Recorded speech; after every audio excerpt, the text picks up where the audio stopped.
What is up, y'all? Misfits to this episode of Debate Me, Brah. Politics and religion? That's right. With myself, Amy Newman, and Goldie going head-to-head to defend their point of view on this episode of Debate Me, Brah. So won't you join us for some fun as we head over to the Politics and Religion Discord server to debate the conservative Christian Goldie on a variety of topics, like I just said, religion and politics. Oh my.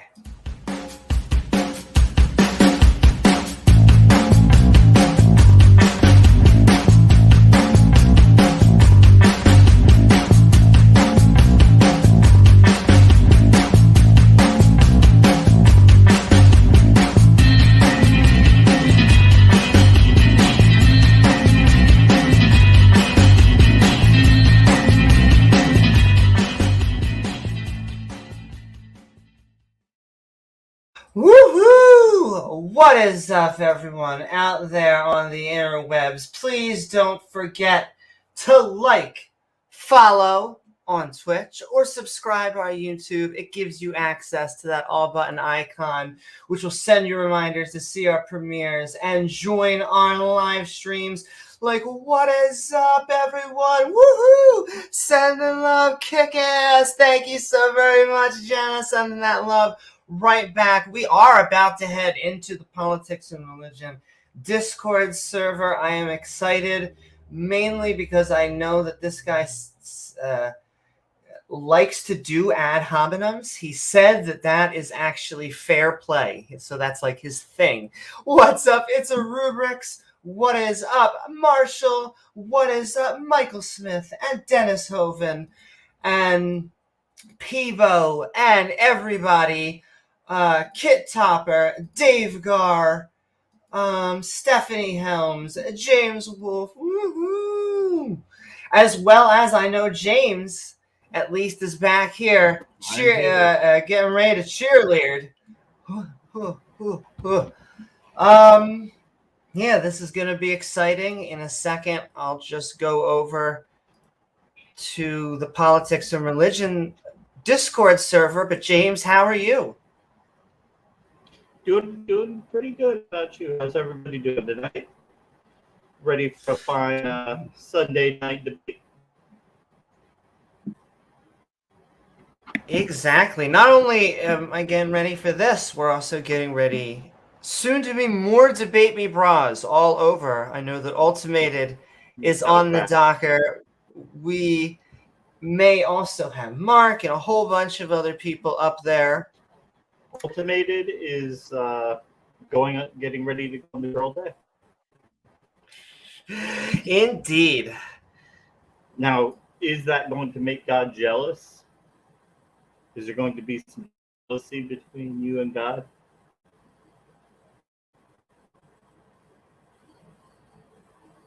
I think so. And now all I need to do is figure out how to get into the event.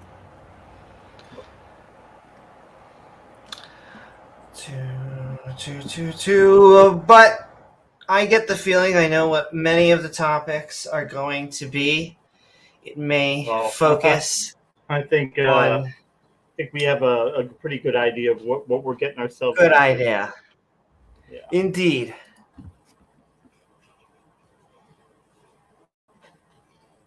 You just got that virus, Amy. You're infected.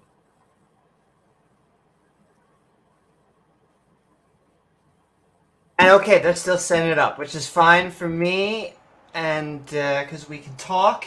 What is up, Jason, Casey, yay, Bree, what is up, Peebo, Logan, Fisher, Jena, Peebo, Bree, hey guys, Casey, Randy, you know, this guy is apparently he has connections to Roger Stone, the conservative guy. I mean, my joke, I'll probably say I can't help myself. Debating? Yes, he's like the intern for Roger Stone. That's like his shtick. Does he have a tattoo of Richard Nixon on his back too? I can only hope. Like James Coons with the subway thing. They got See, but that would only be useful if, like, you could go somewhere and use it. Either you get get money, True. Monopoly money wherever you go, Maybe or go to just the Richard play Nixon Monopoly. Foundation. I don't know. Indeed. The Richard Nixon Foundation for Truth and Honesty, which is what we're probably going to get a lot of, though. You know, I always find in all of my political debates, you know, because of my Spencerism, I always try and compromise. I always try and be nice. But, you know, James knows me. I could be nice for only so long between the stupid eventually comes and you have to bat it down a little bit. I think James was referencing. Well, I mean, they were asking me he was asking me what my birth name was, and I say the same thing always. Jealous, since I can't help it. It's just a name that my parents really felt, and you know. Do you think that's a little bit egotistical? Someone naming themselves Jealous, because I think his first visceral reaction was, your parents named you Jealous? What kind of freak would do that? Man. Or I am that I am. I am that I am, exactly. Yeah. Oh, they're telling me in the event stage. And okay. We'll be here to provide a little bit of commentary for you guys while he's yes. Though I want to test. I'm gonna just do this. Try not to overtalk. There you go. I can still hear you while I'm like that. There you go. There you go. And all right, with that, I guess we are going to get it ready and on, like Donkey Kong. Sounds like a Puritan name, yeah. Oliver Newman. Oh, I also just want to send out love very quickly to Chris Disciple, Dale Pastel, James Wolfe, Rachel Holland, Senator Cato, Ian Davenport, Matt Deeg, and Rejos. Thank you so very much. You're all amazing. Guys. And all of you. The supporters, the viewers, everybody.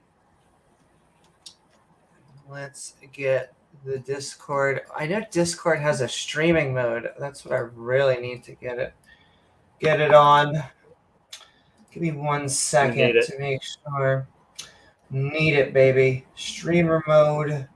Enable streamer mode. Cool. Good to see you, Aaron. Welcome to the party.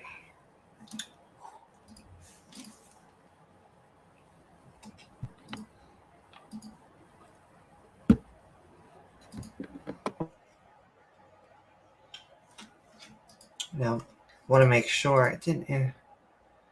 Window. Well, don't ask for share sound. Share system audio. There we go. Aha. Got it. And with that, let's see if we can join them.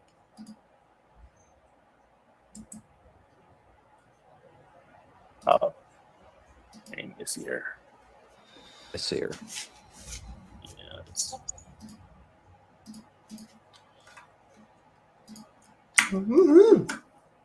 All righty. How's it going, young lady? It's going pretty good. How are you? I'm quite well.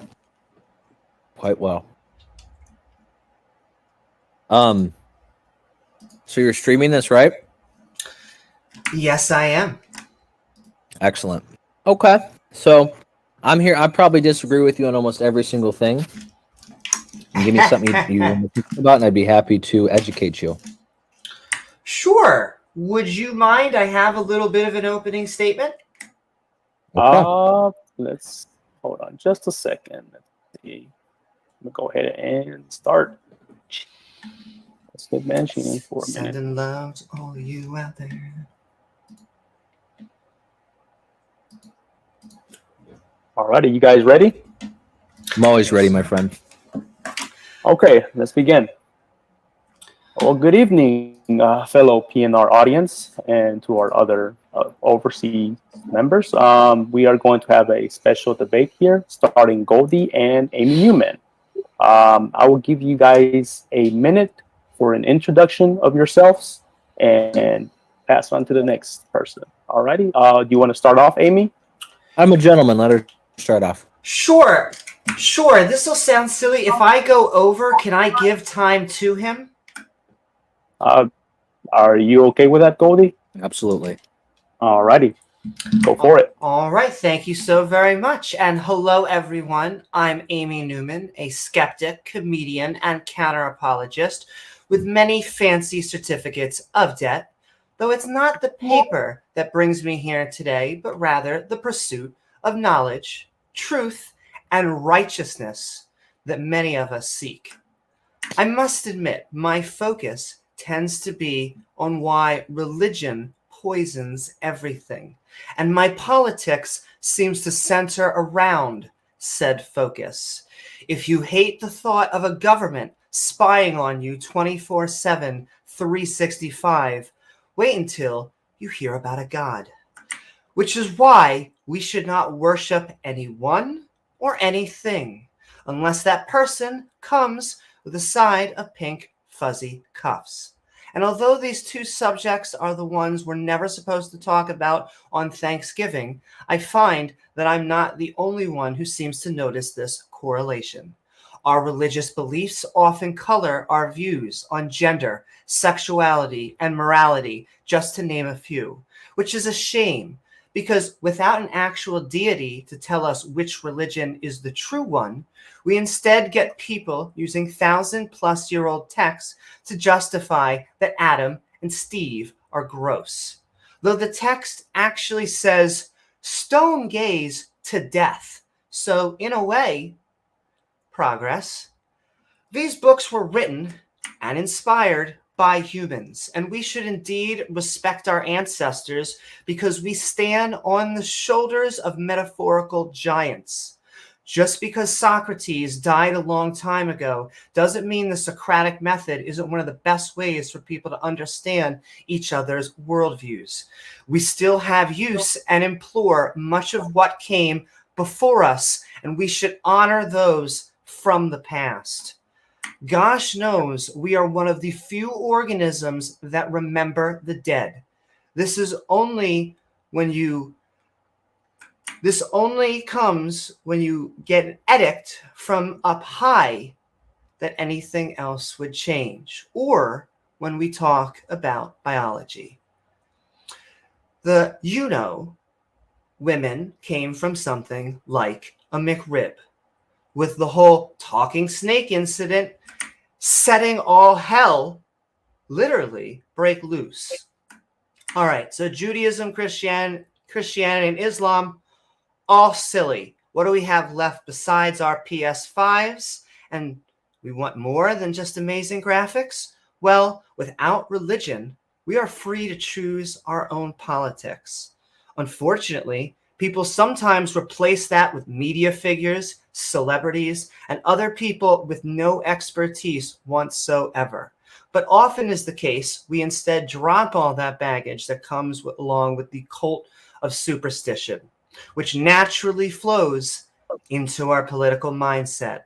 We only get one life, which means life is precious. We should treat it so by taking care of each other's health. There is no external force that's going to save us. Thus, we need to be there for one another, whether that be medically or building one's home for another, or just being there for each other. The last things I will talk about is actually, well, what do we say when we mean religion and politics? What do we mean when we don't need to use sophisticated language to hide what we're trying to communicate? And although people may say, look at me, I'm a Janny, lip piercing and all. I wear myself on... Amy, I'm sorry to interrupt you, You're but good. are you okay with doing 2-minute responses? Sure, and like I said, going if I go for super long, he can have it, and I'll mute it too. Okay, we're just going to leave it at 2 minutes for it to be fair for both of you. Sure. So if Goldie wants to go ahead and introduce himself, he can now. Oh, okay. Hello, everyone. My little Discord alias is Goldie, but my name is Benjamin Rao. I'm a GOP operative. I work with Roger Stone. I do investing consulting, run a consulting agency, just some fun financial stuff. And, as a hobby, sometimes I like to come in here and preach the word of God and battle against atheists and people that are poisoning our society, people that, such as Amy, who are harmful to Western civilization, who should be sort of cast out of society as far as I'm concerned. And I'm not here to bore you to death on 10-minute poems that I wrote down in my notebook with my black nail polish. It's not what I'm here to do. So I'm not going to go on 5-minute tangents like we just heard today. There's a little bit about me, and I hope that I can continue to inspire some of you to be patriots that I know many of you are.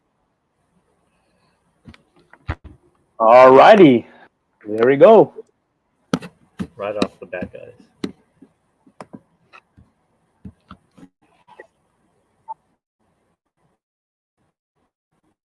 I don't hear you, Amy. Maybe it's me. Oh, first.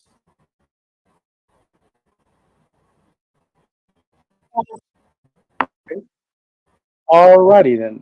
If that's the case, we are going to go with our first question here. If that's the case. Okay, first question for both of you to commence this debate.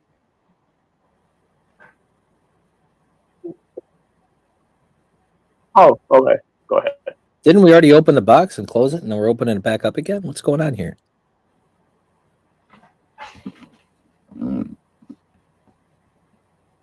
Oh, just reopen the.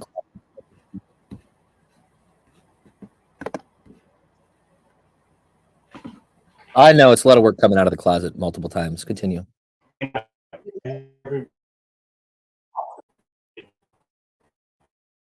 No, I'm good where I'm at. I had a good father. Alrighty. Okay, guys. Okay. So do you guys want a topic at hand here? You guys want to start off with something such as religion, abortion? Sorry, guys. I actually would like to. Sorry, guys. Just realized I was muted. Billionaires aren't paying their fair share, if that's okay. Well, Yeah, go ahead. Goldie. As someone that is very familiar with the tax code, has to pay a lot of taxes as a 20-year-old young guy. I'm self-made. I didn't inherit a generational foundation of wealth like many of you liberals preach that the majority of white men in society have done. So you sit there and you say that the billionaires don't pay their fair share. You align yourself with the Democratic Party. You address to me that you're not a fan of Donald Trump, you despise him, etc. However, your party has the control to change the very tax laws that you complain about in your poetry book, but you don't understand how the tax laws work.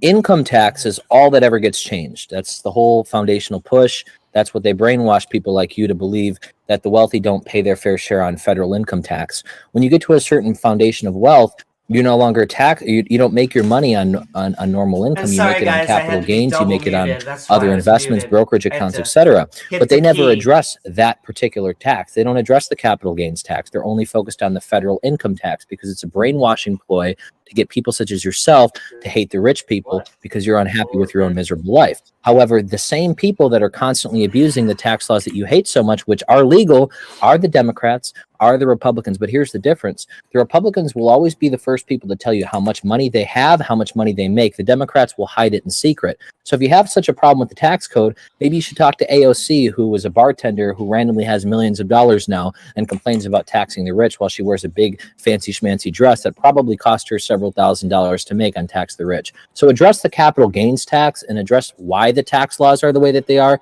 instead of complaining about the one that doesn't mean anything to anybody.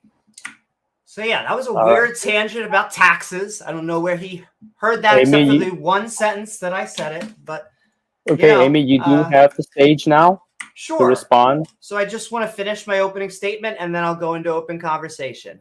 So all of us are tired of billionaire elites treating us like ant farms while paying no taxes. However, I'm not going to let people use positive words to attack our values. Gay marriage is good because it promotes marriage. Transitioning of gender dysphoria is good because it makes functional members of society. Anyone who uses family to attack other people's family is not pro-family. They're pro their own family, which means supporting what matters. Family, but also community as we expand that social circle outwards. Not just our blood family, but also our found family, friends, and loved ones. Although the world is secularizing, liberalizing, globalizing, that doesn't mean we need to give up our traditions or the things that life worth living. Then we just need to give up these fundamentalist systems that freedom comes from when we abandon them. There we go. We can have a goal. I understand, Goldie, you got a little excited, but we can now have the back and forth. Anything you want to talk about? All righty. Can you respond to his first opening statement? Well, I just think it's a very strange thing how we're talking about taxes, and then you shift to pros and cons of marriages. When So, did we start let talking me- about taxes? I know you brought that tangent up. We weren't talking about taxes, though. That was Alrighty. one Amy, line I know- of 5-minute Okay, hold on. opening statement. Amy, I know you just learned the word tangent in vocabulary class. You don't need to say it multiple times. Look, here's the deal. Here's my question. I'm sorry, guys. Okay, I had to mute you guys both. Can we get back to the response? It's my response. That, How can you mute you me had when Goldie she interrupts- for Amy. Can I ask you a question, Breezy? How can you mute me when I'm... We can just get to this part. responding? I mean, I think we're overdone with the introductions here. We don't need to go on this little tirade So can I here actually for a ask a second. question? So let's continue on with the debate, and we'll have the opening. Okay, can I ask a question? Go ahead. Amy, what is your biological name? Jealous.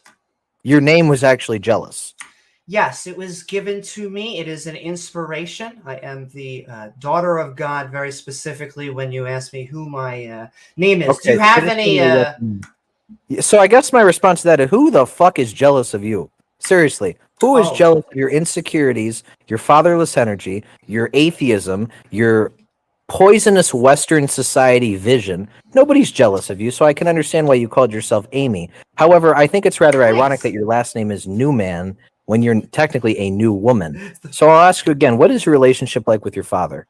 It's fantastic. I call my mom every day, and my mom and dad have been married for 30 to 40 Why plus did you say you years. call your mom when I asked you your relationship with your father? You Well, because I have a good relationship with my dad, but he's very much more of a talk he's to me. disappointed. No, I have an amazing relationship. Okay, here, let me ask. What's your relationship with your father? It's quite good. You call him every day? I talked to him today. It's his birthday. But you call him every day. So it's his birthday. You called him on his birthday. That's, I mean, decent-ish. Okay, that's minimal, but you call him every day. Well, I don't live with my parents, and I'm not Neither do necessarily. I. And I have a, Well, let me my say, own house. I'm not a very needy individual. I'm very busy. I'm very independent. I'm very financially successful at a young age. You're an individual that needs a lot of attention, that needs a lot of self-validation. That's why you put on your costume every single day and try to pretend that everything's okay inside. But in reality, you're nothing more than a poisonous cloud of misery. Yes. You see, what I really should do is dress like a Monopoly man. What you really should do is stop the cap, stop poisoning everyone. Here's the deal. I'll never understand the concept of debating religion. Here's why. Religion is a spiritual thing. It's an independent thing. Nobody cares what anybody's religion is. Nobody cares that you don't think that there's a God. Nobody wants to hear your bullshit. It's irrelevant. Now, I can understand the concept of perhaps you disagree with bringing religion into politics. Maybe that's a fair argument, but the reason that religion, particularly Christianity, is often brought into American politics is because the foundation of Christianity and the morals that come with it are often good. So, you know, you can sit here and you can say, God's not real, God's not this. God is punishing you every single day. God created you and blessed you with mental illness because you're an atheist. And obviously you don't have a very good life because, I mean, of your blasphemy. So, yes, God is, and here's my defense to your whole argument. God is clearly real because God punishes blasphemy. And God has clearly punished you by making you look like something out of Stranger Things. I mean, I love Stranger Things. Is that supposed to be an insult? Anyway, I don't think you can recover from let's actually talk about a particular topic. I was responding to your ad hominem. I'm trying to make a point. And you can't vocab have battle. me. I'm okay with you insulting me. I think it's a sign of weakness, and so I'm okay with that. So it's not that it's uninteresting. Maybe you just haven't thought very skeptically about your religious beliefs. You may not be able to defend why you think a man rose from the dead 72 hours after composition. Why biologically speaking, why you think women may have came from a man's rib, or how vocal cords could allow a snake to talk. Alrighty, are we done yet? Can I get a Let's go ahead. 10-second response? You're arguing. Okay, first of all, we can talk about the metaphorics or whatever. That's fine. But you're saying this. You're talking about how this doesn't make sense. We're supposed to be some sort of dumb people for believing in these things, but you're also someone that genuinely believes that you are not a biological man. You believe you're a woman. So how can you criticize a group of people for supposedly believing in something that's foolish, yet you don't even understand what you are yourself? You don't understand who you are. You're lost. That's why you're this weird, edgy poet, emo girl who's got 7,000 wrist scars. I bet you have more wrist scars than there is Bible verses at this point. I mean, I don't know what to say to you. I don't really care to debate religion. I'd prefer to debate actual economics, whatever you want to do, real world issues. But I really think that the reason that you're attacking religion and whatnot is because you're unhappy with your life. But that's my closing statement in your little religious mumbo jumbo. Nobody cares. You want to talk about how ridiculous religion sounds? Perhaps you should understand how ridiculous you sound by thinking that you are not a man. Sure, I think that's projection. I think you can't steal my positions. I think you have to straw man me, and then my steel man of your actual positions are ridiculous to the point where you can't even say them vocally. Like, you trying to defend Adam and Eve right now would make you sound absolutely ridiculous, wouldn't it? I don't even think I said Adam and Eve, but that's okay. I did. Go ahead, Breezy, ask some questions. Okay, let's get started then. I think you guys needed to get some steam off, but on this point. Okay, so opening question for both of you. I do have this. Does religion cause more conflict than it solves? Yes. Goldie, if you want to go ahead, proceed. I would say, on an overall world standpoint, the majority of the wars outside, for example, the United States, the Middle East, whatever, there's religious wars and whatnot. But I mean, I think that, like I said, religion is a spiritual thing. There's good religions, there's bad religions, in my opinion. I think Christianity is the best religion. It's the truest religion. I was raised Catholic. I understand that there's issues with every religion. There's issues with the Catholic Church. There's issues with every group of religion. There's radical extremists from every religion. But at the end of the day, the majority of people within the world believe that there is a creator. They believe that there is some sort of higher power, and you'll never take that away from them, and you'll never be able to change it. And I can understand, the position that we shouldn't have, at least in the United States, religion blending into politics too much. I so happen to say, because that argument is primarily used for abortion, I don't think that abortion is a religious issue. We have, as a society, developed morals, good versus evil, and I think that abortion is evil. You're killing another life, and I don't think it's a religious issue at all. I think that it's a morale issue. It's a concept of morality, and I know that Amy definitely supports killing unborn children. I would assume. So, I mean, I'm happy to shift over to abortion. Like I said, I think talking and debating about religion is foolish because it's an independent spiritual thing. It's a personal thing. And it's like debating someone's favorite colored car. It doesn't matter. Okay, Amy, do you have a response to that? Sure. I would love to talk about abortion. I have a generically centrist to sometimes sci-fi view of abortion, but I always just find it interesting when Christians want to defend the non-killing of babies. Can I ask you, Goldie, is it always wrong, objectively wrong, to always kill a baby? Obviously, there's medical issues. By the way, 1% of abortions, 1% of abortions, there's a medical issue with the child, or it's a case of rape. I think that I would say simply, if there's a medical issue, an abortion could be warranted. But other than that, there should be no exceptions because it costs nothing to put a child up for adoption. And before you jump into the foster care system is terrible, yada yada yada, babies No, it doesn't have fun. babies get adopted very quickly because there's a high market for them. So babies don't really grow up to go into the foster care system. They don't sit in the foster care system for long because there's such a heavy market, at least in the United States, for adopting babies. People want to adopt babies more so than toddlers, more so than teens, because they have a chance to raise them. So you want to use your 1% argument as your overall foundation. I'm here for it. Sure. I'll come back to a place where we can agree in a second. I have to drill this point home because to me, religion and politics are intrinsically tied. I think that when you give up these fundamentalist religions, like your grossness of me being LGBTQ will dissipate. I could be wrong.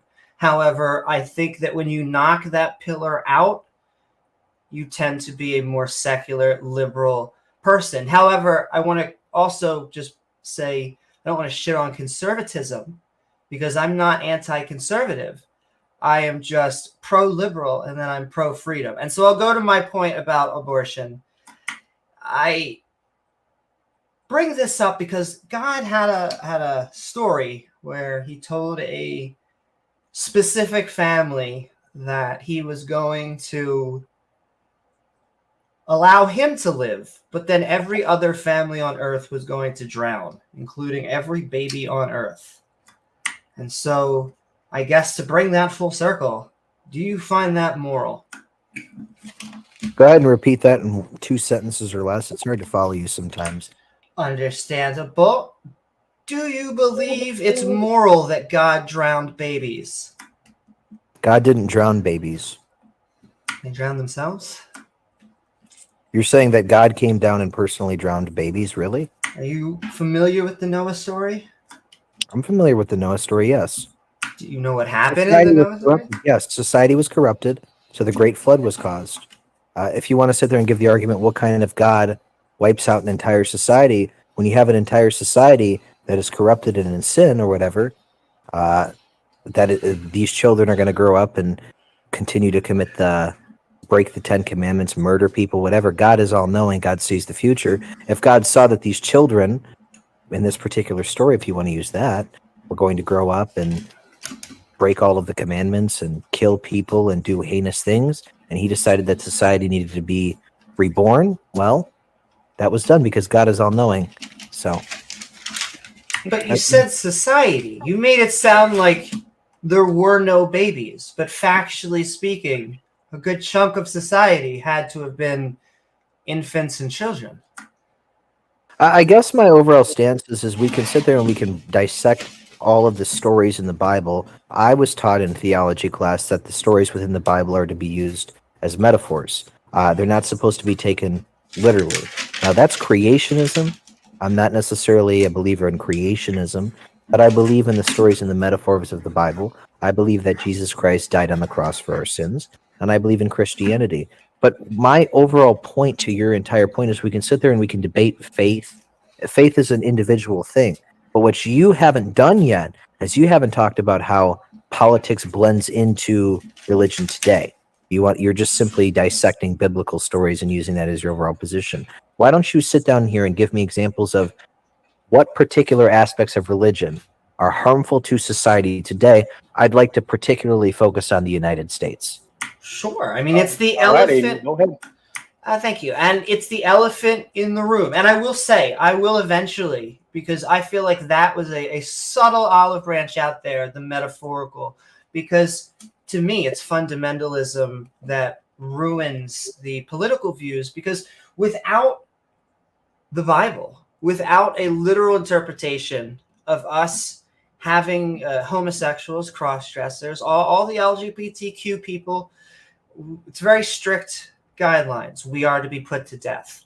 That has been watered down to we are disgusting and we should be thrown out of society, but we can't. I want to convince you it should be the full stop, that it is actually a strength to just be pro-family. Whole stop. To be pro-family, it's impossible to create a family, at least in a natural way, when you have a homosexual relationship, you can't reproduce. Do you think that's the only way to make a family? But that's just what you said. Because Well, so I'm now talking. are you pro adoption No, then? I'm Are saying you pro. adoption then? Well, I'm glad you're pro adoption, so you shouldn't be pro abortion, right? Well, so I think that no one, no matter what the age, should be able to make a decision for another person's body. Nonetheless, I think it's sad and a thing that we should tackle politically. This is where I say I get sci-fi. I think one day there may be technology where you can not have abortions and you can take a pregnancy to term. However, I'm not going to violate a woman's will while I'm getting there. Interesting how you didn't say I'm not going to violate our right to choose because you identify as a woman. You said a woman. So do you not believe that you are a woman?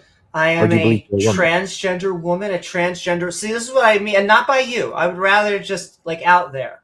Transgender people don't believe that they change their sex. That's why it's called gender. They don't wake up and they say, my chromosomes are now differently. I put on a dress, I put on a wig, now I am this. What they're saying is that I have been secretly hiding from all of society that I have been either feminine or masculine.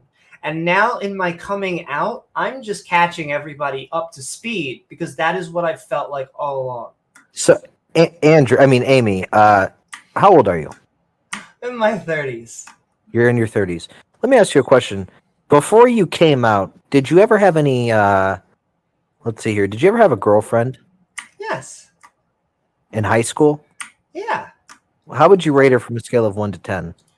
How would I rate her? I don't, like, I had Are we talking like you dated different ones. I figured out I had someone really hot on prom, but I realized that I was. Are we talking about like a 350-pound blue-haired whale that you dated, or did you actually date? Let me tell you something, and I almost hate going in this avenue because I can just feel the Patrice O'Neal coming out in me, and that I care about women more than their looks. I care about who they are as human beings, and but you understand that you have gender dysphoria, correct? So I do not have gender dysphoria. I used to have gender dysphoria. By transitioning, I have gotten over gender dysphoria. You still have a cock?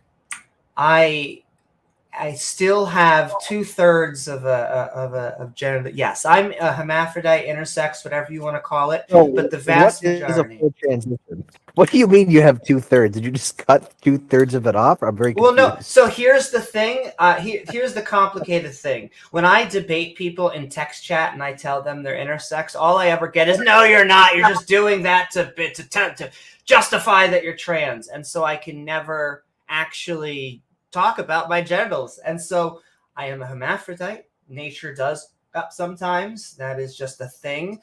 I probably, if I were to get a chromosomal check, I'm sure I lean one way or the other. However, I'm also transgender because I was selected as one sex and I was raised in that until I was, an adult, and then I transitioned. Why can't you just say that I'm a man who enjoys feminine things? Because that is what a transgender woman is, and I'll tell you, basically. Oh, you're going to lose a lot of the trans community for saying that. Just so you know. Because can I tell you what you're doing and what most do? You break a social contract. What you're trying to do, and I'm fine with it because I have thick skin. I'm from Philly. I like bands, but it's just an embarrassing tactic. Like you're just trying to embarrass them. People know what they are. They go to do you think they go to the psychiatrist and they walk out of the psychiatrist and like, holy shit? They changed my chromosomes. So you're just pretending to be a woman. That's all that you're doing. I am being feminine. That's just who I am. So you're just a feminine man. That is what a transgender woman is. I don't think the transgender community is going to appreciate that statement. It is like what you're trying to say. Do you think that it says in the DSM that when you're done transitioning, your chromosomes change? Obviously not. So then can you steel man the position? Can you give a favorable position to what you think the sociological view of being transgender is? Say that one more time for me. what do you think what is the kind view of being transgender? What do you think that is? If you were You said kind? kind, empathetic, a steel man. I'm sorry to say. Alrighty. Hold on, Bracey. Let me finish this up. Go ahead. So it doesn't matter about being kind or empathetic. I'm empathetic that you're mentally ill. I understand that. You have my sympathies. I'll pray for you, even though I don't think that's going to do too much for you since you're an unbeliever. But at the end of the day, you just admitted to everybody here that you're not really a woman. You're just pretending to be a woman. And you said that, and you just lost all of your transgender followers, probably because I guarantee you that they disagree with that entire statement. So I just cracked the code. You just admitted to everybody on the stage that you're pretending to be a woman, and deep down in your heart, you know you're not. I'm trying to have hearts to hearts with you, Goldie. Like, my audience and my thing has heard me spiel. Two-thirds of your genitals are gone. Maybe two-thirds of your heart's gone, too. I don't know if we can have a heart to heart. I mean, maybe. Or maybe you just don't know how biology works. I think that's the other way around. Is it? Do you want to go back to talking snakes and apples and McRibs?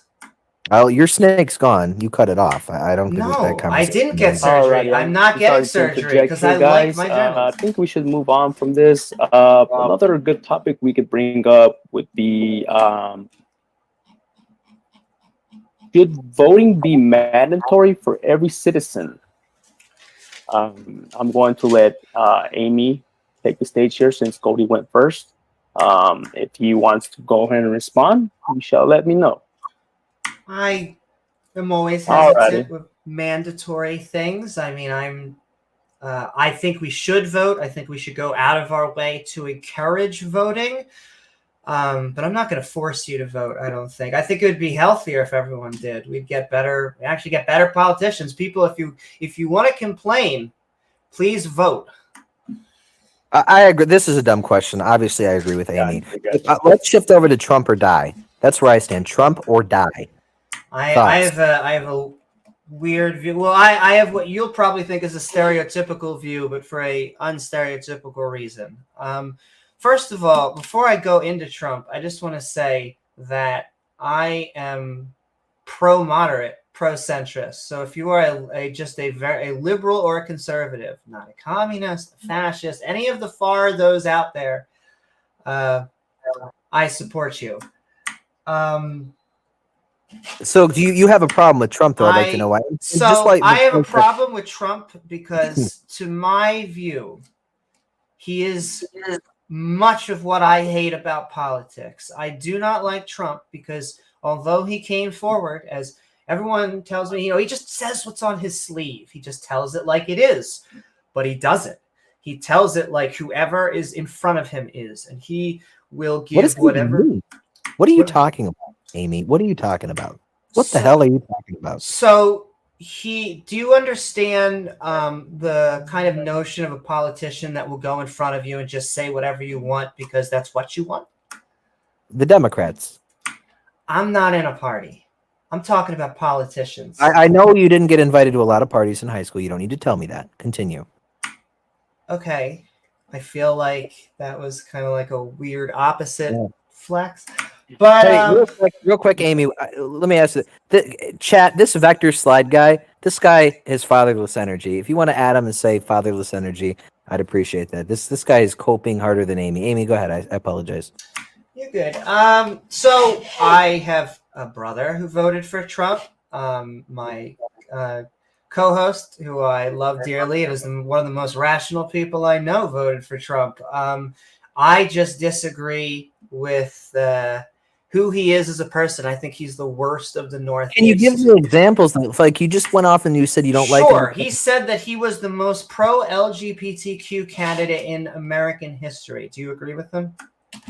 Did he say that, Chet? He did. I remember the clip that he said, He did not. I will do everything in my power to protect the LGBTQ community, but I don't think he said, I don't know. I've never seen the clip. I mean, he did have the most homosexuals on a cabinet than any other president, so maybe there's that.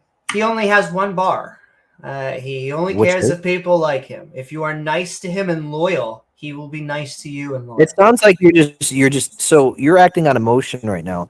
usually when we talk about if a president is good or not, we talk about policy, we talk about the things that they've done, etc. And I'm just very confused because you're just saying you're basically playing Dislike hearsay. him Right? as a So let human me give you an being. example. I've So you disliked dislike him him as since a human he. being. Why? He has thin skin. He has he's famous What? for suing comedians. He has more lawsuits than I think any president in history. You're a comedian, right? I am. Tell me a joke. My name's Amy. It's short for Amy. You see how nobody laughed? You're not very good at your job. You're the only person. But thank you. Humor is subjective, and it is your freedom to laugh or not laugh. I'm as pro-freedom as they're going to get. Sure. Can I tell you a joke? You're a woman. Your God doesn't exist. Well, if my God didn't exist, he wouldn't punish people for blasphemy by creating aliens like yourself. Yeah, but they sure as hell put people like me in control, right? You have no control in anything. If you had control, your YouTube channel wouldn't average 50 views. If you had control, you wouldn't be hiding in your closet every single night. You wouldn't be painting your nails black. You wouldn't be writing little weirdo sentences in your journal. If you had control, you'd have a more positive relationship with your father. If you had control, you would be out there running for office or doing something or working for a political figure, influencing voters. The only thing that you're doing is you're getting hammered, you're going on YouTube and you're posting your shitty comedian specials or your weird ass poetry that nobody cares about. First of all, I work for the. Oh, what are we going to? What the hell is Snoopy? I work for the Kerry Harris Senate campaign for Senate, which was a great time to actually be a political activist. Like I said, I am not as progressive or leftist as some of my friends. However, I'm very sympathetic to a lot of liberal ideals. I think that they give us really some of the best societies in history. I think we're living in a golden age. I think we're living in the darkest age in modern society that we've ever seen before. We have a world right now where we want to teach children about masturbation in the kindergarten. We have a world right now where we want to bring children to drag shows and teach them about. I don't even want to say. We want to teach them. All right, yeah, sorry to interject, guys. That should be a topic we should get on about. Should porn be banned?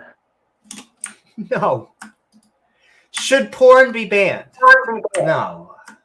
I think trans porn should be banned because if a child does stumble upon that, I will pray for that child.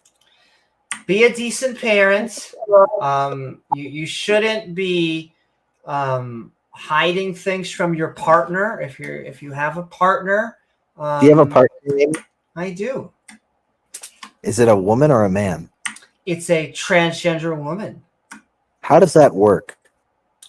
Oh, I have lots of videos. You have 2/3. So, like, what do? Just oral shit, or what? I'm very confused. There's how does that whole work? Bunch of stuff you can do. You have to strap a snake on, or what? I can show you the world. Please never do. Listen, let me ask you a question, Amy. What are your thoughts on British people? On British people? They're okay. Good response to that. Let's go.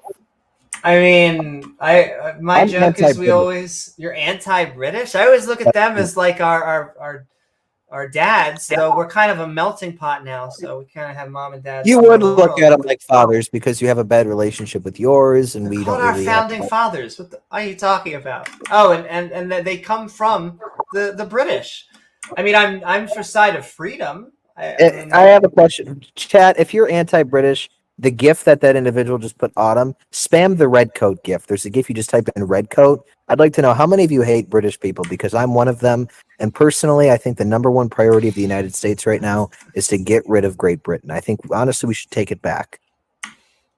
Wait, take it back? That would imply that we had it and that it was ours. It was ours. Okay. Sure. Amy, let me ask you a question. What's your net worth? My net worth? I don't know. I think you should know. I probably between 50,000-60,000 right now, though that's not going to make a lot because I have 6 figures of debt coming. I think I know what your favorite holiday is. What is my favorite holiday? Halloween. I do love Halloween, but not for the joke that you're the easy joke that you're about. Oh, you're so ugly. I know, but I like I'm Halloween. funny. See, I'm funny. My jokes land. I mean, you look at the chat. Your jokes are like, your jokes are kind of horrific. Hey, is the chat on your side? That's interesting. How do you feel about Jews? Oh, okay. I think, you know what I think about Jews? You're Jewish, right? I am an ex-Jew, but to Jews, to Jews, people who hate Jews and Muslims, I'll always be a Jew. But you continue. So you just summed up your entire identity. You basically identify with what's cool, what's trendy, because you lack attention. You're an insecure individual. As an atheist, you have to be an ex something. That's how it works. Instead of Amy Newman, just Amy Insecurity. It kind of has a ring to it, a little bit of alliteration. Amy Insecurity. I like that. Thank you. I hope you find it pretty. It sounds like a little bit of projection. No, I mean, I'm not the individual dressing up in a costume every single day. I don't know. We can't see you, can we? My Instagram is real Benjamin Rao. My profile picture is literally the stage picture. That's me. I'm sorry. Woo! I mean, I'll drop a picture of myself right now, as a matter of fact. And if How you does could, that- lifting. But yeah, that works. If I Thank you could, so what? much, Kalisa. I said lifting, but I guess I'll take a regular. I don't think you can lift the bar, Amy. I don't think you should ever talk about lifting again. I like lift the bar, like hypothetically. Oh my God. Okay. Okay, Amy, I'll put a picture of myself in general for you. There's me. Good. I definitely need this.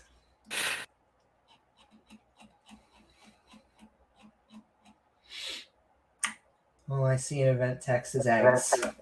But we'll get to that. Alrighty, guys. Is there a topic that you guys? I'm obviously not the 70-year-old man, Ezra. The hell? Well, speaking of 70-year-old men, we didn't go to that, but I had a whole bunch of sources. I might as well go over them. Are you familiar? Because it's often brought up with transgenders with attempted suicide statistics. I guess I'm going to be the first one to bring it up, that it is often a higher statistic than the average population. Have you ever tried to kill yourself, Amy? I did. I did attempt. Yes, indeed. I'm not surprised. Okay. You're not very empathetic. Maybe your EQ needs to have a little bit of work. You're not very empathetic. You sit there and you tell people that the religion that they've believed in and they've studied for years and it's a part of their identity doesn't matter. So then you want to play the empathy card and act like you're some kind of knight in shining armor. It doesn't work here. When you come at millions and millions of people and you attack their faith, you attack their identity, you have individuals like me who call you out for what you are, an insecure, sad, lonely emo man. Thank you, but I'm not actually attacking them. I'm attacking their belief systems. That's your entire identity. Your attacking... entire identity is attacking other people's beliefs. You have no personal identity. That's why you have a costume on every single day. That's it.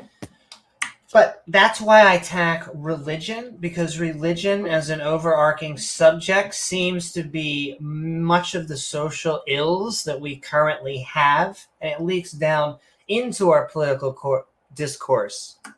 People like you. So look, let me address something really quick, Chad.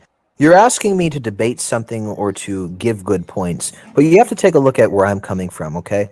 I'm a Trump supporter. You hear me, Trump or die. I'm a conservative. I'm a GOP operative. I believe in lower taxes, etc. All of the positions that I have given, Amy has basically just used her own emotions. Like, I don't like Donald Trump because he's just not very empathetic. I mean, these are the kind of arguments that I'm being tackled with, and you guys expect me to give structured, foundational, good arguments. I can't do this with this individual because this individual is not mentally there. This isn't a cognitive person. This isn't an organized person. This isn't a well-read person. This is a person that sole identity is caught up in insecurities and emotional imbalances, along with hormonal imbalances. So you have to cut me just a little bit of slack.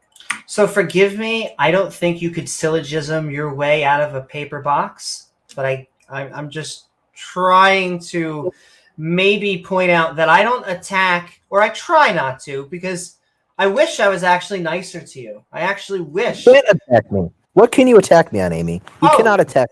I'm better looking than you. I'm more successful than you. I'm wealthier than you. I'm more mentally cognitive than you. I'm smarter than you. And overall, I'm a man of God. You're not. So I mean, I just take W's everywhere I go. There's nothing special about you. I'm funnier than you. I'm better than you at your own job. You call yourself a comedian. You've made no one laugh. You've made your dad laugh into a point of disparity, into a point of depression. It's like Walter White when Skylar gives the money to Ted and he's sitting in the crawl space laughing. That's the only person you made laugh, but that was your father, Heisenberg, when Skylar took the money and gave it to Ted. That's the only person that you make laugh, Amy. I have tortured myself by watching a brief segment of your YouTube channel, your little comedian special, and I was like, this should not be a comedy. This is some sort of horror fest. You should work at a haunted house. You'd scare the hell out of all the children, that's for sure. Hey, it would be a lot like someone rotting for 72 hours and then coming back from the dead. That would be like a built-in zombie costume. Amy, I think, chat, if you believe Amy should be sent to a mental institution for a few months, please type in the red coat gif in the chat. I'm curious. The red coat gif. If you believe that Amy needs special help, I'm for it. I'd even put it out of my own pocket so the insurers or the taxpayers don't have to pay it. I'm down to do that. And if you think that Goldie didn't answer the question about Jews, throw some sort of emoji in chat. Nobody throw an emoji because it doesn't matter what I think about it. Oh, I know. Oh, no. Hey, what? You wouldn't want them to go against you, right? They're your people. I mean the people, the Christians you're trying to win over, not the, you're a Zionist, right? I happen to care about the issues within my own country. I think that there are particular groups of people that have high stances of control and power within the United States. There is truth to what Kanye said. The primary group of people that control Hollywood, that control the music industry, happen to be Jewish. That is a fact. I mean, what else do you want me to say? No, I don't support the Holocaust. No, I don't support mass genocide. Maybe mass genocide of you, but not Jewish people. But it did happen. 6 million Jews did die. It was a horrible... I'm not a Holocaust denier. Let's not steer into that conversation here. We're not going to abide the TOS. Gotcha. That's true. Send them love. Okay, is there any policy issues you want to talk about, Amy? Anything in particular? Just with Goldie's views? I guess... Hold on, Breezy. What is a troon? I just heard about this today. What the hell is a troon? I don't know. Not sure. You'll have to ask one of the guys from the text chat. Chat, what is troon? A troon is Amy? You ever play the game Ark? It sounds like a Trudon. All right. Okay. Oh, how can there be a slur for trans when trans isn't even real? That's like very strange to me. There's like slurs on slurs on slurs. I don't understand that. Holy shit. Amy, is that you? In the blonde? Maybe. I did have blonde hair at one time. They look like salad fingers. You know who that is? I do. I love salad fingers. Amy, what'd you cook for dinner tonight? Soybeans? I do. I drink 100% soy. Holy shit, 1D. Everybody go to the chat and event text and look what 1D just posted. 1D, that's crazy, bro. That's crazy. Do you know what I had for dinner? What did Amy? you had for dinner? Please not. I had a nice glass. I had a nice cigar. I had a nice glass of red wine, and I had some meatballs. Do you want to know why? Because it's a boost in testosterone, something that you should probably try because that's your goals. The hormones aren't going to do it. I think you need to, smoke some more cigars.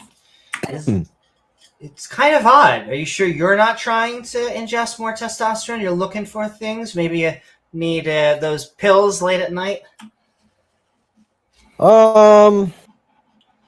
Amy, I think you shouldn't ask questions that you really want to ask yourself. Okay.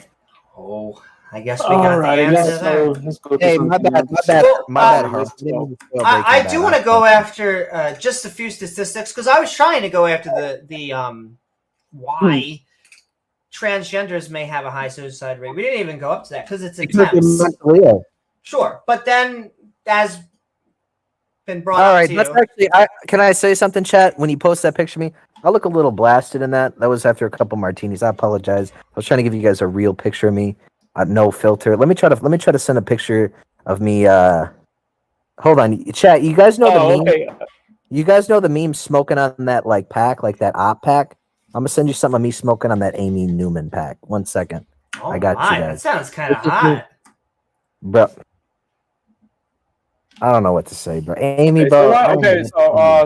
so quick question. All right, I got a good question for somebody. I'm So posting a picture he's of me right wanting. now, He's bro. okay. Smoking He's on that wanting- Amy pack. Here we go. Oh, I put it in general by accident. Let me put it in event text. I apologize.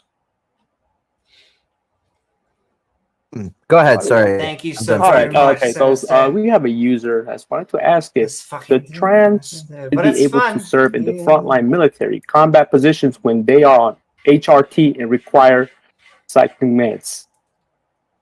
Say it, Breezy. I Yes. need you to say that again. I'm sorry, I'm breaking up. So Zax here is asking a question: should trans be able to serve in frontline military positions when they are on HRT no. and require medical?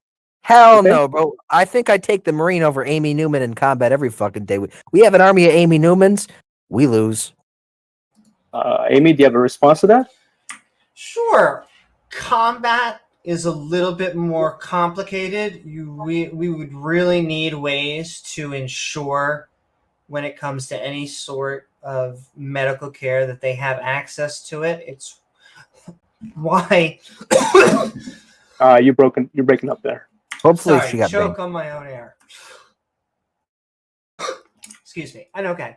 We should be allowing transgenders and supporting them in the military, which is like we have. I think when you're actually putting to front line, it becomes a little bit more of a complex question. However, I would leave that with both the medical doctors and with the generals. Okay, Okay. I don't really need to respond because I can just respond with 2 pictures. Chat, can somebody post that goofy ass picture of Amy real quick in event text, and then I'm gonna post what I'm gonna post. Now, chat, make a choice. Who would you rather have in your military? What I'm about to post, and then someone post a picture of Amy real quick. You Have can you- either have a military full of what I'm gonna post or pictures of Amy. So I'm gonna Have you post this ever- picture of a Marine. I prefer my soldiers to look like that because they're a little intimidating. I'm Oh, obviously gonna be But scared wait, if I are see that. you a Marine? Is that you? No, I'm saying that I would prefer a military to be full of people like that, of that build, of that caliber. They're very scary looking. You know, if you're an op, like an enemy, like if I was a red coat and I saw that, I'd be a little scared. But I don't want my military to look like people full of that, what I just posted. I mean, the comparison is right there. I mean, come on. I mean, no one's going to take us seriously, Andrew and Amy, if our army is full of people like yourself. I'm sorry to say, it's just the truth. You can't handle the truth. Not at all, Goldilocks. In fact, it's what makes us strong. We actually have one of the best, strongest militaries in the world. And that's why we let Because you don't transgender have people like yourself in it. No, also it's weird how you're going to like emotional art. You were just like trying to get me at emotional arguments, and now you're like, is this the type of people? Maybe we should have like photo ops. I think this guy's way cuter. He should definitely be on the front You lines. sound angry. Calm down. I do. Oh wait, you kind of sound a little manly, a little masculine. Oh, am I turning you on? I'm not a homosexual, so no. Yeah, that's if you say so. So what you're trying to do? Listen, Amy. No one in their right fucking mind would ever want to touch you with a 10-foot pole. I have a partner. You say, didn't you He's say you mentally have ill a yourself. partner? I mean, 2 mentally ills don't make a. Wait, what's the saying? 2 mentally ills don't make a stable. You're like, no one would want to. Okay, some people would want to touch you. That was really. Do you know how to make arguments? I think I do. The thing is I'm not necessarily interested in having a structured, intelligent debate with you because you've done nothing but read No. poetry to me. You've done nothing but go on long, journalized tangents that are in your notebook of black nail polish. So I just have to sort of do what I can to lead my people, lead the patriots, the stone cold winners in the chat, the stone cold conservatives, the people of God, the people with morals, the people with values, the people who understand the difference between good and evil, the people that want to protect our children from the evils of the world. People who drown babies. Taken every single day. Nobody's drowning babies that are Christians. Sorry to say. Yes, except for your God. He drowned babies. Okay, whatever you say. Okay, I mean, it's what the text says, not really what I say. But So it's interesting that you say that, right? You claim that my God drowned babies. Okay, that's fun. But your party and the people that you support mass murder children on a daily basis. Which party is that again? The Christians, primarily the Republican Party, who tend to be more Christian, we're the ones that are trying to protect the lives of unborn children. You yourself and your liberalist friends and the people that most of your friends are probably Democrats, let's be honest. They're trying to kill babies on a mass murder standpoint. So look, Amy, you can sit there and you can say things, whatnot, but this is what's existing right now. And there's no way that you can try to say that Christians are trying to drown babies when it's the Christians that are trying to defend babies as of right now from being mass murdered on a daily basis, which you support. So if we could go back in time, assuming that story was real, you would be against God? It's to be used metaphorically. I mean, see, every time you say that, I want to get it someplace where I can agree with you. Because what? Listen, Amy. That's the exact opposite, but okay. Well, let's take some more questions. I don't want to sidestep into your closet. Well, I also wanted to just finish the statistic before we go on to that. Breezy. It was. Can I please, Breezy, just one? Why are you posting one? pictures on social media like that? Do you think that's attractive? That's terrifying. Which picture? Are you posting pictures from my I'm not- 2012 Twitter account? So you've been not right in the head for more than a decade. Okay, I can understand that. I've been transgender for a very long time. That was probably from my undergrad. Though I'm proud of all those pictures. They're probably posting. That's funny, cute Peter. Pictures. That's funny. So at the end of the day, Amy, let's take some questions from Breeze. All right, got a good one for you. Eventually, Should I wanna people go to be my sister. coerced into getting the vaccine for COVID-19? I think it should be up to the person. I'm anti-vax, not on a standpoint that nobody should take the vaccine. I think it should be up to the person. You want to get the vaccine, get the fucking vaccine. But don't tell me to take the vaccine. Sorry, you guys are hearing me cough. I'm the person that believes in mutes. independence. Two I don't mutes. think that we should I don't want to mute be myself forced like to take I a did last vaccine. time. And I already know where Amy's going to go. Oh, but you think that people should not have the choice to do what they want with their bodies. Not when it comes to killing unborn children. I do have a line in the sand. But no, when it comes to the vaccine, if you want to get the vaccine, take the vaccine. If you don't, don't. Don't tell me to take the vaccine. I'm not going to tell you to take the vaccine. Don't tell me to wear my mask. I'm not wearing a fucking mask. It doesn't work. The vaccines aren't really helping, as we see right now. A bunch of young people are dropping dead on a daily basis, and nobody knows why. But you want to get the vaccine, get the vaccine. That's up to you. But you shouldn't have mandated requirements for people that work in sports, that work in the military to get them. It's unconstitutional. All right, Amy, your stage is yours. So it just goes back. I don't want to force anybody at gunpoint to do almost anything. And so I would appreciate that people go out and get the vaccine. I think that the people making money are the misinformation peddlers out there. They are the actual people trying to shill things. These scientists who go in, day out, trying to kill a virus, because that is what a vaccine is. It is the dead virus, and trying to inject it into your body so that your body can make natural immunities. That is a good process. The reason why you need to get new vaccines is because of variants, because of evolution and mutation. Okay. Amy, do you have a picture of yourself in high school? I'm going to drop a picture of myself in high school. I'd like to do the same thing that we can see who looks like they had more fun in high school. I'm going to do me first, okay? I have pictures. My mom still has pictures of me up from when I was a child, still up in my house, because she asked if it bothered me. And I said, no, a rose by any other name is still a rose. I like who I am.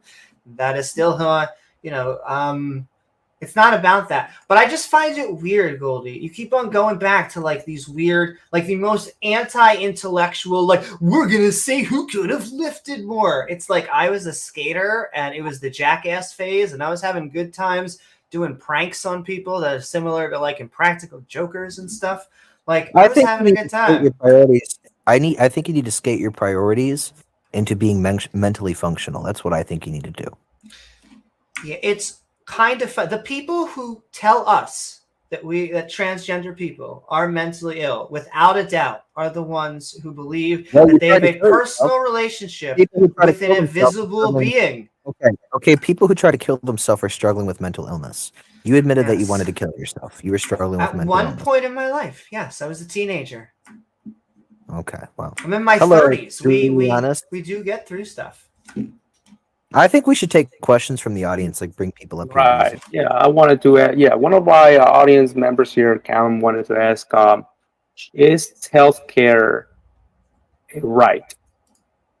Well, that's the way he formed the sentence, but I think I should probably address it as. Yo, He's I could not have messaging me asked right for that now. question better. Oh, okay, yeah, okay. So he is telling me: is healthcare a right or a privilege? Sure. So You guys healthcare, although I am for a market economy, profit should be a driving factor in a lot of our society. When it comes to healthcare, profit should not be a motive, and we should take profit not out of the medical community. We want to have the best doctors, we want to have the best nurses, we want to support our EMTs. We should take profit out of the healthcare industry. I think that healthcare is not a right. I think it's a privilege, and I think that people should, what exists now, have your insurance, get a good job, get some sort of insurance plan, and pay a deductible. I think that's fine. I think that we're blessed as a society to be born or to exist right now in 2023, where we have all of these things that we think are rights, which they really aren't. They're privileges because we've evolved as a society. We have we live in the United States. We're very privileged to have a lot of things. And I think that everyone should continue to contribute and pay their fair share so that we as a society can afford to have, the privileges that we have now. Healthcare, people should pay into it. They really don't have to pay too much. People say we have the worst healthcare, yet you have people with free healthcare from Canada, whatever. They're coming over here because our healthcare is better. So no, it's a privilege. It's not a human right. That's where I stand. Okay. I love how all the people that are attacking me in the chat have anime profile pictures. You ever notice that? The people with the anime profile pictures are always angry with me. If you guys think, if you watch anime, let me ask you a question. If you think anime is a weird thing to be watching at night, I'd like you to see the red coat gif in the chat. Go ahead and post the red coat gif. I mean, if you're an anime fanatic, if you think that's weird, I'd like to know. Go ahead, I'm done.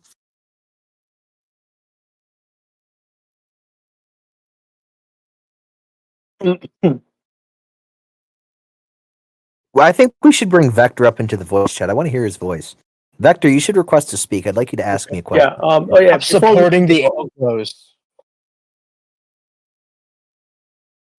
Alrighty. Okay. So yeah.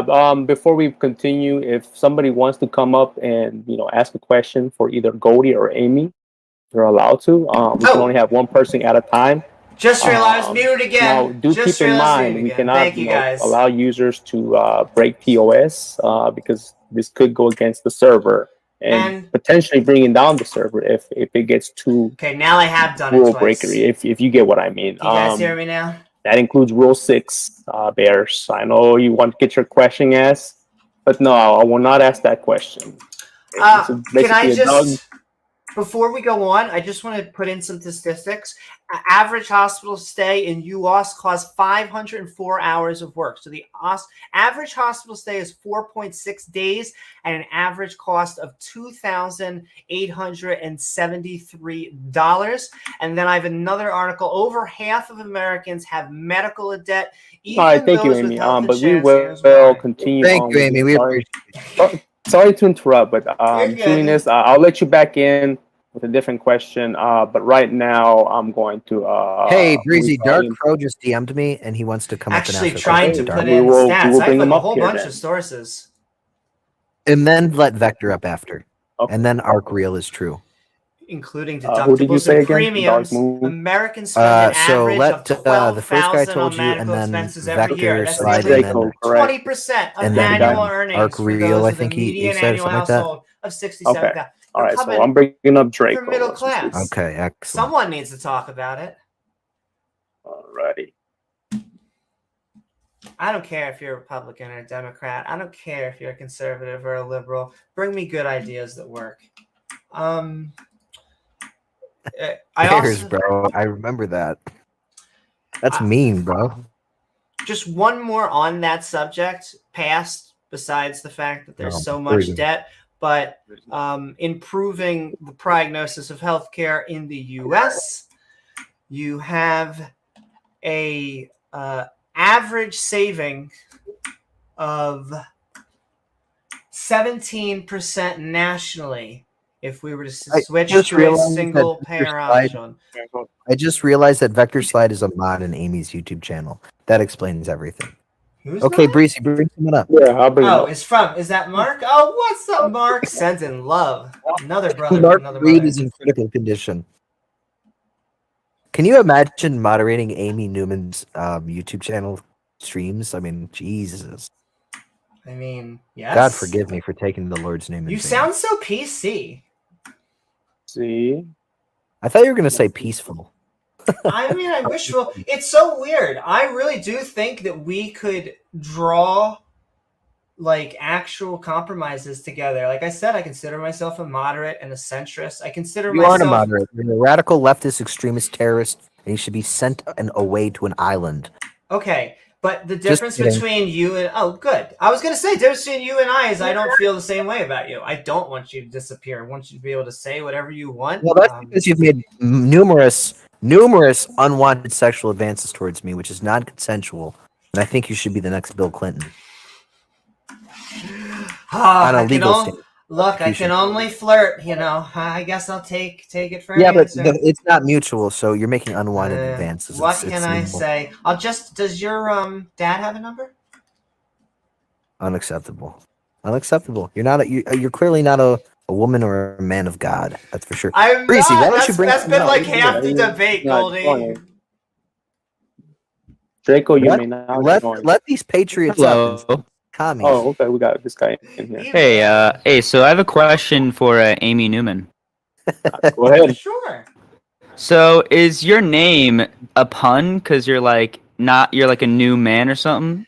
So I can tell you, I've been getting it forever. It's not. I know that. Is that your genuine last name? That is my genuine. I did not change my last name. My brother's name is Goodman with a different father, and I'm Newman. That's just the way it is. Oh well, and one more thing, Amy Newman, you will never be a woman. And Christ your God is your will God. never exist. Eve Christ will is your never God. be- Christ Christos died, anesti. died, Christos and he will never come anesti. back. Christos anesti. Alrighty, Arco is up here. 1D. Type in the chat if you know the song "Keep Your Rifle by Your Side." It's from this one game, I think. Do you know that song, 1D? Keep your rifle by your side. Something like Alrighty, that. Bumble Bears has a question. Let's go ahead and bring her up here. Inviting to speak. You may now have the access. Let's wrap this up by 9:20. Hey, Alrighty. Got somewhere to be, Goldie. Yes. hey, Amy, hey, Goldie, Breezy. Hello there. You have a question for either Amy or Goldie. You may proceed. I do have a question for Goldie. Do you have a tailor? Because I was looking at your suits and they're like super big. You probably need to get them taken in. That's all. Yeah, I have a tailor. My suits usually cost about $3,000 a piece. I don't think you're. I mean, just they look like you. And I'm not trying to dump. I think on you need to like get a your- kid you need to get you your look words. like a kid who stole their dad's suit. So if you get them taken in, that might you might look more professional, like when you're in a professional setting. Sure. Well, at least here's the difference between you and I. You Mhm. want to say my clothes are oversized, that's fine, but at least I'm wearing clothes that match my gender and I'm not mentally ill to where I need to dress up in another gender's clothes to make myself feel better about myself. You just need to have a. I don't think you know what gender means, sweetie. You're a man. Enough Who- said. who- Maybe I'll let you use some of my clothes if they fit you. How's that sound? Sorry. Your clothes It don't fit shouldn't be you, funny. sweetheart. Why would they fit her? Because I know You're there's not wearing people clothes like that this dude you all should over be the place. wearing. So, I mean, there's that I'm too. not. How do you? Who gets to decide what clothes I wear? I You're didn't so think silly. that was the Likewise. question Bree was Same going to argument be. can be Well, made and for you different- I was tell trying it to help totally because I got work under him. I work in HR and stuff. I hire God. people, and if a kid walked in wearing an oversized suit, Wait, like you're transgender, right? Dude, you're both men. You will never be a real woman. Chill out. Yikes! Eve Chill will out, never Uh-oh, be a real folks! woman. We got a dumb Wandy, blow, chill out. folks! Wandy, chill out, dude. Christos. Oh, I thought I got kicked. Christos anest. Let him cook. We can't. Okay, first of all, guys, we can't have more than So 4 you people. kick out those two people and you let No, hold on, hold on. Three Right, I'm stay. gonna move her Let down. him cook. Hashtag let him cook. Okay. It's just that we have technical issues when we have more than 4 people in the speaker section, so we can only have the maximum of an extra person. But we will take turns though. So I think somebody wanted to join. Also, like James said, I think we're gonna do an after show. All right, I'm gonna let Archeo join. So just a second. So we're gonna make it fair for everybody here. Yeah, he's pinging. And you're invited. Oh, Vector wants to ask a question. Oh, okay. Do you want to let Vector? I want to meet one of Amy Newman's moderators. All righty, let's go for it. Sure. And you have room to speak. Hello, how are you? Hello, Goldie, Breezy, Amy, how are you all? I actually have sort of a comment and a question. Excuse me. I've got a comment and then a question. Well, at least our schools aren't shooting galleries. Yeah, this is kind of the insecurity that I want to point out. When you're having a debate, you're looking at an exchange between ideas, and all I seem to have heard from Goldie is sort of ad hominem stuff. It kind of shows a lot of insecurity, a lot of immaturity, that you can't actually have a discussion. God save the Queen. Goldie, so this is childish behavior. Vector, do you have a question for Goldie? Send in love, Kalisa. Thank you so very much for being here. I'm not British. I honestly did not know it was going to be this bad. British. Yeah. So you're my accent. That's great. So my question is, how do you square the Bible sort of giving an idea of caring for the needy and the impoverished? How much do you weigh? How much do you about 112 kilograms. Okay, times that by 2. That's probably what you weigh. Goldie, just let him answer his question. Okay. I'm on YouTube, so you can look me up if you want. Yeah. So my question is, how do you square your sort of cognitive dissonance of the Bible sort of saying to care for the sick and the needy, while at the same time refusing health care for them? How do you square that up? I guess what I would simply say to that is, well, at least our schools aren't shooting galleries. That's my response. What, the US schools? The US schools? Yeah, hey they're Mark. shooting galleries. School shootings happen all the time. How you have today? Hey Mark, can I just interrupt you? Is that nuts? I mean, is this guy serious? I don't speak to redcoats. Let me actually answer your question. I don't communicate with redcoats. Like, I'm not English. He's Australian, Goldie. I'm Australian. You're a reject redcoat. Even worse. I don't talk to redcoats. Even worse? Do you just like hate the West? Okay, let's move on. Okay. Is this seriously a debate, or is this crazy? Is this a debate, or is this sort of just a clown show for this idiot? Because this guy can't seem to have an actual mature conversation. Well, can somebody let 1D and Bear in, please? Some real people. This is the guy that says he's a successful man. They're gonna get a turn. At least our schools aren't shooting galleries. Okay. We got this. We got to get this under control. I don't communicate with redcoats. I do not communicate with redcoats. I'm getting Mark in here. Mark wants to speak. And Archeo's next. I mean, Mark, I just want to say that you're never going to be a woman. And you're a mockery to all women. Mark, you have the floor. You are a Jewish person that tries to be. Let him cook. Hey, good evening, Breezy. Good evening. His God never exists. Yeah. Goldie, I have a question for you. How you doing?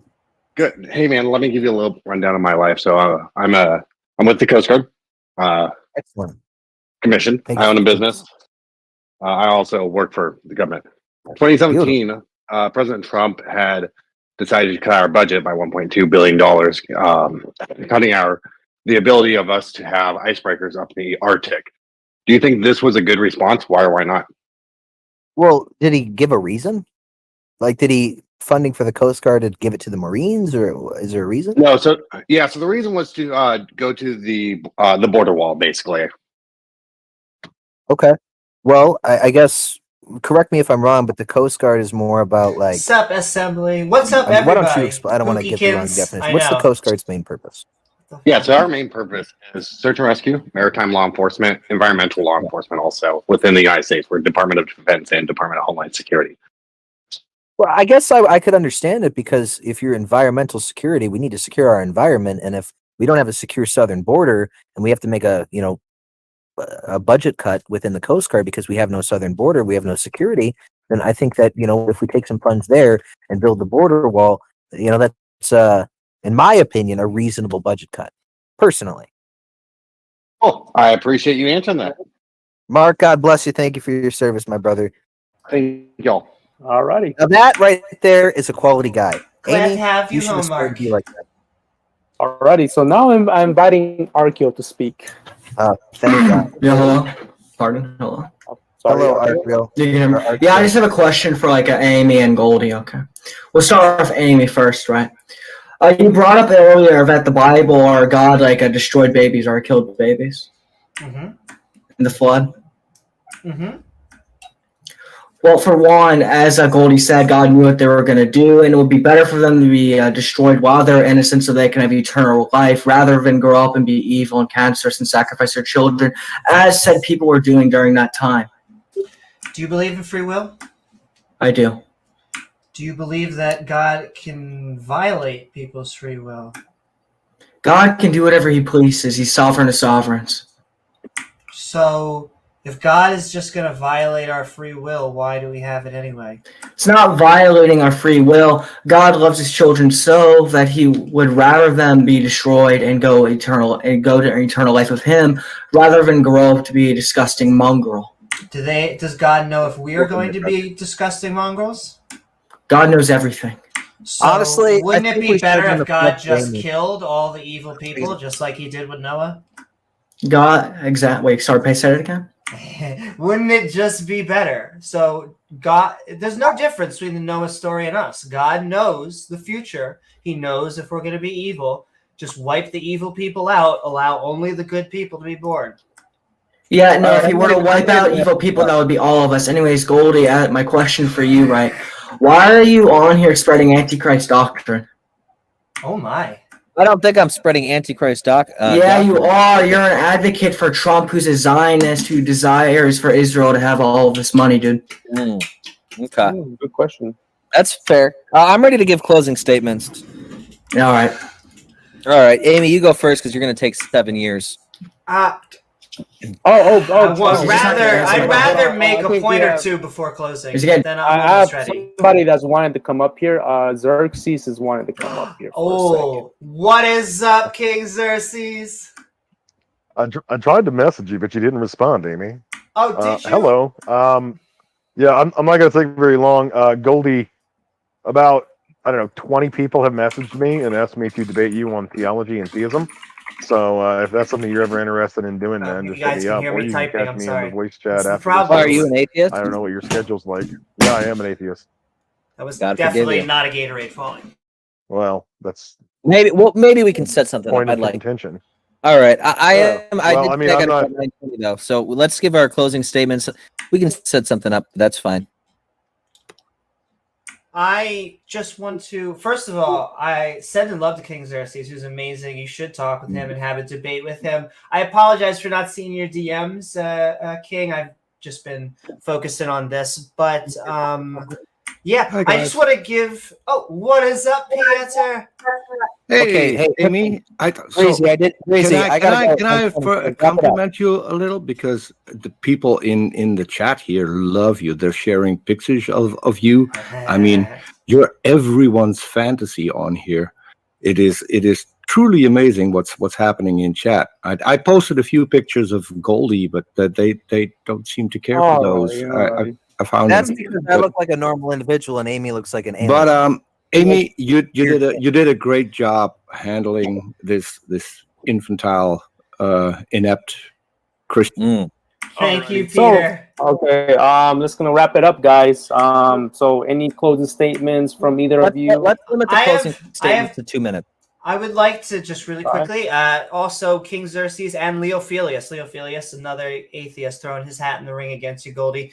But I just want to do really quickly the suicide statistic that I wanted to bring up a while ago was, although men make up 50% of suicide, although men make up 50% of the sex, they are 70% of the current suicides in the United States. And that is not me trying to celebrate that. That's a horrible statistic. What we should have is empathy and sympathy and ask, why is something like this happen, trying to address it. It doesn't mean, and in fact, straight white older men are, along with veterans, are the most #1 group to kill themselves. That doesn't mean there's anything wrong with them. In fact, it means there may be something wrong with the system that we need to address. The same is true when it comes to attempted suicides with transgenders.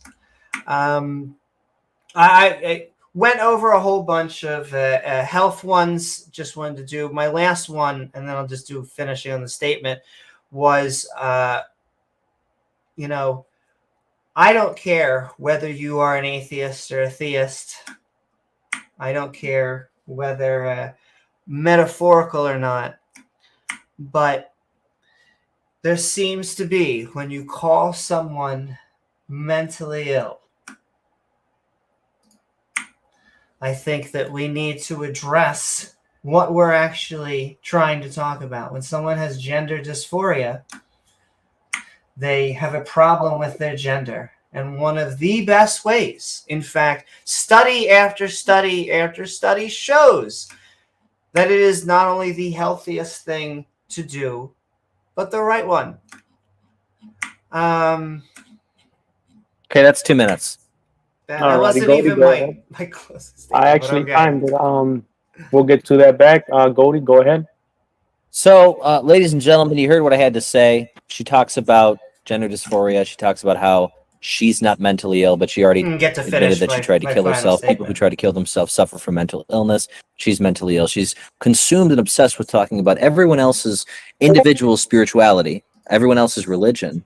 But it's simply a front. I mean, you're talking to an individual that wears a costume every single day, who is lacking in attention and is deprived, full of insecurity. So they come on here and they make their entire personality about attacking other people's faith and other groups of people because they're not content with their own.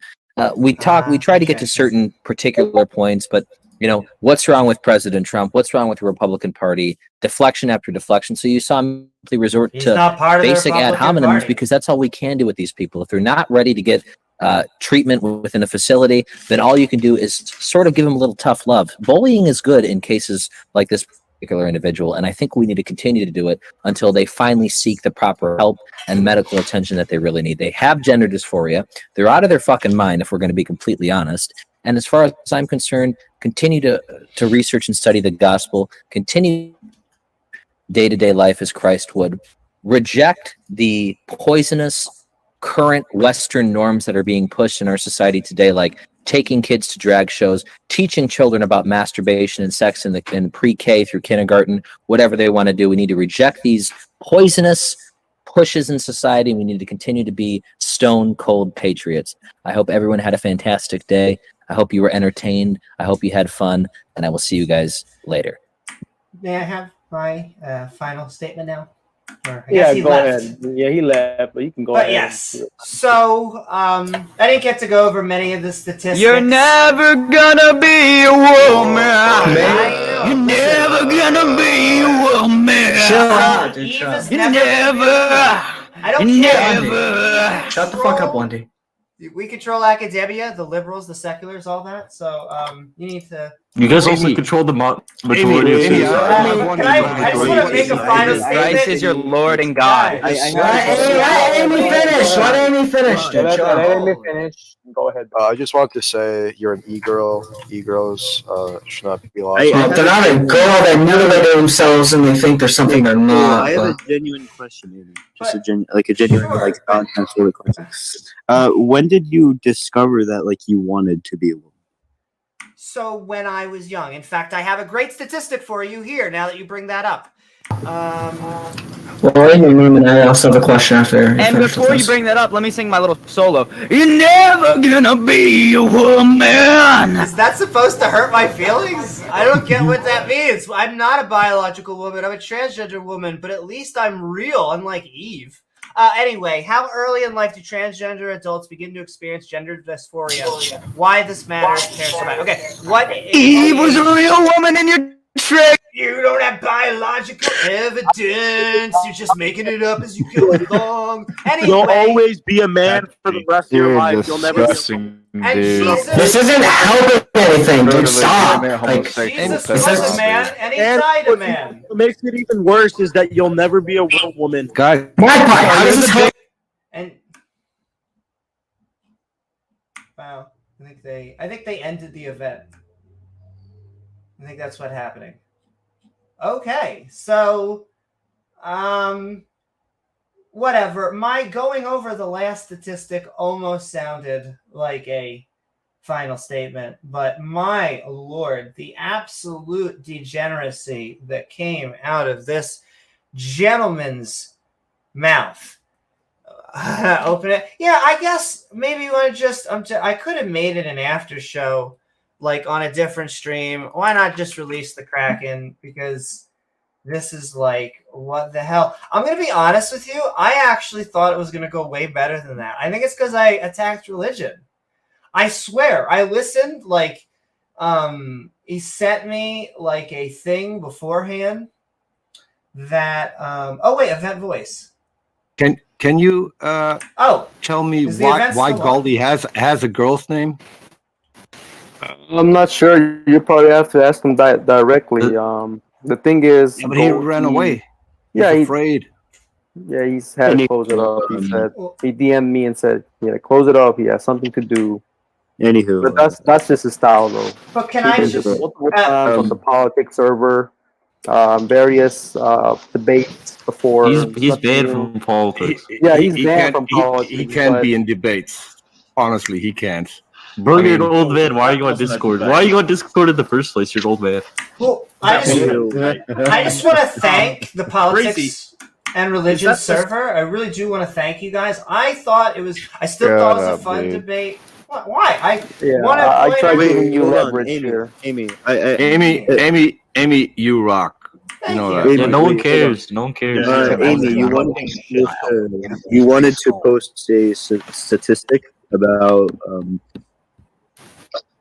something about a woman, or like when I asked the question, like, when did you discover that you wanted to become? I was in preschool, and I find that is just a similar age. It says gender dysphoria is common at the age of 7. It says 75% reported that, and 99% of it falls off after age 18. 7-year-olds don't go to preschool, and 99% of it falls after age 18. Yeah, she's lying about 7-year-olds are in grade. So can you 7-year-old is the average in the statistic. And all of 99%, and 99% of it falls after age 18, right? She said preschool, right, Philly? She's a liar. Yeah. Could you give a citation for that statistic, please? Wait, someone called me a liar? I'd like to know what that lie is. I don't know. When I was a kid, I wanted to be preschoolers on gender dysphoria, and then number one, you said there's 7, and 7-year-olds don't go to preschool. Okay. Wait, just a second. No, I said I found out. You're a liar. Wait, hold on. No, you Amy, just don't understand English. Okay, Amy. But when I was 7 years old, say I wanted to become a dinosaur, does that mean that I should pursue becoming a dinosaur? Sure. Wait, why are you even entertaining that? Wait, why are you even entertaining that? You know this study is bullshit. When 99% of the people after age 18 are already like lose gender dysphoria. I know the study. Do you have a citation for that statistic of 99%? Wait, what? I don't have the burden of proof, you fucking retard. You just made a claim. It's her study. It's her study. Okay, what's the citation for that study? I don't have it on hand. I know exactly what they're talking about. If she wants to post it, why are you playing as a simp? You're playing obtuse right now. It's really stupid. I don't know why transgenders really? Yeah, you're acting obtuse for no reason. That's not an argument. That's just sort of an ad hoc. Yeah, second, I'm going to do an after show on my ad hocs are important. Oh, I'm not gonna. Yeah, no one's no, gonna watch your no, 14 view show. Get out of this shit. This I is have- definition of a woman that is trans somebody inclusive. doesn't have an Hey, argument, Vector, they do you have a can real make hard that. I'm not time circular. moderating that Yes. 14 So view what chat? I'd like to know is why this was all just Goldie making ad homs and talking about Amy's personal life when it was supposed to be about politics and religion. Like, what does Amy's personal Because life they're have supposed to be do entertaining. with it? It's supposed to Entertaining. be entertaining. Correct. Well, then That why not wasn't put it up entertaining. as an entertaining conversation talk about about Amy? anything but religion. Put it up as a debate between politics. Because no one.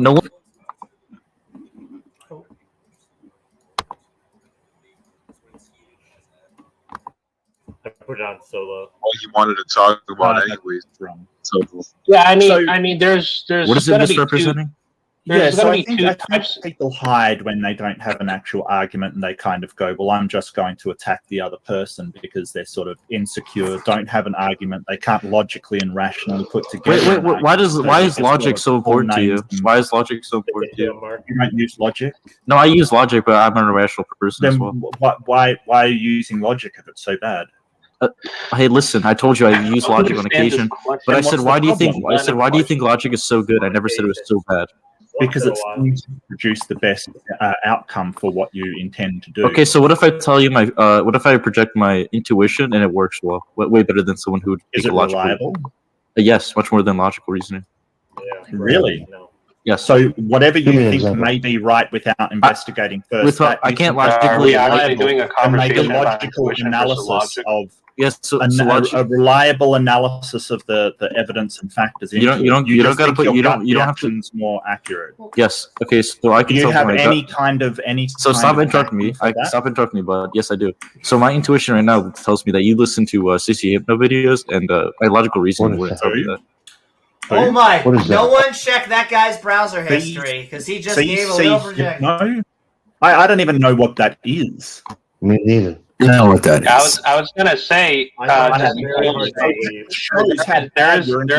there is some truth No, to it's that, right? not. It's true. There are some people that are very entertained by people doing ad homs and screeching and spamming, right? That's all edgy and fun, right? And there are people that loves competent debates, but we don't have those right now, so we're resorting to just ad homs.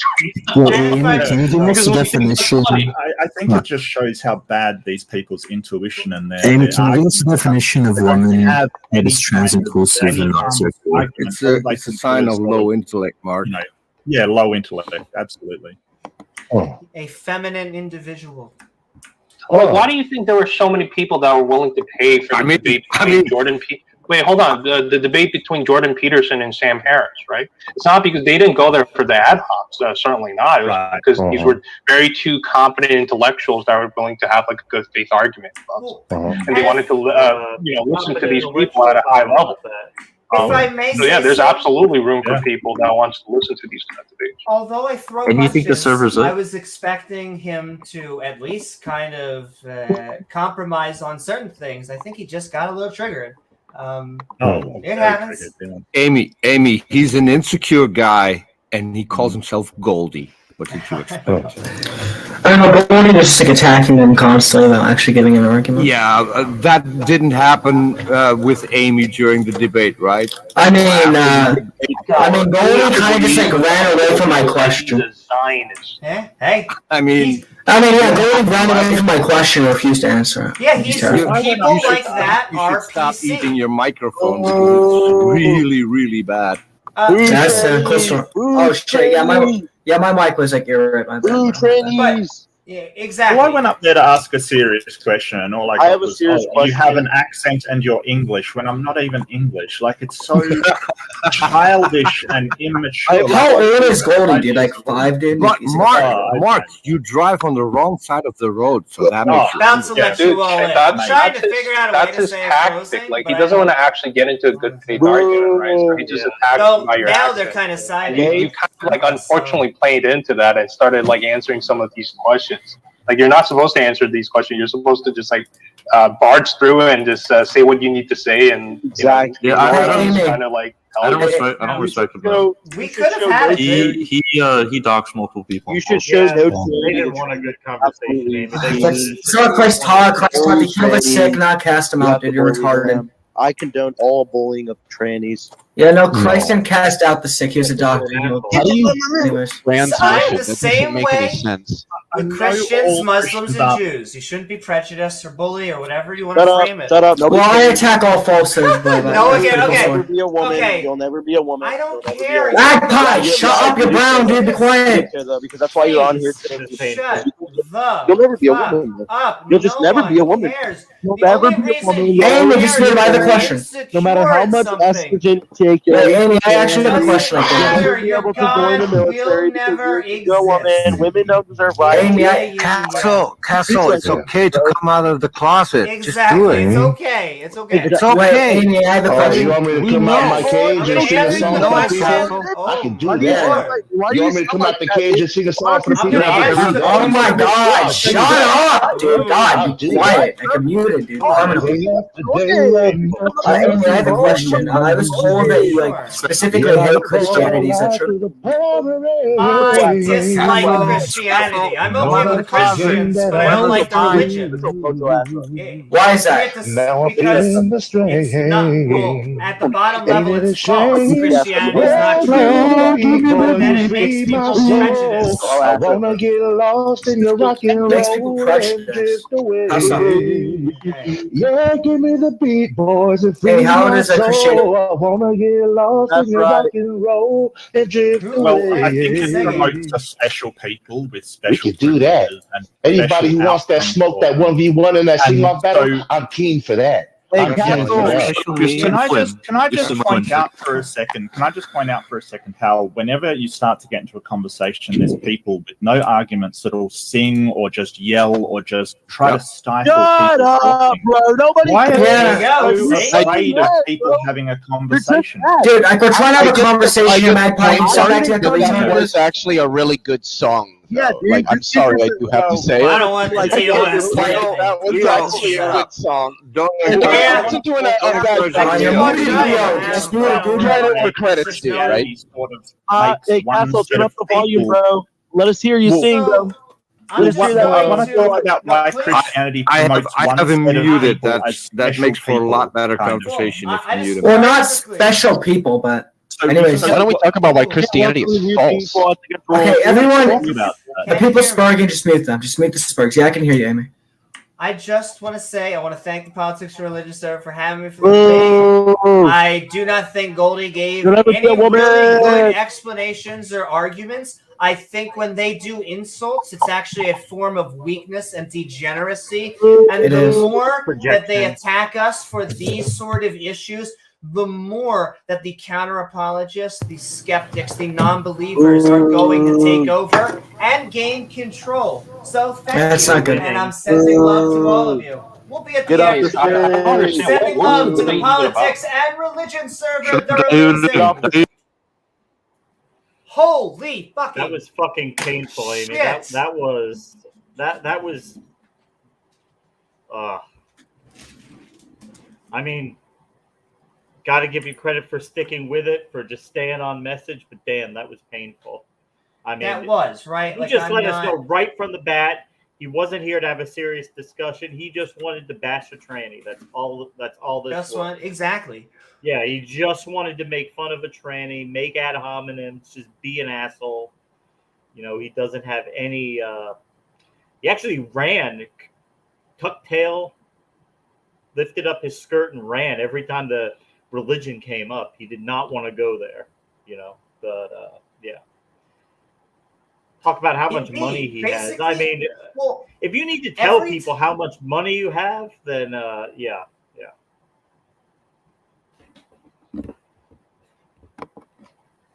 And he's, I guess, an acolyte of Roger Stone, somebody who was a relevant political operative in the 1980s. Okay, I mean, what do you think the future looks more like? Roger Stone? You think that's the future of politics, or you think that's the past of politics? Yeah. Indeed. Well, it's like it's the one random guy from all of it. Like he's a huckster and like flamboyant and all this other stuff that they want to associate, I guess, me with. I mean, but he's got all yes. these pictures of you. I'm wondering why he's collected all these pictures of you. So what happened the other day is they found my old Twitter account. I have a personal Twitter account, and exactly. And I'm not ashamed. It'd be like, this is why you talk about everything, James. Why I swear you either hide things and you're just waiting for it to happen, or you talk about everything. You've said you've done porn before. They know it's not. Welcome to capitalism. I had all these points on like trying to get him to agree. That was probably the worst political debate I've ever had. Like, it was fun for me. I'm glad I had my voice on. He was like, you're freaking out. I was like, I mean, I feel it. I feel it right now. Just this projection, like this idea that Amy, you're so hideous, nobody wants you. When, I mean, there's people lined up around the block, like even when KJV, when she put you as her avatar and she started getting hit on left and right. I mean, yeah, so she had to deface you. And not only like that, a vampire. Someone did that again yesterday. Someone on not on the politics and religion server took one of my new photos and did like themselves as an icon. And after like 3 or 4 messages, they're like, no, I'm making fun of the tranny. And like, it's great to have them. It backfires every single time on them. If you don't think Amy's attractive, if she's not your cup of tea, fine. Don't date me. She has plenty of people who take the different opinions. There's no shortage of those. So. Towards the end, they were trying to, I fucking hate. You know who that is? I call him current femboy. He is someone who's stuck in the closet, and he sits there all day and all night talking about how transgenders are so bad, hoping that one day they'll accept them. And he's racist and all this stuff. I'm like, you can be racist, you can be degenerate and all this. They're never going to accept you for being gay. Like, all of these people. I mean, I'm sorry, Peter. It's open. Yeah, we should get people in. I don't support the Holocaust. Like, really, that's an amazing. Do you know why he said that? You're not for the Holocaust. Do you know why he framed it like that? I can guarantee you he started sweating because, like, he wanted to sit there in the back of his far-right crowd and be like, yeah, we're Duncan. And then I bring that up, and he's like, I mean, do we really need to talk about politics? I mean, do you sell yourself? Don't we all? I see Eloy came in, but I mean, the idea that like they don't talk about religion. Don't talk about religion. It's personal. It's everybody's personal views. You'll never change it. Okay, well, if that's what they're saying, then that's exactly what we need to do. We need to be talking more about religion because they don't want us talking about religion because they are losing. They are losing. It is personal at a certain level, and no, you can't forcibly take it away from somebody. That has been a disaster when it's been tried. We would never advocate for that, but we are winning because people are on their own being convinced by people like us, by other atheists, by just even themselves being skeptical and being rational that religion's not true. So we're just going to keep on doing it regardless of whether they like it or not.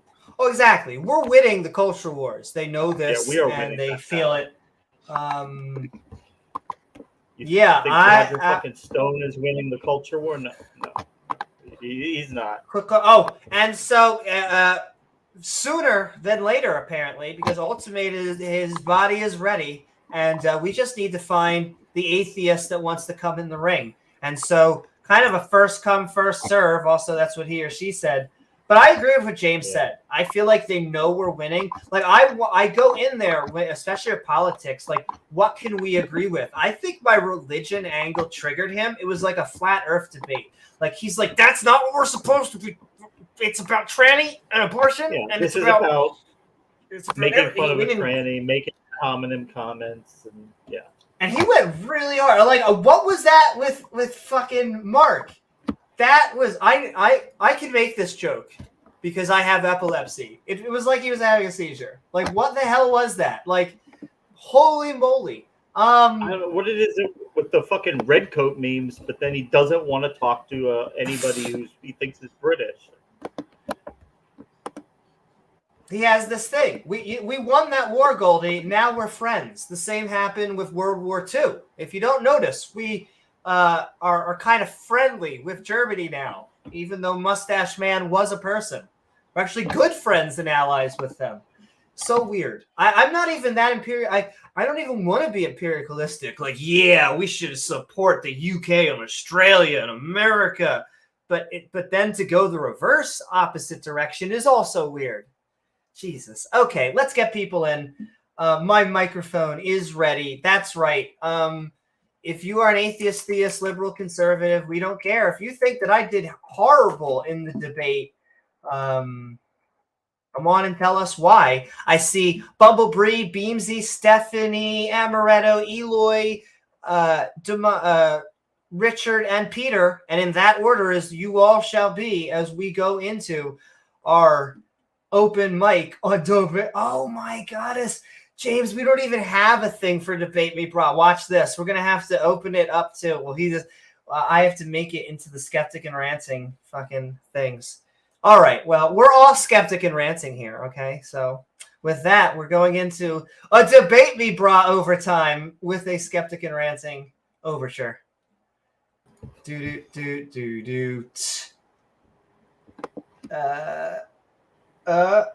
Still wait. And are we gonna just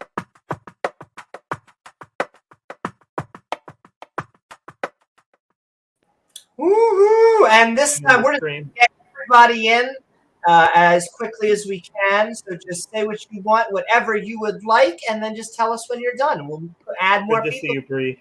It's Hi. That was painful, wasn't it, Bree? Oh, so that was fun. You were great, by the way. Your question, just because I think of you as the bug chick, I don't know why, but I thought of you coming in and asking a super serious question, and then it must have got him off track, like thrown him off, because when you asked him that, what about the be like, about the suits. That suit. He kept saying things like, "Oh, you're wearing a costume, Amy. You're wearing a," and it's like, this is a photo shoot of you wearing a suit that's obviously not fit for you, and smoking a cigar on like the corner in New York, like Times Square or some crap like that. I don't know where he was in this little photo shoot they kept sharing, but it's like. And as soon as the camera was off, he was probably coughing. Fun in high school, it was him sitting on a couch wearing a tie with two like young ladies with him. But if I'm at an event wearing a tie, I'm not having fun. That's my experience. Anyway, exactly. But this was mostly just him being hostile and toxic, and I guess they were saying that was the point of it. And when you kept trying to talk about the subject of the debate with politics and religion, the subject of the Discord server itself, politics and religion, he didn't want to talk about that. He wanted to talk about your penis.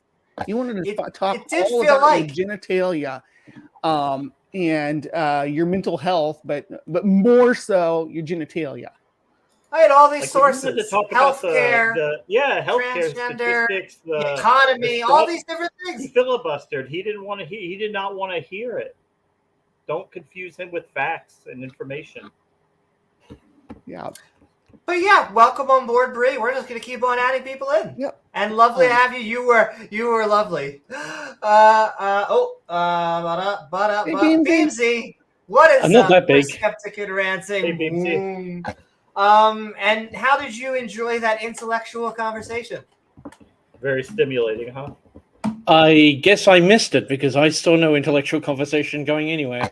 It was more just ad homs and incredulity, just thrown by one side and the other trying to get it back on topic. It was embarrassing. I wanted to actually get in, and I was going to throw my rank and my degree down to actually give my real name out and actually ask him a proper question.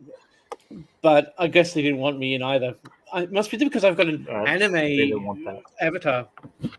It's also now just hitting me how you're going to call yourself Goldie and then be like, you guys with your fake names. I would never criticize someone for having a chosen name. It's just, once again, I feel like their hypocrisy just goes. What did he call you? Andrew or Andy? What did he call you?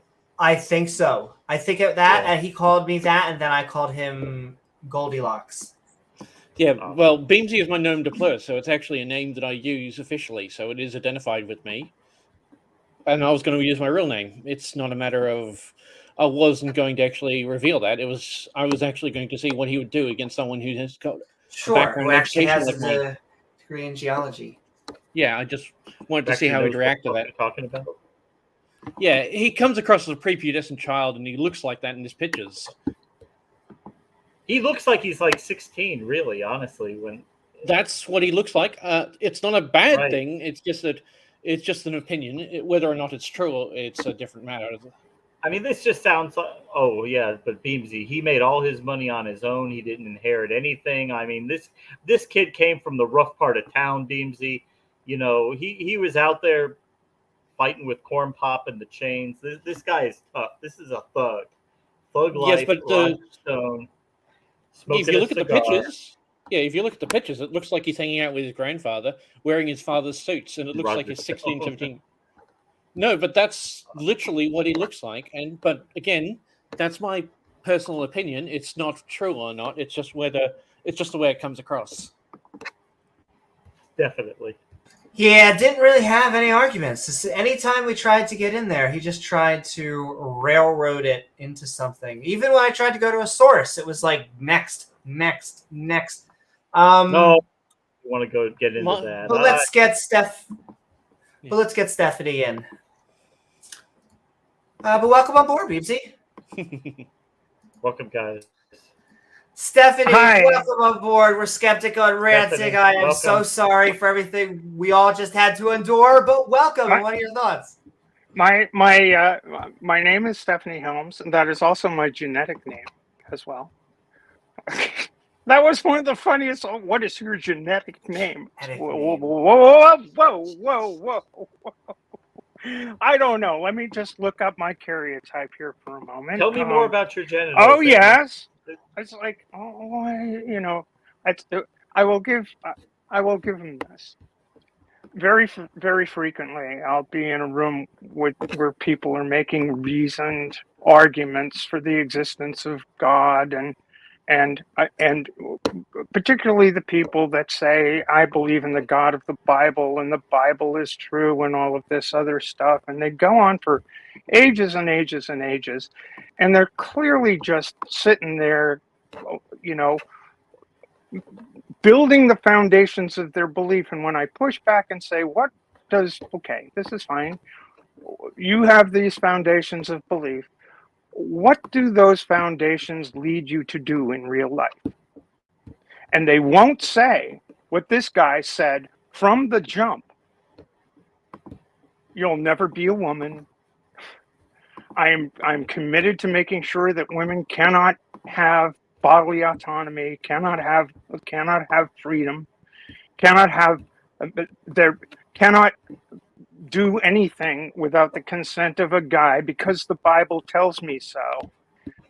And at least this 20-year-old intern for Roger Stone, who manages Roger Stone's money, apparently all the way to the pauper house, because Roger's getting his ass sued six Pauper ways house? to Sunday. Oh, I hope that pauper house. I hope Gotcha. this motherfucker. I hope this guy follows in Roger Stone's footsteps and finds out that maybe grifting's not the best way to make it.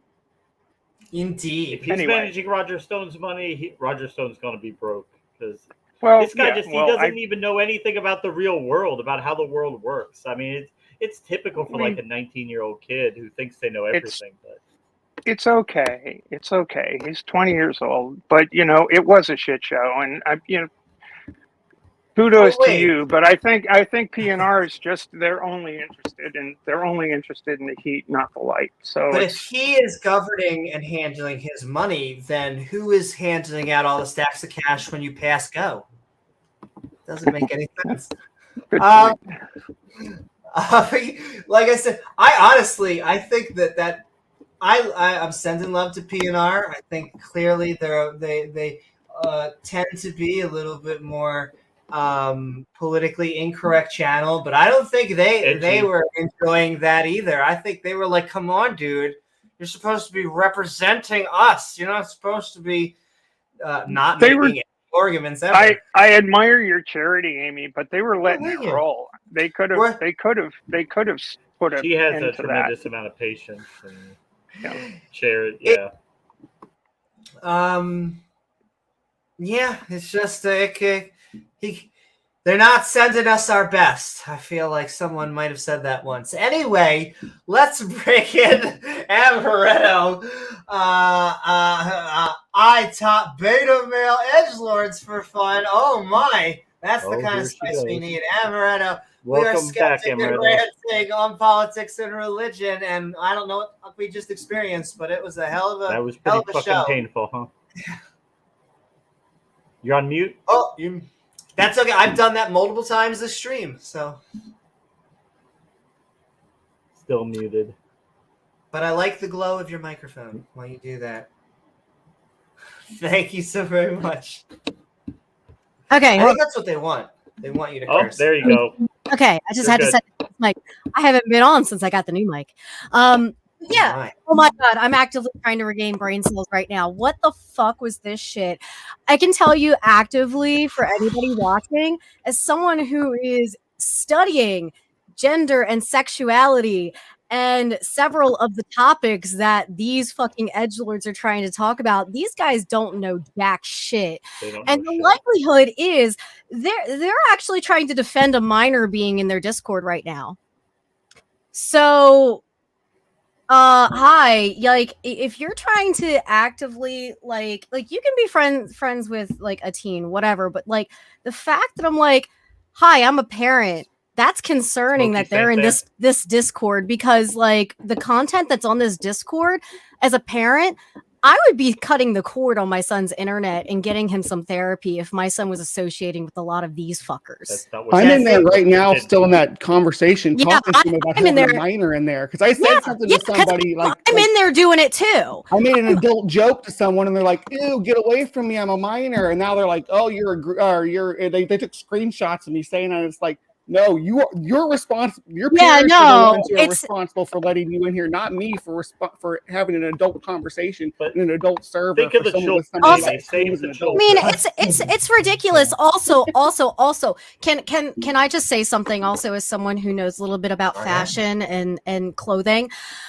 first off, a lot of clothing is not inherently gendered. Skirts used to be common for masculine aligned people to wear, and also pink was the typical gendered color for boys up until I believe either the late 1800s or the early 1900s, when pink and blue switched. So blue used to be typically used for assigned female at birth babies hundreds of years ago. Second of all, who the fuck pays $3,000 for a fucking suit without knowing the purpose of a suit? You buy it off the rack and get it tailored.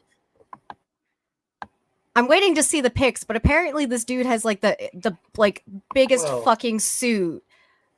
I'm When like, you've arrived, that's how you can tell if a guy wears No, a suit that actually fits. I mean, well, yeah, this is if anybody ever like has like the rich versus actually rich, like the guy with the mustache that does these compare and contrast like YouTube shorts, that's what it reminds me of. I forget the dude's name off the top of my head, but it's basically like, what's the difference between having money and actually being rich? And typically, I know the difference. The guy who's actually rich is not as much of a douchebag as this motherfucker. Like that wasn't even a people how debate. rich you are and how much money you have all the Oh, time. no, Yeah. Anytime that someone needs to bring up how wealthy and popular and good looking. Oh my god. Oh my god. Peter just sent me the pic, I guess. who the fuck is he next to? This is that fucking. It looks like fucking Roger Stone, but like he works for Roger Stone. That's his whole thing. Oh my god! No wonder he's so. That's what I said. He works for Monopoly Man. That's why he hasn't had the suit tailored yet. He's waiting to see how the tattoo settles down so that they get it right in the shoulders. I'm telling you, like, what the hell? If I was this guy's parents, like, I'd be wondering what the fuck I did wrong. I'd be getting help. He doesn't even like. That's Roger the Stone thing. has the face. Maybe he has Richard Nixon's dick tattooed to his back. Oh my god! Hi. This guy doesn't even look like he's old enough to consent to get a tattoo in most states. Well, it reminds me of KJV. This is I'm kind of glad you actually like the another person who took my face as a profile picture. She did all of this stuff. She was the last to bait me. Brah was the KJV, but and everyone would make fun of her because a recent debate, and she has like the voice of a child, but she says the most disgusting, horrible, degenerate, reprobate stuff. She talks about who the real Jews are. She talks about aliens and all this other stuff. Every conspiracy and then theory. If you bring up, are you allowed? Are you supposed to be on here? She gets real quiet and she won't talk and all this shit. Mr. Amy Newman, a dude with a penis, an old pizza. Like I also want to point out how when I mentioned, I was like, y'all are much more interested in Amy's penis to like, be saying some of the shit you're saying. Oh, indeed they are. And I love the fact, like, I'm sure they have some of those pictures that they didn't post. I'm telling you, and listen, I'm so sorry, but like if you're using the fucking lingo troon, then you spend way too much time on 4chan, and you actually need to go out and as it's hip to say now, touch grass. Like you got like a lot of these people don't know what the fuck they're talking about. They're just mad on the internet. These are probably some of the most beta ass bitches IRL. And I love betas. I top betas for fun. It's in my name. But what I'm just saying, like, y'all are like spouting all this shit. It's almost like it's a bubble to reinforce. Please don't say that word. If you say it 3 more times, you'll summon Bubble. Oh, he was in chat. Oh, we before, love so Bubble. We're just sending love. I mean, listen, y'all. I would take Bubble and Sunflower over these dumb fucks. True. This holy was the worst shit. political debate I've ever had. This server shouldn't even be called Politics and Discord because it's like nobody wants to actually fucking talk politics. Though I will say, I'm still sending love, PNR. If you're watching, I still send love out to you. But Goldie just didn't want to debate. He wanted to. He wanted he wanted his metaphorical dick sucked by all of his bros. Which I mean, that sounds sounds gay, bruh. I could tell when they were turning on him too, numerous times, especially during healthcare. I could tell that that was when he made the anime remark. He's like, I see all these people fucking in chat. Yeah, well, they're all fucking anime fucking pictures or something. Training oh no, we're not basic ass bitches that, like goodness, God forbid, like that's right. God forbid that we use different mediums of storytelling, and honestly some animes have like way better plot lines than what goes on in modern American TV. It's so sad. And on that, we're going to keep listen, in the name of the moon, bitch, this is a holdup. Yeah. Let's just say that I'm sorry for all the Kleenex that got used up in that debate. Oh my! I can imagine he was working that debate with one hand. Well, I was down for a dick sucking of his because I needed a toothpick. Yo, I know, right? He'll need the mop for his floor when he's done. Needed something. Maybe it wasn't. Maybe it wasn't Kleenex. Maybe it was just socks. I don't know. He's literally cleaning up the porn set after like the Bukake orgy, like for Volume 5 was filmed. Like, good God. this is. I'll say this and then I'll get Eloy on. I think you can appreciate this, Amaretto. I think all the whole. Eloy. But I was sending love. I did a stream earlier today with Randolph Richardson, and we had like a 30-minute conversation about taxoplasmomy. It is a specific parasite that cats have. That, I think it's a taxoplasmosis or something. yes. But like pregnant women Now- aren't supposed to clean the litter boxes because of it. Or now, pregnant. he talked ASAP. about this for 30 minutes, and like the chat was very normal. Everyone was just going back and forth. We weren't even talking about religion. But I just happen to know that the people who talk about this a lot, for whatever reason, they tend to tie it to LGBTQ stuff. And so, like, they were about to let him go. And I'm like, hey, just before you let you go, I just, have you ever had a gay experience? He got really quiet. And then he's like, no, definitely, no. But then he said, but while we're talking about the subject. Oh my God. Now, 30 minutes later, okay? 30 minutes later. Oh, boy. This is a straight man named Jason Family Values saying this. Did you know that semen is addictive? And you're like, is it? Do you have a problem? Is it just so yummy? Because I can tell you why, and this is like the whole premise of everything I talk about in relation to like gender and sexuality. Gender and sexuality are not as fucking binary as we would like to play. Listen, gay guys love boobs too, and listen, maybe sometimes straight guys just really like girl dick. Just say it happens. Also, just send in love, Seems Sam. like it does happen. If you do, I have an disagree with us- OnlyFans, so That's I was gonna say, listen, and if you want some non-binary finery, like come and hit me up, baby. Because listen, I'm telling you what, between the shit that happened on this Discord, listen, I can tell you, my dick is probably bigger and better than half of the people that were yelling at Amy that they were never going to be a real woman. That's Well, probably darling, true. But I first just set want my to. attention. Now you have my erection. Oh my! I like it. I like it hard. If you disagree with us, we allow everybody on here come on to the StreamYard, and we'll let you say why we thought we got big L's. However, I am going to keep on sending it down. We're gonna keep on getting people. So let's get Eloy. First Christian. Yes, though I honestly I don't think Eloy is gonna agree with this person. But I'll see. We'll see what it. I get the feeling all the other Christians, Decent people would not. wrong. Decent Christians would not agree with whatever the fuck just happened on this Discord server. Welcome Well, let's find out. Eloy, welcome aboard. How are you tonight? We're Skeptic and Ranting on Debate Me Brah on politics and religion.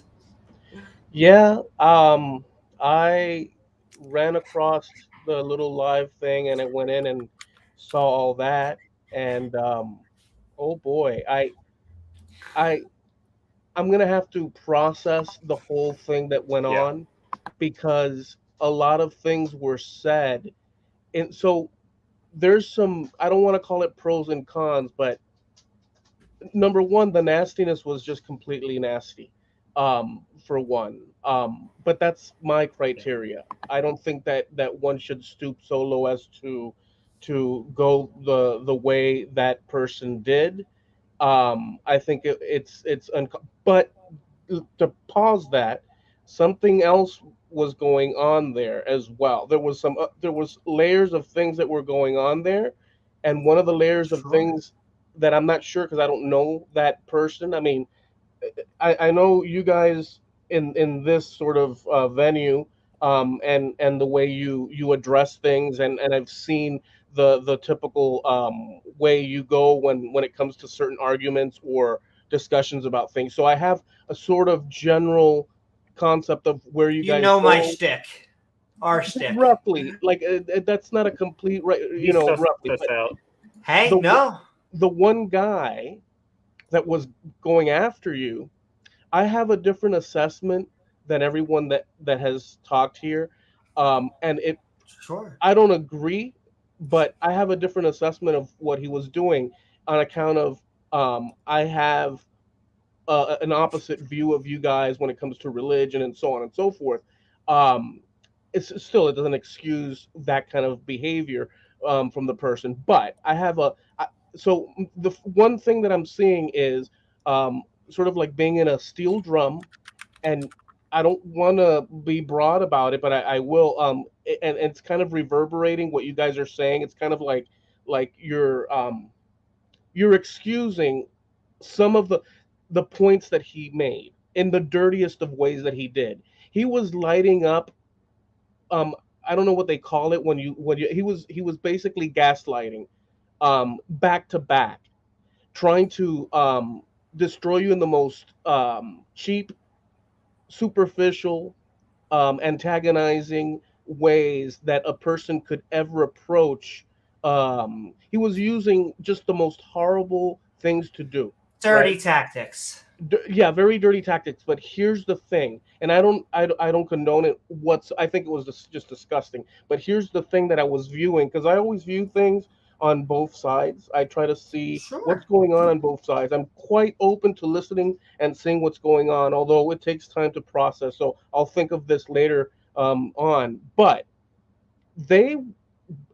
one of my assessments initially is that they were going after your, and he admitted as much, they were going after your way of approaching religion, and because he mentioned it as much, where you guys are basically, to a degree, not even to a degree, I'm candy coating it, you're gaslighting it left and right in the beginning, which is your right to do, right? It's your right to do, and I see it for what it is. But like giving the most simplistic and cut down explanations, and it belittles religion. But what this guy was saying in his furor was that people are likewise attached to that. It's part of their reality, their culture, and you guys are going after that in the meanest of ways.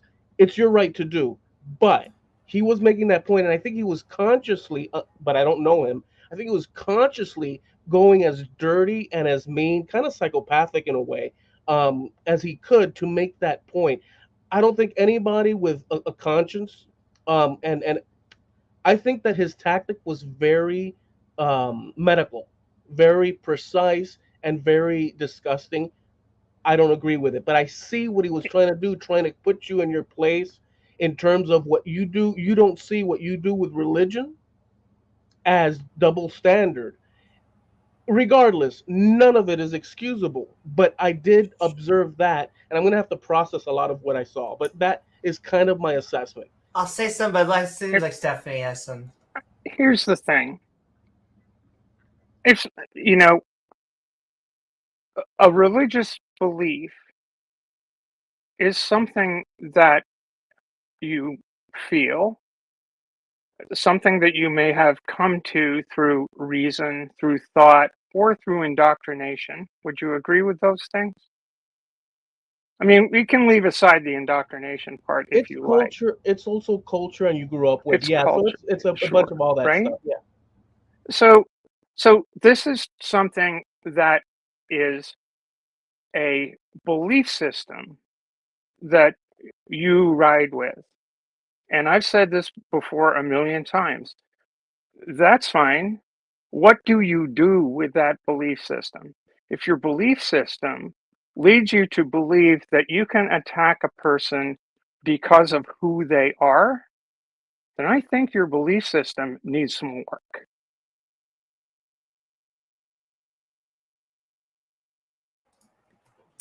And so I'm just going to, I would say, I'm going to say something, then I'll add in Richard. And then we got Peter, Leo, and Mark. I think that when people start with me, they do this. In fact, I think they start with every transgender person. They assume multiple things. One of being they are the most left-wing, almost fascistic. They want to take away all their rights. They want to.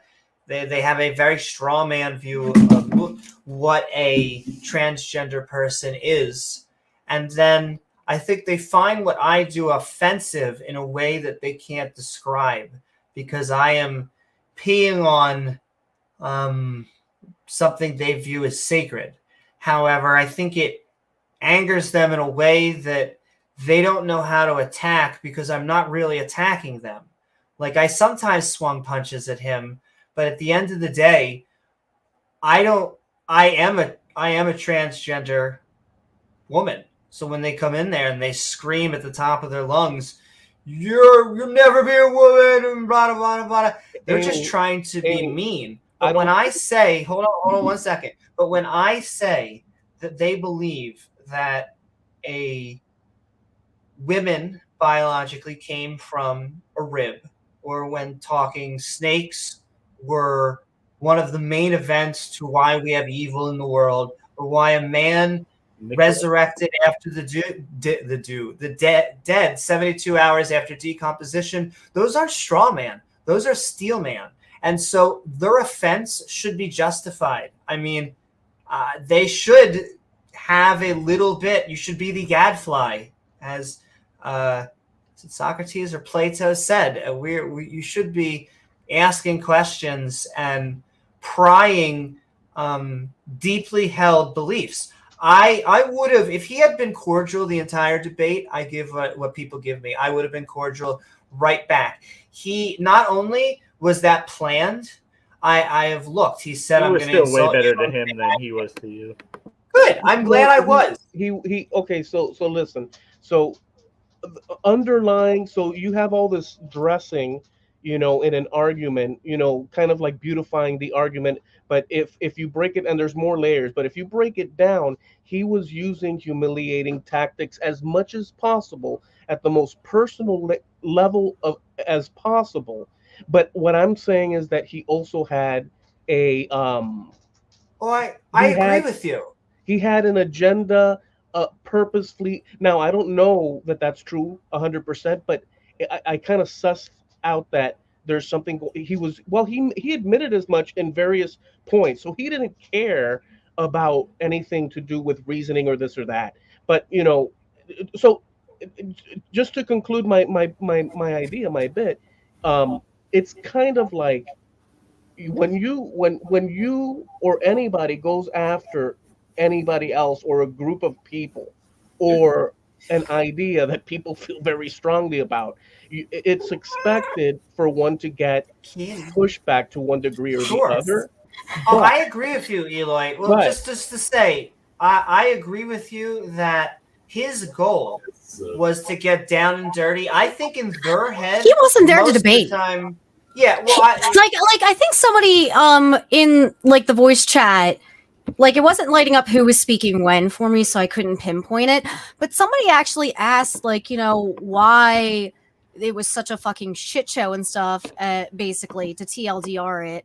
Like, why was this beat like so disruptive? Why, like, were you not like, yeah, it's Lenore is. Look, just to but they were even saying it's because it's entertainment, like because this is supposed to be entertaining. That's not entertaining. Like, not for anybody but you and your beta bitch buddies who want to wank each other off on a Discord server. Like it's actually cool.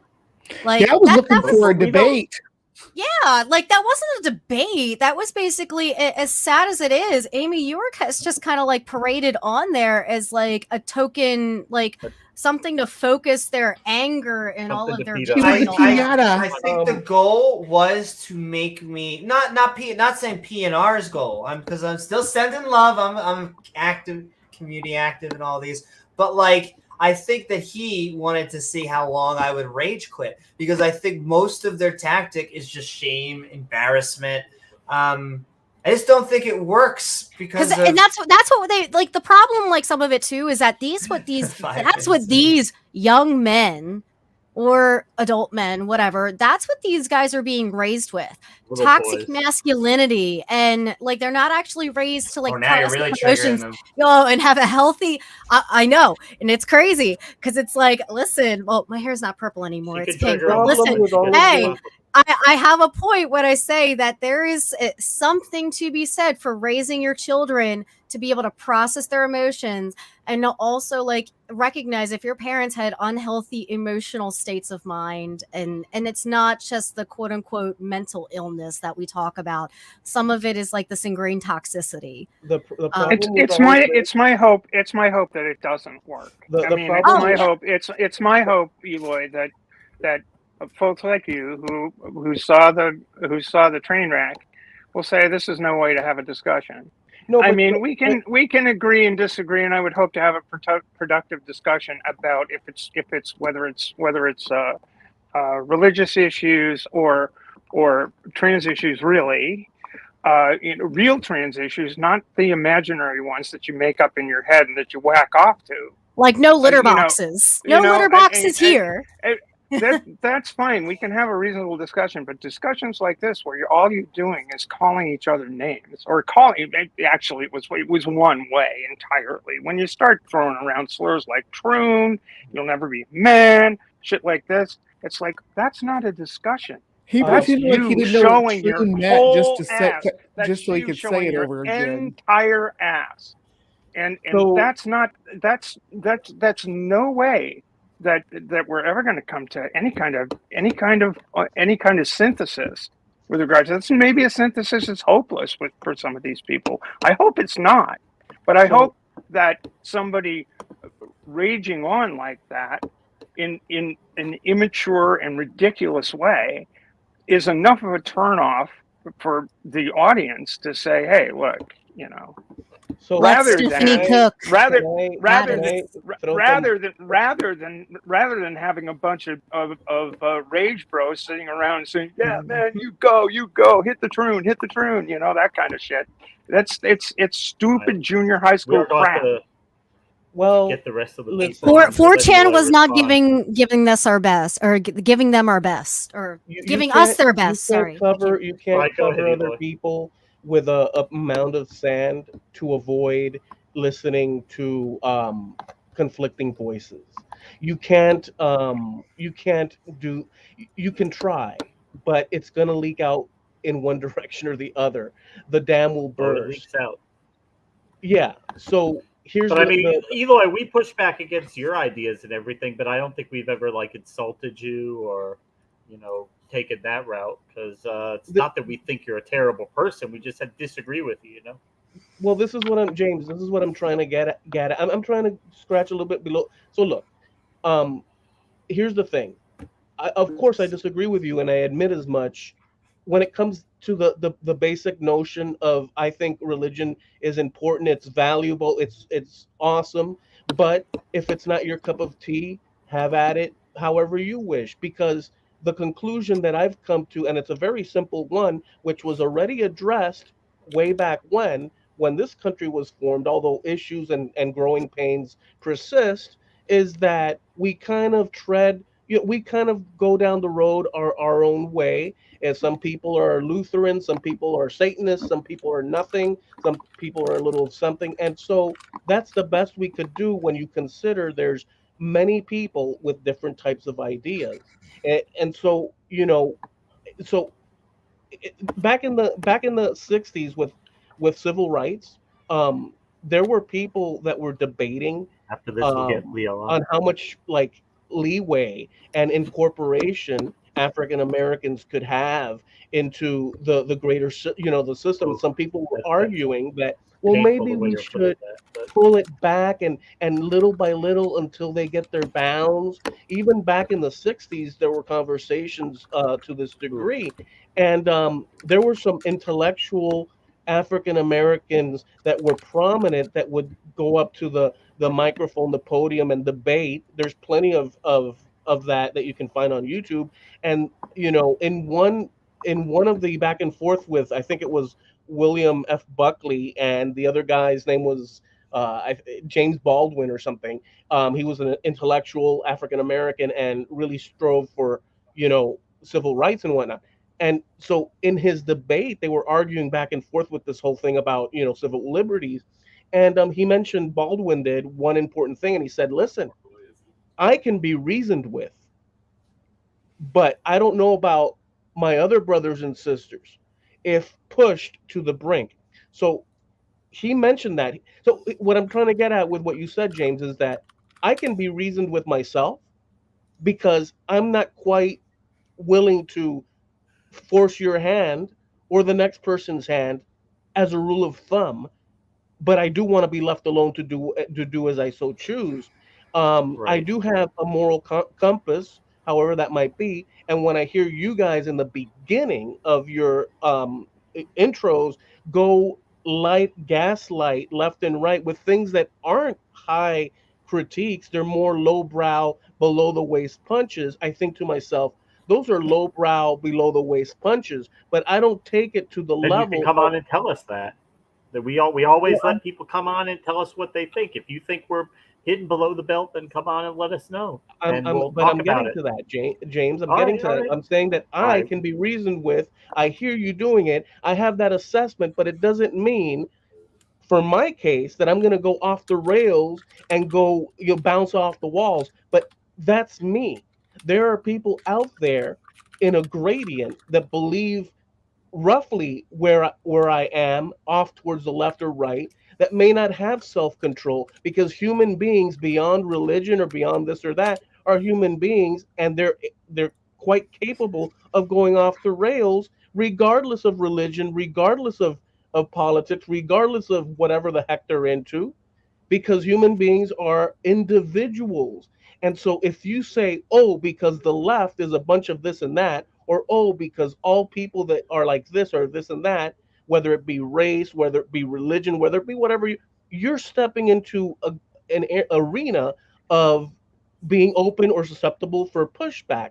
And so people can't be reasoned with properly if they're on the extremes of that spectrum, is what I'm saying. And okay, on that note, we're going to get Richard, and then we're probably going to get all the people in until James and myself are actually replaced, because we got a full house tonight. And so we're going to get Richard in. Richard, Demolished Doctrine, what is up? We are Skeptic and Ranting on Debate Me Brah, on the debate between myself and Goldie on politics and religion. How are you? What are your thoughts? Peace and respect, y'all. Great show, Amy, and wow, look at this panel. Look at these people. This is amazing. Peace and respect, got 4. Richard. Oh, thank you, Steph. I got 4 really quick points, and then I'm going to duck out and leave some room. Generally, for anyone, if other people will say of you that you are happy and loving, that's probably because you've accepted a lot of reality, and good for you. But you can always tell when people accept reality because they tend to be happy and loving. It's amazing. I'd like to encourage you, Amy, and everyone here to continue, please, to help people to think better when they're evidently thinking poorly. And I don't think a person needs to be a bad thinker to have some kind of a theistic belief system. But it shouldn't rule them where they think poorly. So maybe if you're doing that, you need refinement. So listen to these folks and say, am I doing that? Am I being stupid? And if you are, change it. All right. I came in also to promote, remember Sammy Jenkins' daughter, Addie, who is very, very ill. She's strong right now. And she's a good subject for serious treatment, and she needs it. And I think we need to do it while she's strong. If you guys know what I'm talking about, I'd like to promote that. And hey, Richard, if you just say something in chat, I'll make you a mod, and then you can post the link to her GoFundMe. It would be an honor. Thank you so much.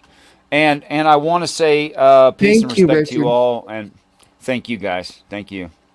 And I want to say peace and respect to you all. I really appreciate you. And I wanted to be seen with smart people, so I thought I'd just kind of jump in for a minute.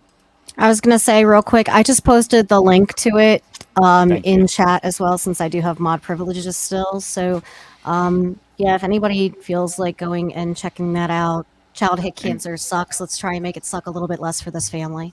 Right. And if Sammy's you like a can't good give, friend of mine, so yes, please. His daughter, I've seen. They got a Facebook page if you want to see that. If you want to feel read the whole story on it, he's got that pretty public out there. So and maybe not all of us can afford to give directly, but we can promote it. And if we keep promoting it, there'll be enough people, you know? All right. Thank you all very much. Absolutely. Have a great night. Keep doing what you're doing, Amy. Thank you so very much, Richard. Keep on being a mensch, an amazing human being. Peace.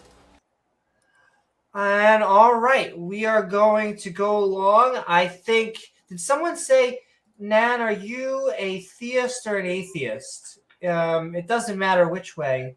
But welcome on board to us in a second. We'll get you in the queue. We got Peter, Leo, and Mark.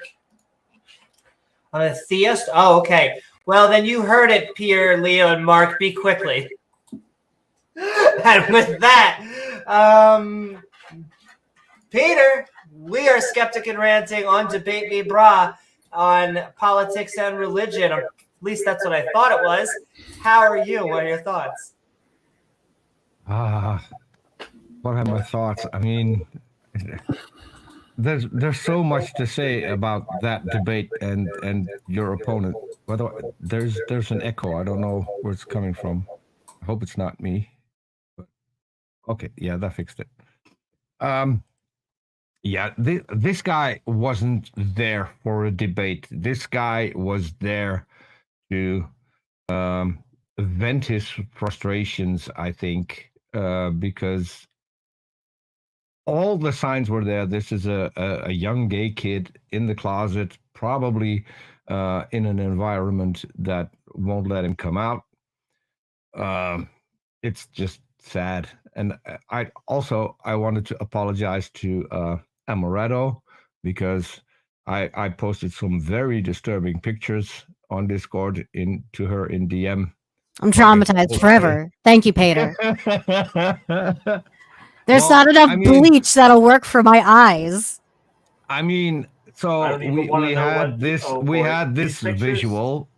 We had this visual of a guy in his dad's suit sitting next to a white man edgelord with money, and first off, that in and of itself is bad. Yeah, but see, I didn't know this guy. I just thought that it was a kind of a Biden lookalike. So, oh no, he's a very much like he's one of the guys who also flashed like the white power hand symbols. Like he's. I was stunned in my soul. I'm like, no way that this guy's basically a bitch boy for Roger Stone.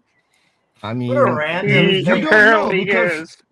you don't know Amaretto, because in his free time he likes to go out and hang out with the cool kids. Oh, you know, that's what he's doing basically, and I'm really happy that he was on for this and not on for the show that Amy and I did earlier today with Randolph Peter, and Taco. Was I hallucinating? Come on, we gotta. I looked it up. So there's a book. I have it here. It is Semenology. It's the Semen Bartender's Handbook. And if that's not enough for you, then you can get the duo. You can get Semenology to make your drinks with semen, and Natural Harvest, a collection of semen-based recipes. I need to, weird segue. I need to ask this. Shaken, not stirred? Oh no! Yes, I was going to say that.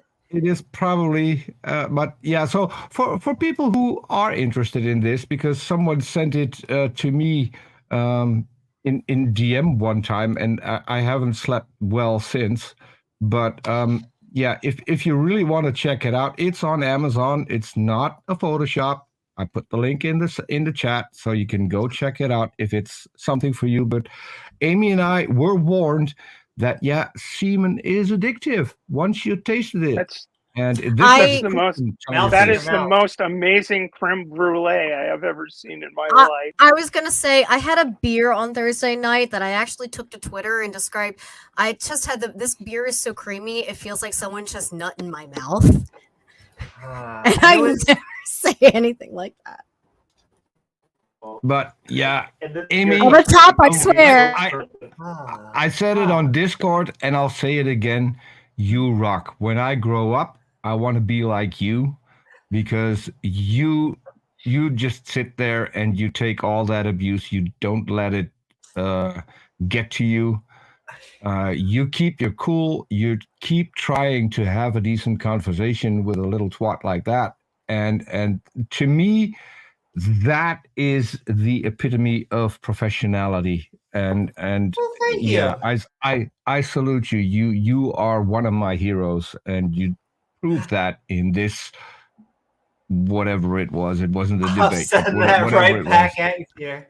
Pater, I'm gonna go buy the semen cookbook just for you. And on that, I am going to add. We got two more before our headliner, because we actually like people who disagree with us. Woohoo! Oh, and I also, that's the other thing. I was expecting him. I keep on saying this to like fundamentalists or creationists or whatever. When you attack us for our identity politics, it's because you are pushed into a corner. Like, I have brought up a subject that you are terrified of, and so you need to hide as far up as possible. And I guess you come all the way around back to my genitals somehow. Well, yeah. What's that stupid It's fascination called a with reach your around. genitals? And especially so. They want to suck her dick. That's what it is, because semen is addictive. Her penis seems to be something that they crave, that they have dreams about, because even after the stage ended, that little group, all of them wanted, and they wanted pictures. They would follow Amy's penis if it had an Instagram. Yeah, Don't even start giving me ideas. But this is a Christian asking someone for pictures of their genitals. I'm pretty sure, I don't know the Bible that well, but I'm pretty sure that is not something that Bible God would want you to do. But maybe Bible God was like an in-the-closet gay themselves. And I'm sending love. He probably maybe was, one if day we have to go off of little boy Jesus, who only had male friends. Yeah. I'm just going to say that I know a lot of trans people who harbor religious beliefs, and they're fine. I know a lot of trans people that I know a lot of trans people that harbor unbelievably grim beliefs from my perspective about a number of issues. This notion that the trans community is somehow monolithic, or that the atheist community is somehow monolithic, or that either community harbors some agenda that where we're after people is ridiculous. We're not. Neither community, especially the trans community, is a very, very tiny percentage of the population. Not to say that we are not a lot of people. You take even half a percent of the world's population. That's a lot of people. But we're not monolithic. We're just people like everybody else. And we're not trying to trans anybody. We're not trying to. All we're trying to do is say we're human beings. It's trans in time. I'm sorry. I mean, it's my trans agenda. Stephanie, I think that is just projection, because the people who attack you, those are the people who want to dictate what you can be, how you can identify. And you guys are so wrong about all of this. I actually was cis. You all remember, you've seen me. I had a beard and everything. Amy bit me. Amy actually That's true. bit me. I'm sorry. That's it. So you guys are completely wrong about how this spreads. How cooties works. Listen, Bree, stop exposing our secrets. The trans hunters are going to come for us. Yes, you should have focused on snakes instead of insects, because then you would have had all kinds of anti-venom and you could have countered all of this. This is how you do this. That's what COVID. That's why That's what the COVID vaccine is. My God, you're summoning Buffy the Trans Hunter. This is how you hunt Well, T-girls, and it's loaded with estrogen, not bullets. Amy, and then your front line is the trans male cat boys. Exactly. You're caught between a rock and a frontline hard combat, place. They want us to disappear, and if we don't disappear, they accuse us of grooming. It's crazy. It's really fucking hard. I mean, I transitioned 25 years ago. I was stealth for a very long time, and it wasn't until people started coming after me that I started pushing back on this stuff. I did my best. I did my best to not be trans for 44 years of my life. And then I did my best to just blend in for 10 years following. And then that wasn't good enough. Just leave us the fuck alone, maybe. Seriously, it's the same for me because it's like I've been questioning my gender since I was a kid, and like I'm assigned female at birth, but like I'm I guess like I'm non-binary, but it's like I guess like the concept of like demigirl and like femboy are where I kind of align. Like I really feel like I'm this mishmash amalgamation, or however you say that word. And like I definitely don't fit on the binary, and it's really hard. And like as someone who's like, I was assigned female at birth, and like it's a thing. You try and like deal with it, and then you're trying to like mask it, like because it's hard enough going through these thoughts and feelings and stuff. Like the online harassment or the in-person judgment, it's toxic, and that's why the suicide rates are so high among anybody who's not cis. It's not that it's because we have a mental illness with our gender, but it's because of like the chronic mistreatment. I have an acquaintance, like part of like my whole thing. So I'm doing a study abroad this semester. I'm going to be going to Ireland in March. As part of what I'm doing for my class, I'm actually going to be studying about LGBTQ issues in Ireland because amazingly enough, for such a conservative rooted country, they actually have been more progressive on LGBTQ issues than the United States. I actually know somebody who immigrated from the Mid-Atlantic US to Ireland because they're more friendly to trans people. And they actually, in 2018, I just learned this, they actually did do a referendum on abortion. So this is a conservative Catholic country who still, the US had conservative roots as well. But I want to... Oh, no, you're the final person. Found out. And okay, on that, we are adding in Leophilius. We still got Mark Reid and then Nan backstage. But Leophilius, welcome aboard. We are Skeptic and Ranting on Debate Me Brah. We are talking politics and religion. It was a cluster, but it was... I had fun. How are your thoughts, Leo? So, with a discussion like that, there's really two ways that I can look at this. And there's a point at which they blend together. The first one is that this was an entirely disingenuous engagement by an entirely disingenuous individual who had no intention of acting in any serious capacity whatsoever in the discussion. And the second one is that this is somebody who had some sort of genuity in the discussion, but nevertheless had no points to make, no arguments to defend that lack of points, and nothing meaningful to respond to with respect to what their opponent was saying, which would explain why they did nothing but engage in pretentious and passive-aggressive behavior, ad hominems, asking entirely off-topic questions, not wanting to stay on any one point, wanting to just like mention the point and then move on to something else, but not wanting to break anything open more deeply. I think it's probably a mix of the two of them. I think that this person was very, very much a disingenuous individual, but at the same time, I do think that they didn't have any positions to defend. And Leo, do you have any picture of you in high school? Let's put up some pictures of Leo in high school and see who had more fun. Like, what a random question in a debate about...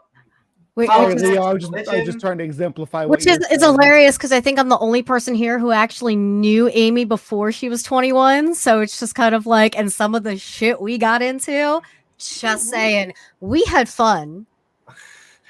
They always go for the weirdest stuff.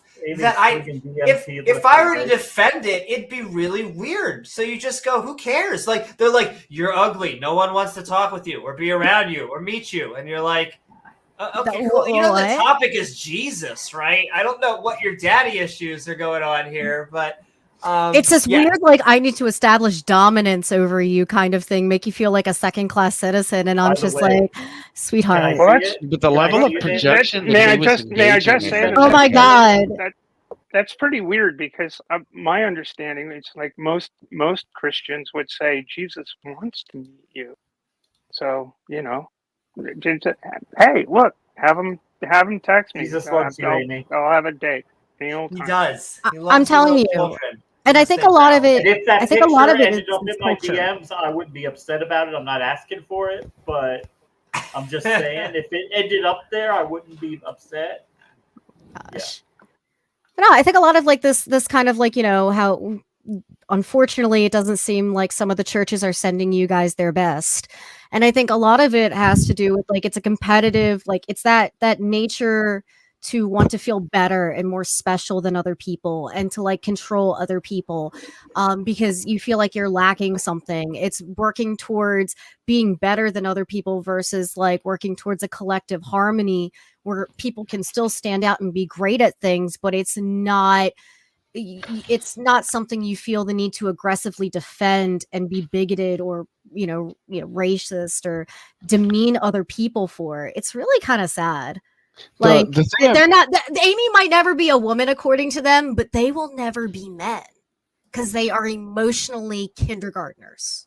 And that plays into what I wanted to finish up with before we at least should go ahead and get Mark in here. Go ahead. Is that the level of projection that he engaged in? I don't know if everybody else caught it. And then the gaslighting that he tied into it, on top of the overtly pretentious attitude and the passive-aggressive patronization, showed a level of insecurity I have not seen in a while because I haven't been on Discord in quite some time. But those are the characteristics that the minute that this guy started talking, and I heard the pretentious passive-aggressive patronization, I was just like, oh, he's one of these guys. He's one of these Discord wannabe edgelord right-wing fucking trad-cath dumb fucks who thinks he's smarter than everybody else, but doesn't know how to carry a discussion beyond the fucking length of a ruler. Darth Dawkins, anybody? Like, guys, I just want to say I'm going to bounce. Like, I go hit the shower, but good night. Much love to everybody. I had so much fun coming in there and trolling that guy for you, Amy. Thank you so much. Bree, good night, Bree. Enjoy that they're going to be thinking about you tonight. Oh boy. How about that, Mark? Huh? And okay, on that note, we're getting in. That's right. We are getting in Mark Reid. Mark, we have been ranting about everything tonight. We have been skeptic and ranting on the debate that I cannot agree more with Leophilius. That just felt like a lot of projection. It felt like a lot of like weird type of attacks that he must be used to getting a lot of like flair out of people, and then if nothing happens or they don't react at all, they just got nothing. Anyway, what I'm trying to say is welcome, Mark Reid, and what are your thoughts? Right. Yeah, so what's the weather in England, Mark? Yeah, but how's the weather in England? Yeah, so for not being able to tell the difference between English and Australian accent, and I must are you going to complain about guns next? Gosh, yeah, Mark. I want to do that debate as well, but that aside, I think Leo said the perfect word: gaslighting. So, what I thought was this guy can't actually like. As far as you're talking about a debate where you present your ideas and things, he's incapable of doing that. So instead, I think his strategy and what he's used to is sort of just to insult, get the other person mad. It turns into a dumpster fire. Nobody can say anything. There's no points being made. It's just, a complete mess that nobody actually gets points out, and he considers that a win. I don't think what he was prepared for was the amazing and indomitable Amy, who is grace under pressure and just so amazing. I don't know how you did it, and just goes, yeah, you can say all of that. You can claim this, you can claim that, and like, the gaslighting was real, you know, sort of. So this, and he did it to me too, or tried to, sort of saying, hey, you're probably fat, kind of thing. It's like, wow, that's you've got an accent. Well, yeah, it's Go shake well, it's just that's what you do if you can't actually make any kind of, if you can't have a debate, you just insult and hope that it breaks down. But I think Amy handled it with absolute grace and was an adult with a guy that is used to sort of arguing with other children, you know, just make him angry, and then it just nobody can say anything, nobody can discuss anything. So I think that you did amazing. I think that there was no reason why you had to answer all of his questions about you. The debate wasn't about you. I think that if you're happy doing that, it just showed that you're, you know, a mature adult that can actually discuss things, and he's not. But thank you. Can I actually tell you one of the things? I don't know if he does this, but in just doing my little OP research, Amy, like if you look at just really quickly, can I make a point quick when you're done? Sure, absolutely. But like if you look at Stone's biography and like what he talks about politics, the ironic thing of him saying you have no policies, Stone is like quoted as saying like, never defend, attack. Yep. Never admit when you're like, it's like pre-Trump. Like this is you can see where he gets all this shit, and it's like, it's hard because you want a Socratic method. What my biggest thing going into that, what I wanted to do was I said I didn't want him to control the board. I said what he wants to do. Someone like that who says attack, and never defend means they're going to be like a Darth Dawkins. They want to, or a Presup in general, because fuck him. And they're going to just ask questions and never answer anything. And so I think when I really pressed him, he got really upset, awkward. Well, not only upset, it was a slow burn. There was a very specific point where I could have made, I don't know if I could have made the debate go completely the other way, but the moment he said he was a metaphorical Christian, my intrinsic Amy-ness, whatever you want to call it, was like, oh, he's a metaphorical Christian. He's not one of the fundamentalists. Let's try and spend the debate trying to build together. You don't know if that's so that true. We could. Well, I will exactly. Well, but I can I. Well, it's both of those, because can I tell you why? I could feel how awkward he was getting. This is a man that doesn't defend religion. He's a politics debater, and so the moment that he has to, he's like biology, and then it's like, hey, McRib, talking snake, all this stuff. And he's like, well, it's an allegory. And who really is a biologist anyway? I mean, he's religious for political reasons. It's not because he actually fucking cares. It's so he can score like vote for me points. That I do want to get point that I wanted to be on actually. Oh, sorry. Actually, nice hold on, Mark. Hold on. I do have to. I'm going to interrupt everybody because Leo, you did ask for. Yeah, sorry, Leo. Go ahead. I just about forgot about it myself. God damn. But yeah, with respect to the last thing that Mark was saying about just the way that he engaged and everything like that, one of the reasons why I'm quite hostile to just contemporary Western political economic conservatism in general is because a very large, disproportionately large portion of the people that I have engaged in online that are some sort of a Western style conservative, whether it be on Discord or Pal Talk or in Facebook groups or on Clubhouse or what have you, many of them all engage that way. I just don't see the level of disingenuity, discharity, dishonesty, projection, gaslighting from people on the left. Might see some dishonesty here and there and there is whatnot, but I do not see these things to the extent that I see them from people on the right. I just don't. Leah, when did you become a chef? Because you're gradient. cooking right now. All those categories you mentioned are gradients. People falling within those, the left or right, is a great. Just like all the other topics are gradients. So when you say something like you did say almost all, so you didn't say all, but you can't quite put the loudest voices always float to the top of the frickin' toilet bowl. But everything is roughly a gradient when it comes to ideology and most every other category. I'd like to make the point that I don't view human rights as being a left issue or a right issue. I would agree with you, Leo, that altogether too often people are ingrained enough in their ideology, particularly on the right, which is authoritarian, to say that, well, I can't be authoritarian enough if I don't exclude a certain group of people. I think that's where the right tends to flow. But people on the left can be bigoted too. I mean, it's not.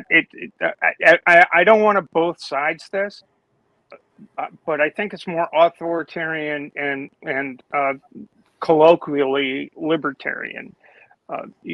Like as Amy pointed out several times, I'm in favor of freedom. You know, there's you know, it's not.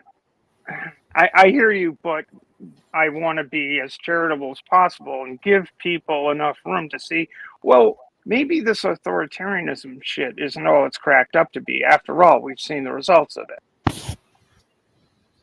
Thank you. And on that, first of all, I actually want to say thank you so very much, Gur. You should all check out Gur Mania streams as well.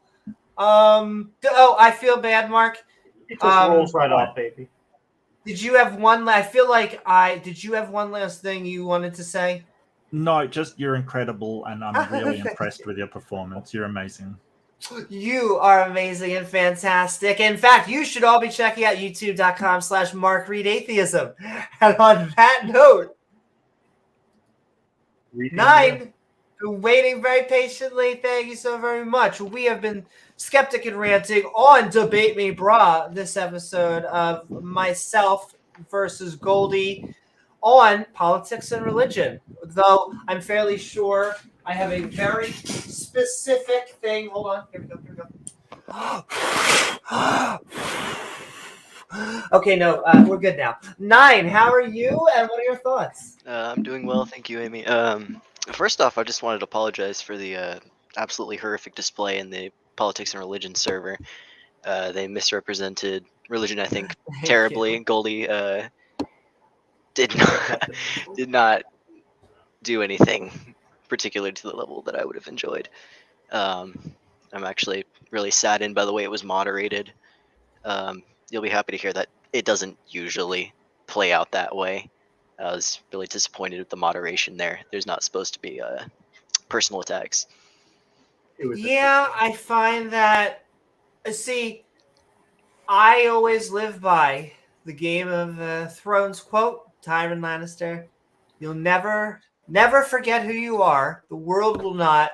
Use it like armor, and it can never be used to hurt you. And so they always just attack me with things that they think are embarrassing. Like, they're like, this is what your whole life is. So if I could just knock this one thing down, we're done here. And then when that doesn't happen, they're just terrible conversation pieces. Also, thank you so very much, Captain This Red picture you Bull. put on Twitter. But Amy, look at this picture you put on Twitter. Yo, I know. Once again, can I tell you something? I had something surreal happen that, like, I told James, I think I've been preparing for this for, like, years now. But, like, last night, because they've been shilling for the debate, I guess they must have looked up a bunch of my stuff. They found my old Twitter, and the PNR server has been just posting my pictures nonstop. But none of them are, like, bad pictures. Like, they're pictures they think that they think are bad. Like, they're not pictures. I tend to be a little bit more modest. I think as you get older, you do so. I still like to dress up and get sexy and all that other stuff. But, like, I don't know.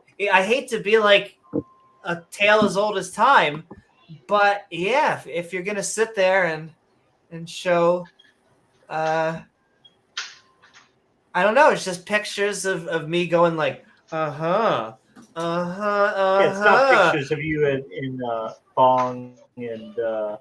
Yeah, it's basically Amy just trying to do like thoughty, like safe for work shit. That's all it is. But see, it's that same gaslighting. It's sort of like this whole, well, don't you feel ashamed of yourself? Where it's sort of Exactly. gaslighting to you should feel ashamed of yourself. And no, You nobody's have the look, right, Amy, to what, but I'll give you my suggestion, and for whatever it's worth, I would not, in any kind of discussion like that, once the person goes down the road of personal stuff, I personally would just shut it the frick down right there, because that leads nowhere. Oh, they do I that know all what the he was time. trying to do, No, and he I admitted as absolutely much. agree.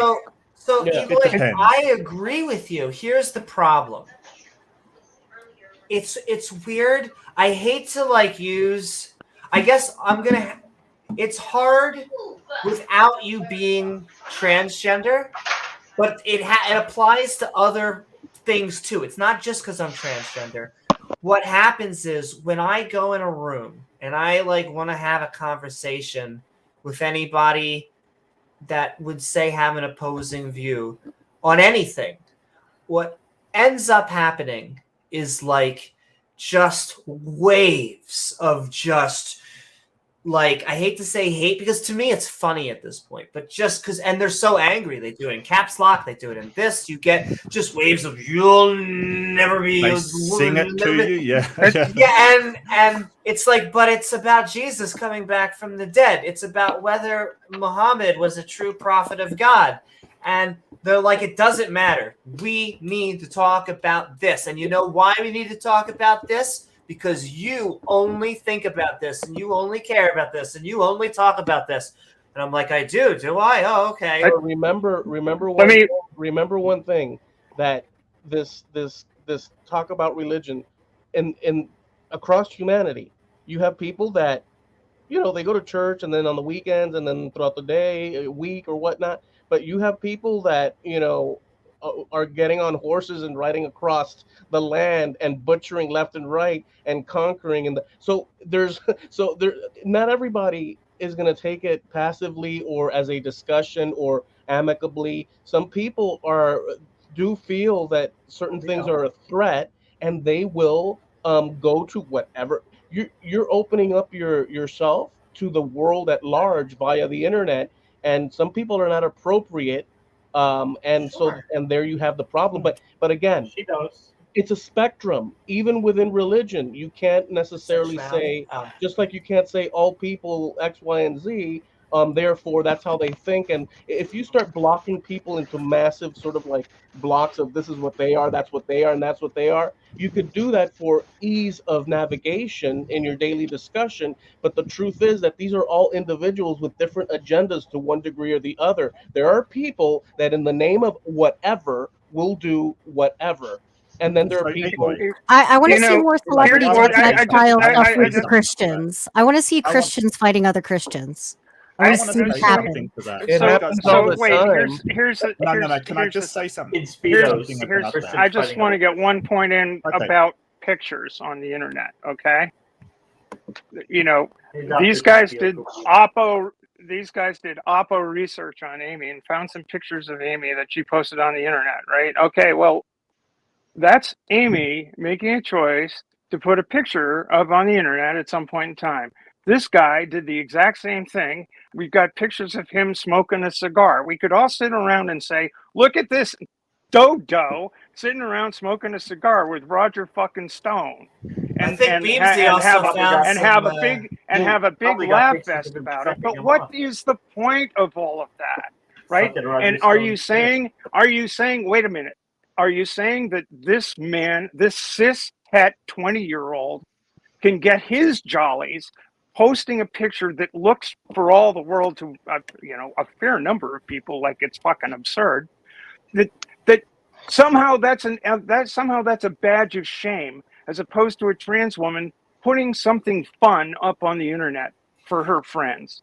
I mean, the hypocrisy God there forbid is trans people profound. fucking I wanted exist. to make a point about what Eloy Like, was damn. talking about. I want to make a point about what Eloy was talking about. He was talking about the personal attacks, so let's include the verbal attacks in that. And you're not. I'm going to talk meta about debate now, and you're not going to like it, Eloy. Okay, so be prepared.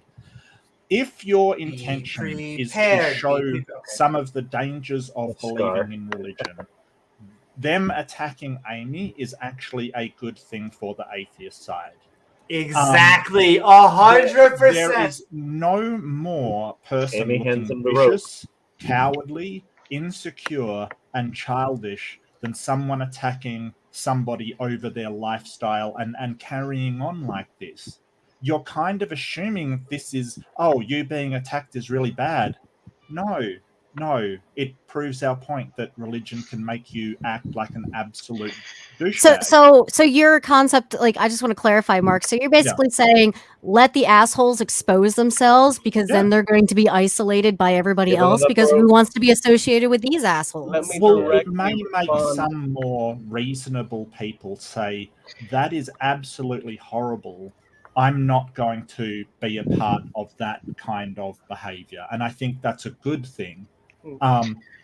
So I'd like to respond to that. Well, before I just want to point, because I agree with what Mark's saying, but I also agree with what you're saying, Eloy.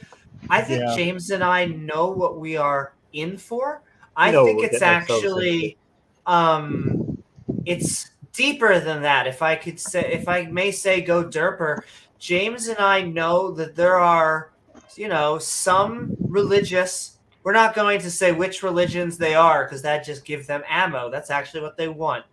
But there are religions out there that would throw acid in my face and James off a building, and they might just switch those two Just for being punishments up atheist. just for the fun of it. In Exactly. In a New York minute, there are people out there that will put you in a drum in a box, toss you off the side in a New York minute. But I agree with you. So you see us on here, and we're all about the laughs and the comedy. But like in the back of our head, I think James and I both know with who we are dealing with. That's why I have such a desire. Once I know you're a metaphorical or a whatever the hell kind of theist, a non-fundy, I just get such relief because I get death threats weekly, and it's not by liberals trying to spread secularity. And so I am just trying to wave out. So we're trying to survive this wave. People look at me and they go, it's a trans person, but it's more. It's we. This is the skeptic community. And I was shocked. That's what I will say. The one difference, though, with being trans, I only saw one other. And to bring up a point what Stephanie said, it's just funny how the opposition. Oh, thank you, by the way, Captain Red Bull. Welcome to the skeptic and ranting community. It's an honor to have you as a member and our evolving badge system to trigger the creationists. And we hope we get to tuck you in. Can I reply to, I'm sorry, go ahead. There was one last thing I guess what I'm trying to say is we kind of, we know that it could actually get worse than this is probably this is a dumpster fire, but I love, once again, PNR. I'm proud of the PNR server. I'm still sending love to you. I'll do more debates. Bring them on, because and to also tie it all the way back down to Mark, we're right. You have not had till you have face-sitting death threats. Oh my. Well, Now you know what? we're over Maybe the it's because I'm Australian, but I don't worry about that. They've got more chance of the wildlife. You're British, mate. You're British. I'm British. Forgot. And you work for NASA. Come on. You have to be in 3 places at once, Mark. Anyway, I just won't live my life in fear of what people are doing in their own insecurity. I think that you can't change your life because you're afraid of other people. I just refuse to do that. I'm going to live my life and be who I am. And maybe if someone holds a gun to my head, I'll suddenly find God, if it's that like that. But about that Jesus guy. You know what? I'm Just do that. Just do that last minute repeating just to cover your base. Right, exactly. But May you know, I, not my idle go threats Eli. of Sorry, hell either. mate. That's not going to do it. So, a qualifier for what I mentioned to when I mentioned to Amy about two things, one for Mark, and one for Amy. To qualify, the majority of people would not put you in a box or sure. And toss you off the side of a ravine or whatnot. The majority of people, although they may have their this and that variation, are just people stumbling across life. At least that's what it appears to be. People are on about their business, too concerned about their life to consider yours. So the majority will not do these terrible things, but there are plenty of people within that surely would go, crazy for whatever difference you may have compared to them. And those people could not be reasoned with. Those are people that are probably on the psychopathic leaning of the spectrum. But Eli, I've been listening very intently. Eli, I wish that were true. I've been listening very intently to all this. I would be more confident that what you say is true if it weren't for the fact that there are over 138 bills in various state legislatures that would make my existence a living hell. Okay, so I've been listening very intently to everything that's being said. I've been could very I just? quiet. I'm trying to be sorry, very respectful. Ryan. Could I just respond? If you'd like to respond, yeah. I'll wait. Okay, so what you said earlier, Mark, I don't disagree with. I agree with that. By being gaslighting and Machiavellian on Amy, that it bodes well to reinforce whoever supports Amy to whatever degree, because they see the injustice. So I completely understand the reasoning and could not agree with you more. But I'm saying something else as well. I'm saying that it also by doing what he was doing, and he admitted, if you listen to so instead of patting everybody on the back, which is fine because that's what we do in community, and there's of course, and what he did was a jerk off thing to do. But if you listen to what in a few moments within that, with his disgusting display, he explained what he was doing. He literally, it came up. So he, however one considers the nastiness, that is true 100%. But he said he had a purpose within that. So to say, so it also enforces people that agree with that. And by him doing that, by him going the way he did, okay, it enforces all the other people that like that level of behavior on the opposite side of the spectrum. So it's kind of like everybody to their side of the ring. So I'm just seeing that as a reality, apart from just one side being reinforced. Okay, go 9, and I'll address that afterwards. Okay, so like I said, I've been listening very intently to everything everybody has to say. I'm trying to be respectful. A few points I wanted to make. First off, I want to say I do agree with you. There are definitely a very large amount of people who proclaim themselves religious and attack people. It's abhorrent. I completely discourage it. I completely condemn it. It's terrible. I believe people should be able to live their lives the way that they desire. I mean, do I agree with your lifestyle? No. Am I going to condemn you for it? No. If you ask me personally, what do you think about this? I'll tell you. But at the end of the day, that's your life to live. If I'm before God, I don't have to carry your sins. That's for you to figure out. Live your life the way you want to. And I will say, statistically, there are about 1.9 billion people that proclaim themselves to follow the Christian God, the Israelite God. Now, there are bad apples, obviously, in every single line of every single field of work.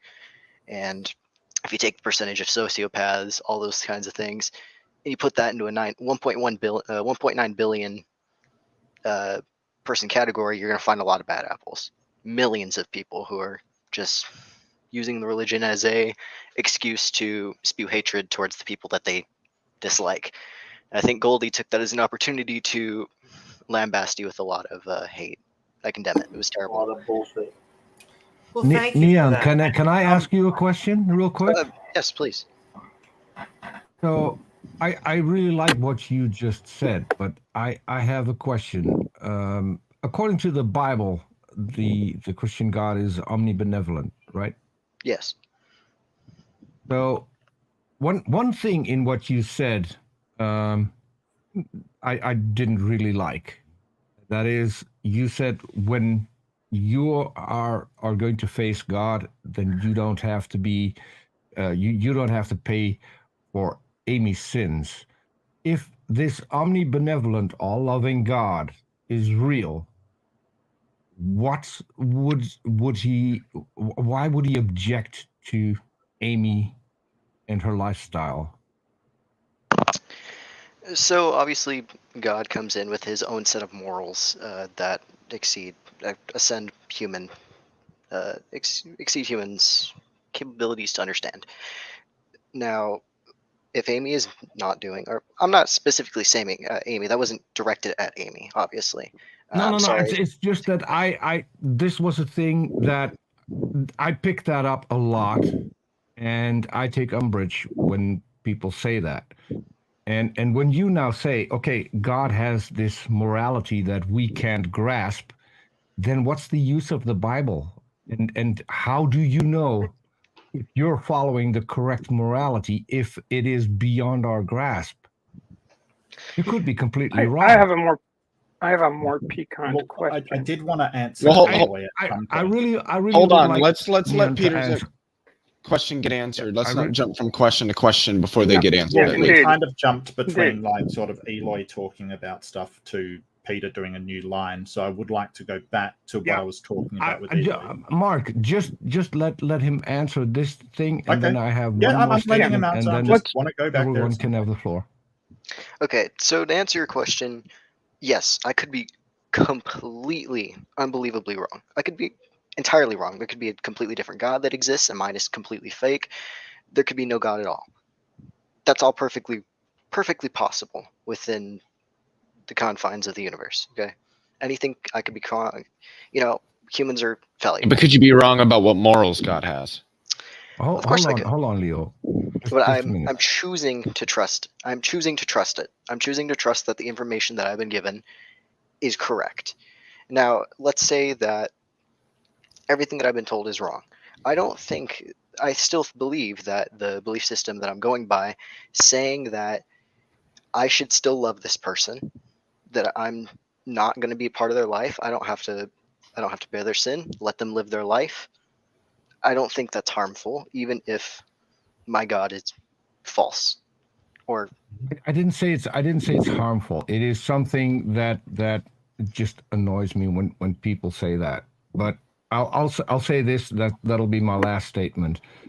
Despite the God of the Bible, who, if you read the Bible, is clearly immoral, has no morality whatsoever that we can use on earth. Despite this God, I think you turned out a better human being than he could ever be. That's all I wanted to say, just because of what you just said. I appreciate that. Okay, well, I want to go back to Eloy's thing about sort of attacking Amy, and what I want to, like you sort of said, there's people out there that'll harm her, and I understand that. I do understand that, but what I want to sort of put to you is that in your book, doesn't Jesus say to turn the other cheek? And wouldn't you feel impressed if a Christian did what she did under an attack from an atheist? Like if an atheist was saying, "Hey, you're this, you're fat, you're a horrible person, you're clearly mentally ill," and the Christian just said, "Well, you can think that," and turned the other cheek. Why is that different when an atheist does it than a Christian? I don't know that I said that it was different when an atheist, because we're all human beings, right? And so for the Christian, we're all created by God, so we exist because of God. So regardless of whether, kind of like the Jewish thing that Amy was alluding to, or actually being very clear about, where for the broader Jewish community, whether you're in or out, they're claiming you regardless. we're all God's children. So it's not like Amy is. Well, let me not even use her name. It's not like one person or the other because of whatever behavior that one disagrees with or this or that. No, we're all human. Period. And we were all created by God. Period. And as far as morality and well, this is not your question, so I'll leave it at that. That's basically the gist of it. But I don't expect to. That's just like I'm okay with you not believing whatever the heck you don't want to believe. You know what I'm saying? Like I don't care that you it's your choice to. Everybody do what the heck they want as long as they don't trample on other people. You know. So that wasn't really my question, Roy. My question was, well, just a sec, Steph. You didn't answer my question. My question was, you sort of said that Amy ought not to do that because there's dangerous people that may listen to that person. My point is that if it was a Christian, they would be upholding the fundamental Christian principles of turn the other cheek.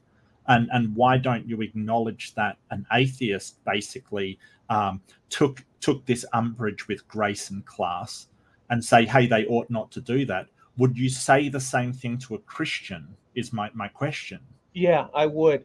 By the way, I didn't categorize her behavior as dishonorable or anything. No, I'm not claiming that. So I didn't focus on that side of it, and you're bringing another angle into it in order to attach what you are. And so I'll just say, no, human beings have the right to defend themselves appropriately and to walk away or to sort of avoid harm. This is not like, you don't have to sit there and take the blows if you can avoid it. Now that is a passage in the Bible. It doesn't mean that you walk up to everybody and wait till they smack you upside the head. I'm just, so I see what you were trying to get at. I don't think that it's on her or anyone else, regardless of religion or not religion, to take blows. So I don't, you know what I'm saying? So to me, that's it. That's what I think. Okay. So I believe it's in Matthew.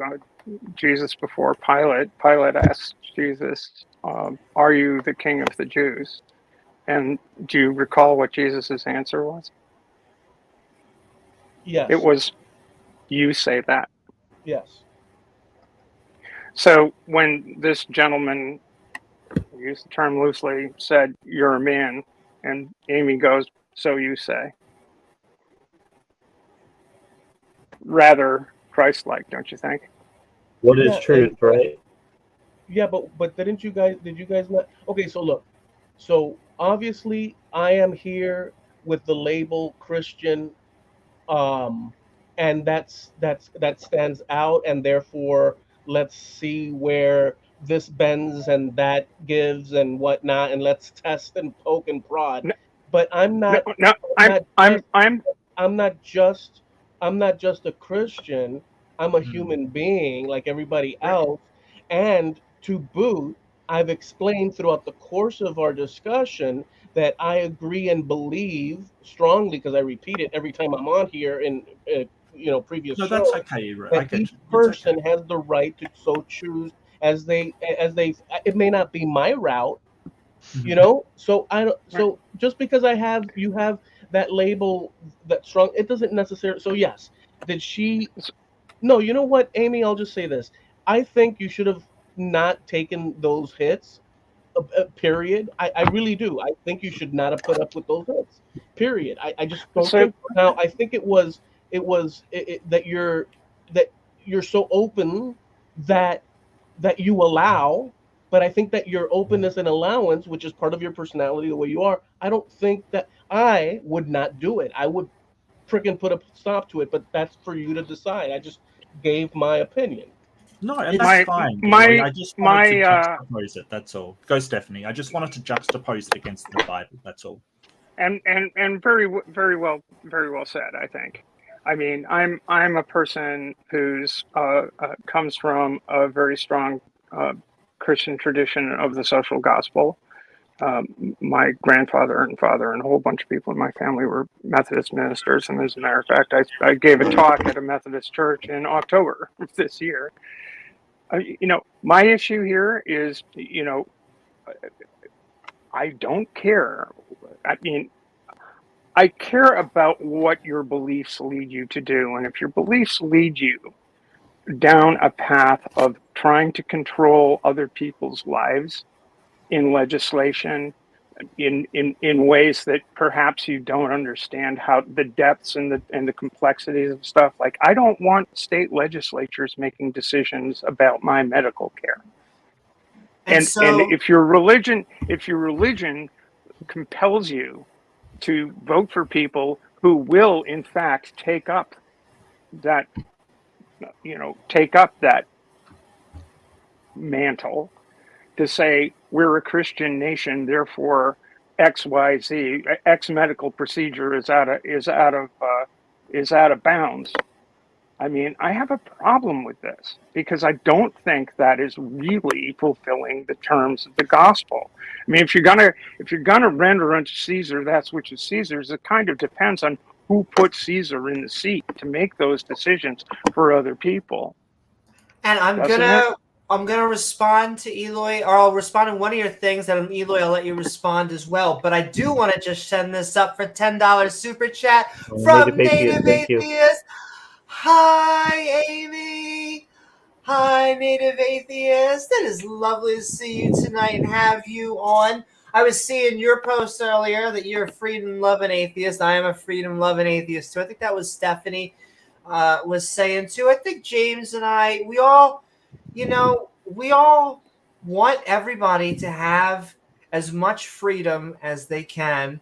I think that as long as you are not harming people, and I'll bring it back to really, you were talking about, Eloy, taking the hits.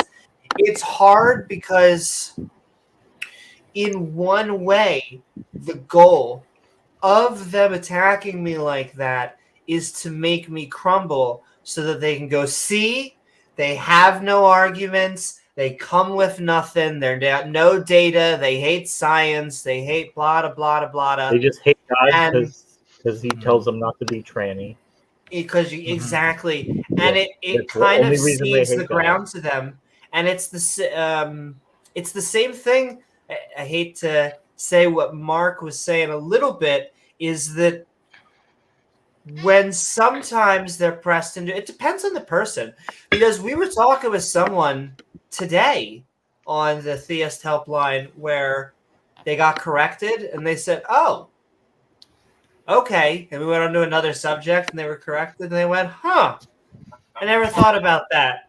And then we went on, and then, but it is rare to have someone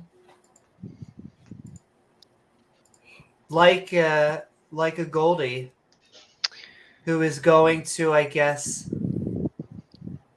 win you over. Amy, if I can make a comment on that, he please. has to leave. Yes. So send in love. I gotta go. Much love, everybody. Good night. Oh, take care. Hey, Mark. Yeah, good to meet you, Nine. Send in love. You should be checking out Mark Reid Atheism.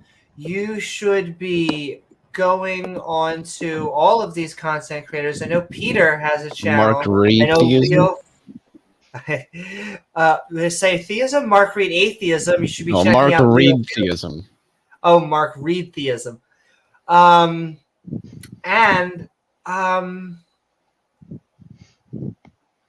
guess it's hard because they want you to run away, like I was saying, is my main thesis. And in a weird way, you kind of like it when...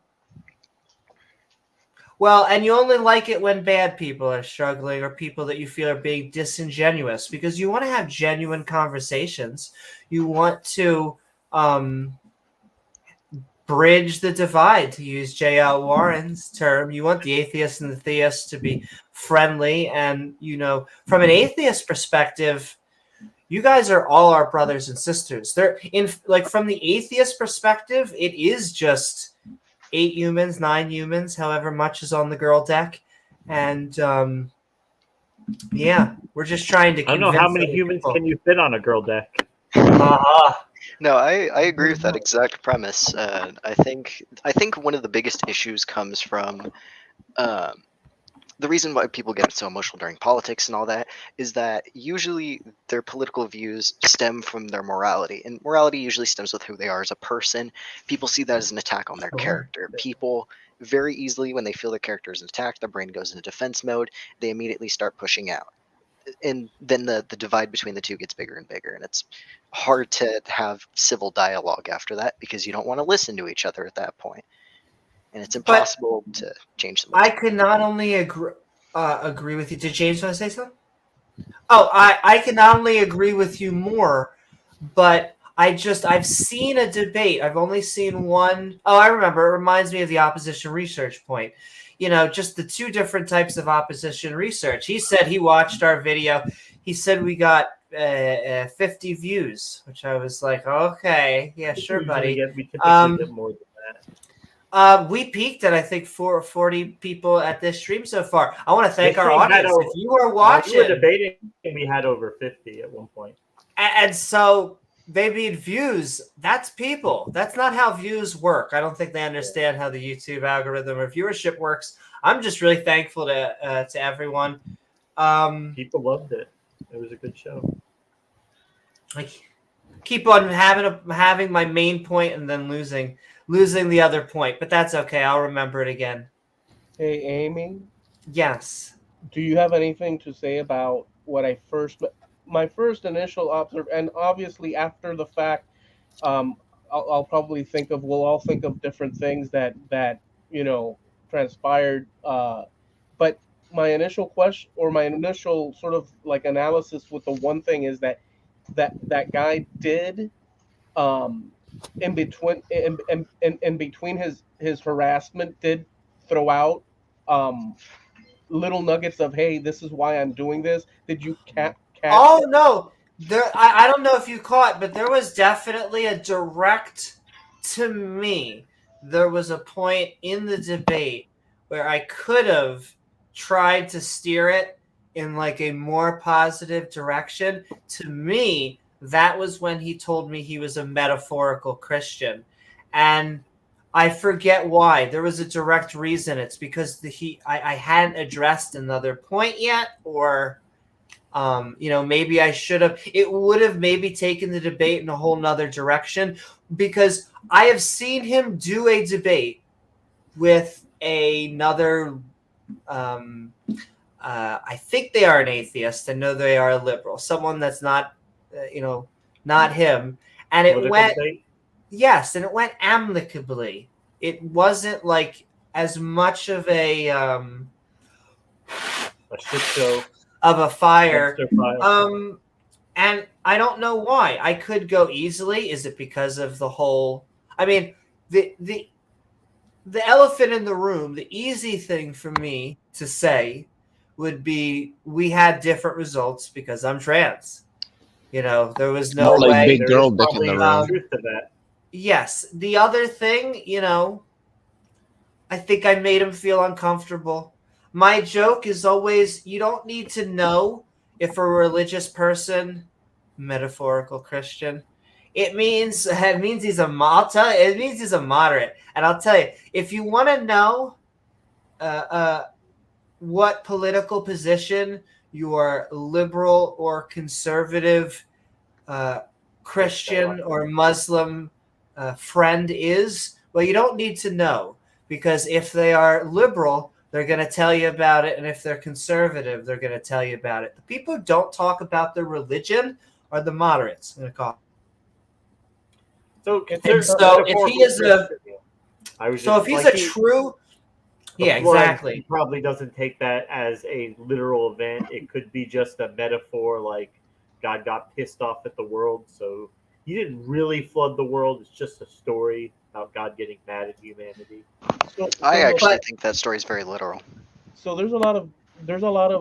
So I'm going to throw this. Most Christians do. I'm going to throw this out and see what you guys think. So I think that a lot of stuff is going on at the same time, and like, let's say the topic or the saying Western civilization. Western civilization is in threat of destruction from X, Y, and Z, and this and that, and therefore, people retaliate the ways that they do, and then there's politics and there's religion, and then there's all these things occurring at the same time. Sure. People are like, I guess, pitchforks and torches on all sides, because the majority of people, if you have a sort of slogan that matches good enough, everybody jumps on that wagon and they head down the road. And so the little differences that might exist, they just all jump on that wagon and off they go. I think that that's a mistake, but I think it's an impossibility to break from it. But the reality is that things are more nuanced and dynamic when it comes to people's beliefs and ideologies and personalities and this and that. And I think that the big categories, people jump on those, but there is no the left and there is no the right. That is, it doesn't make sense to me. There's an assumption of what that is, but to me, again, I'll revive the thing. It's all a spectrum, but it's also like a spider's web where some people on the left may have some views that stretch across in strangest ways and vice versa. So since it's so darn mixed together, it's problematic. What do you think about that? Oh, I mean, I could say sure. Like, there's some views I'm to the left of Amy on. There's some views I'm to the right of her on. It's a spectrum. We're not monolithic. It is what it is. But we probably agree on 90% of it. It's just a few things here and there because not all atheists agree on every single thing. That's the great thing about being an atheist, is that we don't actually have to all share each other's views. There are numerous purity tests in religion. You're not a real Christian because you don't read the Bible correctly, because it's like, yeah, none of that happens here. That's a mistake, Amy. I believe that's a mistake. I think that I believe that that's a mistake. What you're saying, because now you're qualifying and you're saying, well, us atheists, there's so much leeway here, but now the Christians, if you don't do this and don't do that, even that varies among Christians. Even that, sure. You guys can't agree on anything. Well, exactly. I mean, and you know what the factor is? Human beings. Sure.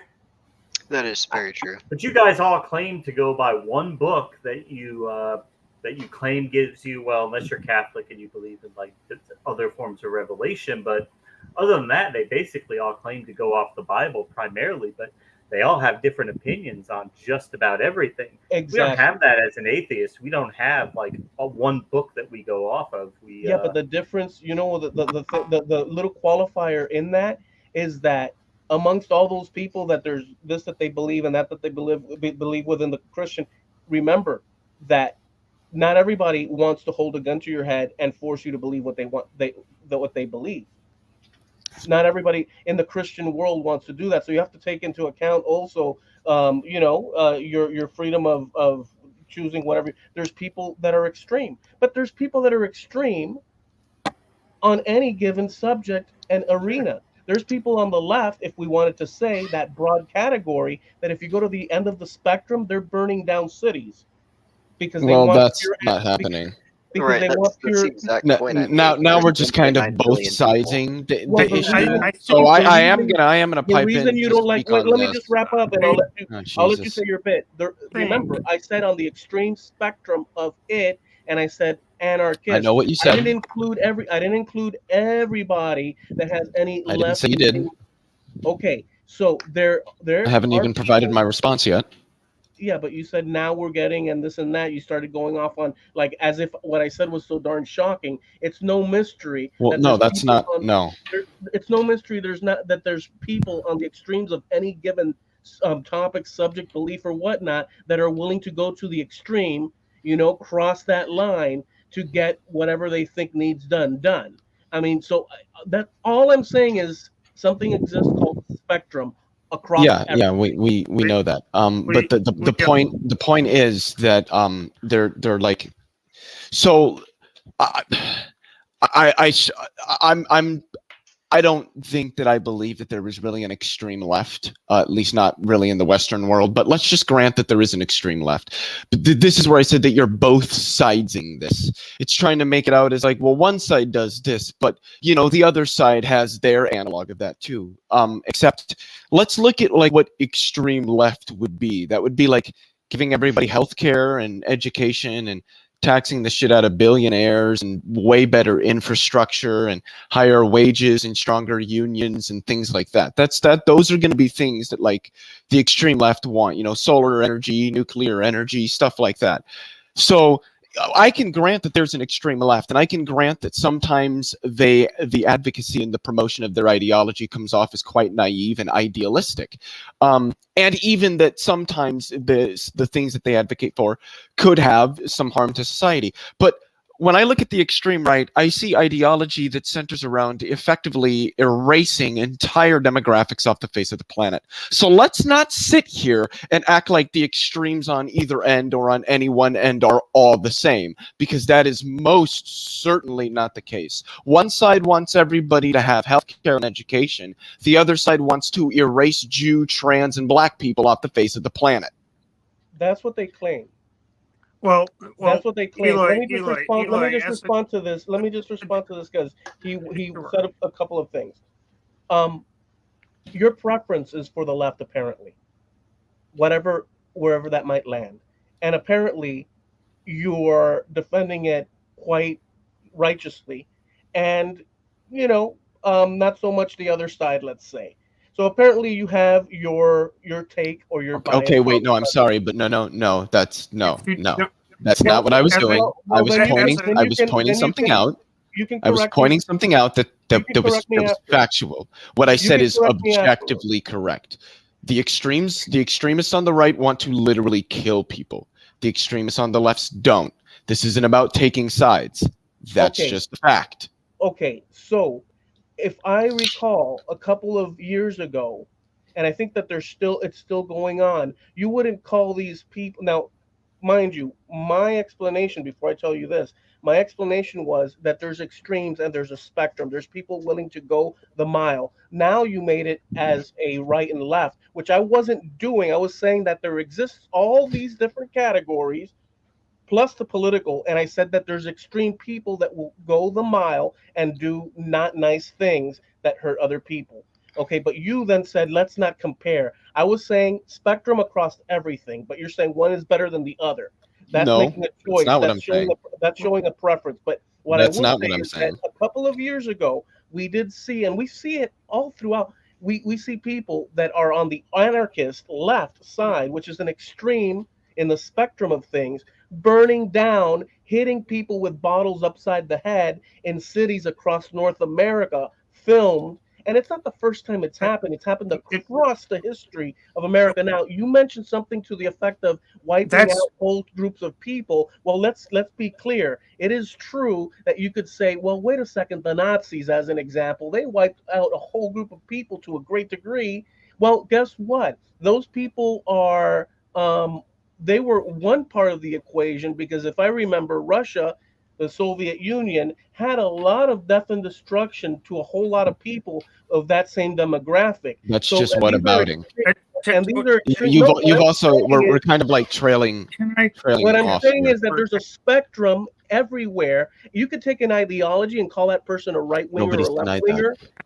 You could take a person called a right winger, call them a left winger or whatnot, but that person represents that themselves in a spectrum of people that would be willing to do some horrible things, but most people in the middle don't. These I don't think most people in the middle, but yes, Stephanie, please. Go ahead. Sorry. Okay, I just want to bring this down to a personal level. I'm a person who's at the tip of the spear. There was a bill. I mean, this is somewhat absurd, but there was a state legislator in North Dakota that introduced a bill in their state legislature to make it a finable offense to use a pronoun that was not genetically appropriate. Binary? No, that was not genetically appropriate. Literally, that's what the word was. So you're going to examine the DNA and figure out what the pronoun was. Okay. Okay, I think personally, I think that's absurd. I completely agree with that. I think my biggest issue. You're not letting me finish. I guess I'm I'm so trying sorry. to make a point, but you can go on. No, I'm so sorry. Please finish your point. That's one example. Okay.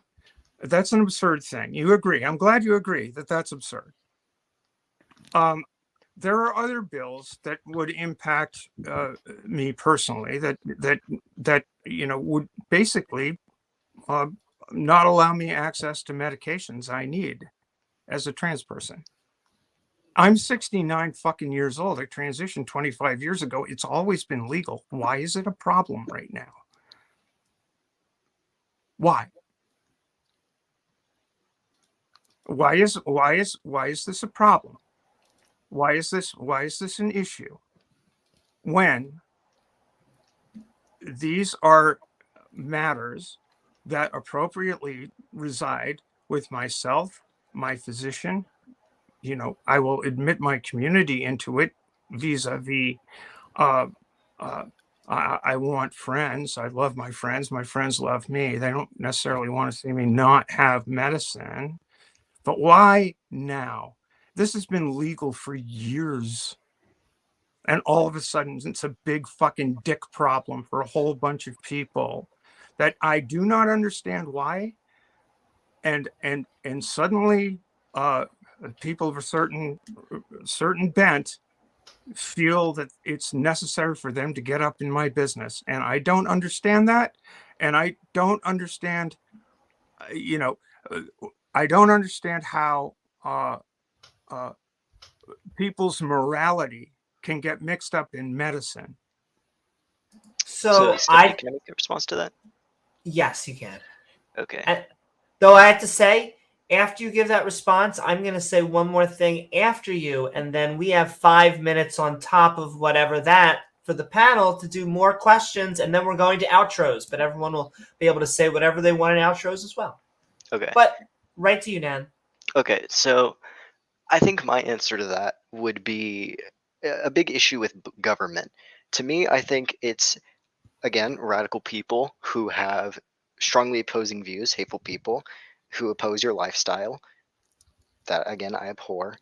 And I think politicians. Life, dude. Well, yes, it's your life. I'm saying it's the life you're choosing to live. It's the style that you've chosen for your life.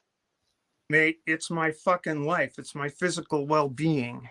Yes. It's nothing I've ever chosen, dude. If I had a way of choosing this, I would have made another choice. Listen, man, I tried really fucking hard to not be trans for 44 years. I told my mom I was a girl when I was 3.5 fucking years old. You can believe that or not. This is my life, man. I don't think he was denying that. I think no, I don't deny your life. That's what he was saying. But you're calling it a lifestyle, and it is not a lifestyle. Well, I don't think that's necessarily an inappropriate term, but I kind of think we're splitting hairs over I terms think it's anyway. Incredibly inappropriate, Leo. I'm sorry. Okay, I think that's semantics, but you're. I don't. I will rephrase my statement. It's missing another human's life experience. I don't think it is. I think that like the black culture, that's a lifestyle. They didn't choose it though, but that's a lifestyle. Boys, talk it out amongst yourselves. Again, look. I will rephrase the question to fit your parameters here. I'm not attempting to offend you. Again, was just my choice of words. Anyway, I think that a lot of it comes to government. I think that there are, again, polarizing people who abhor your life. And I think politicians use that as a play tool to cater to people and to insert themselves in positions of power. Now they do end up putting in laws that would make your life very difficult, and I absolutely abhor that. I absolutely. I am glad to hear that you. I am glad to hear that you absolutely abhor that. Because, and I just want to finish this, and then I'll shut up.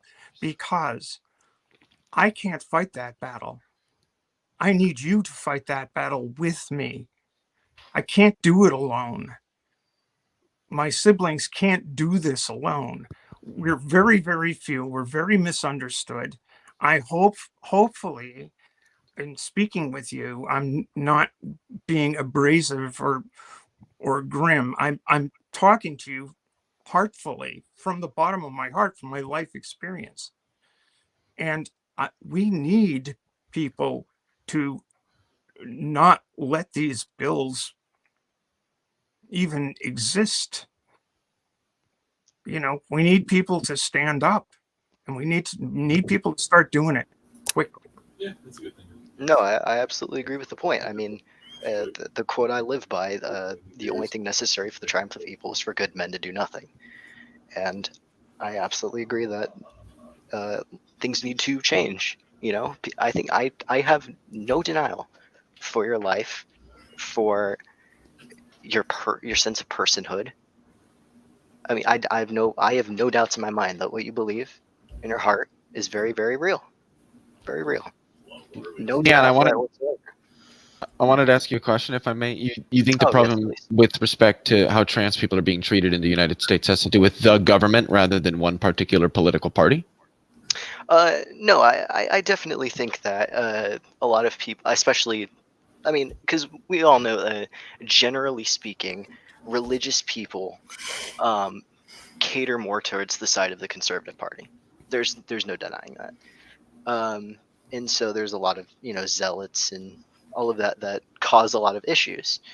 And another thing too is that the problem is that these people who are so hateful are also willing to have the drive to go out and vote specifically for these laws, go out specifically for these things, whereas the people that don't care as much just don't put in the effort. And I think that's what the problem is. Again, good men, good women doing nothing and allowing these terrible people to simply win. It's a matter of what's going to mobilize certain voters based on how they view these issues. I mean, that's something that's kind of proven, you know, in how you see, let's just take this past election, for example. Republicans really catered towards law and order, you know, versus, yeah, but I'm just saying, like, They didn't really perform very well either. I mean, no, but like in some races, like that was kind of like the tipping point. You know, it was a close race in a lot of these them. elections are, you know, it's basically everybody's trying to like see what sticks, I guess, and like what tactic or what issue do we want to speak more about to focus on to basically get people who are going to come out. Because let's be real, in the United States, it's not easy to vote all the time. We don't have an election day as a holiday either. And it affects a lot of people who are lower income. You know, it's been shown black people, yeah, precincts in Georgia being closed in majority black neighborhoods. And I no doubt think it's happening in any other minority community as well. And it's a shame. Like, you know, I understand, you know, not wanting illegals to vote, but overall we're kind of seeing the more people who are illegally voting are like, we're like a lot of the MAGA QAnon types, you know, because they're people. Yeah, because they were trying to counter what is being spread as a narrative of, well, the decks are going to be like they're cheating, so we should cheat too. But we have to be careful here in the U.S. because the thing is that Trumpism is actually slowly dying, and what's rising in its place is an actually Ron DeSantis. Well, the thing is not woohoo, because Trumpism was the first stage. That's how it gets started. That's the whole Trump and Trumpism thing that happened from 2015 all the way to 2021. All that did was show the ownership class. It showed the ownership class just how easy it is to get away with this stuff. It showed all the corrupt people how easy it is to really get away with this. And so this kickstarted this effectively totalitarian movement in the right in this country. And that, but the Trumpism, this radical populist extremist style, is dying. But it's not that it's going away. It's just that the messaging and the political action is starting to change. It's starting to die down. It's starting to organize, and it's starting to become an explicitly organized fascistic movement. And it's got people like Greg Abbott. It's got people like Kim Reynolds. It's got people like Ron DeSantis at the head of it. And that's the thing that we need to watch out for, is because the Republican Party in the United States is an explicitly totalitarian party. Now, the Democratic Party is not much better, but the fact of the matter is that they are still better. I just want to put it there. All of that could be true. Still glad he's gone. I just want to do 2 super chats, and then you're all going to get outros, and you can say whatever you dang well please. Within the TOS. Duchess of Clutches for $5. Sending love, Duchess. Says she is sending love right back, and we're sending it back. Woo-hoo. Keep the state out of personal medical decisions for adults. Yeah, I was trying to. You'd think the anti-big government conservatives would be the first one on that, but the government can't intrude in people's lives only when it's us, but when it's everybody else living in ways we don't agree with, the government has full rights to intrude on their lives and tell them how to live. Thank you so very much, Duchess. Yeah, I would like to take. He didn't seem to go with me on the profit out of insurance. I still think that is a smart idea. I still think we can have highly paid doctors and EMTs and nurses and without people who just sell pieces of paper. Duchess of Clutches for another $5. Can we not pretend that the right wing cares about child abuse? It's laughable. Children, you know what please. I will say, and to me, it's not about, I guess, any right or left, but it is all these. When these religious fundies come after us, they always come with the same 2 shticks and broken up into one sentence. Oh, please, can't someone think of the women and children? So and let me it's get like, this straight. Let me get this straight. So the left is loving and caring and a warm little cuddly pillow blanket, and the evil crawling through like the living dead. The evil right wingers are coming, and then there's a nice generalization. I see. Okay, so that's where it's going to go. There's a nice little orb of love that glows because they're so caring. Come on, the reality is that all these people in positions of power are drawing from, well, the public. Yeah, at but large. nobody in power is a leftist. There aren't any leftists in positions of power. Dude, I get it. You're on the left extreme because you don't. Well, allow I haven't for said any that. I don't know variation. what that You don't matters allow to for any anything I'm saying. variation, and that's why I'm saying there's a beautiful orb that's warm and cuddly, and the evil. I have no idea what this even means. They're so evil. They're ready to destroy the world. He's trying to say you have an inherent bias that you're not looking past. I think, like coming from a No, then he said it very, very poorly. Well, Well, he's that's trying fine. he's trying to make use it in analogy. And he's trying to absurdify what is an otherwise extraordinarily nuanced because position. you're being biased. No, I'm not. And everybody. No, I'm not. Let me say the darn sentence, and then you can crush it. I'm sure you can crush it. And either way, it doesn't matter whether you crush it or not. You have your opinions, and we're gonna have to respect that. But I have my opinion, and I'm just trying to share it. You have your bias. We all have our bias because we're human beings. I get it.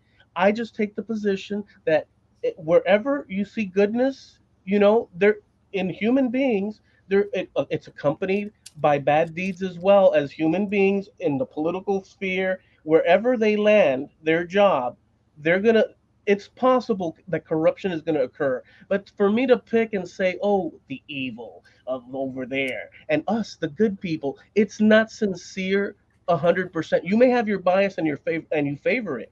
But the truth of the matter is it's a little bit more like there's corruption everywhere, and not everybody on the left or right, which is a huge, huge spectrum, is necessarily all the way good or all the way bad. But people love to put people in boxes, categories, and that way it makes it easier for them to make their argument. If you go nuanced, then all of a sudden it all goes to crap. Yeah. So the thing is that, number one, I haven't expressed any bias. Number two, I haven't said that any side or anything like that is all good or all bad. All I said was something that's just a fact. The Republican Party in the United States is an outwardly totalitarian political party.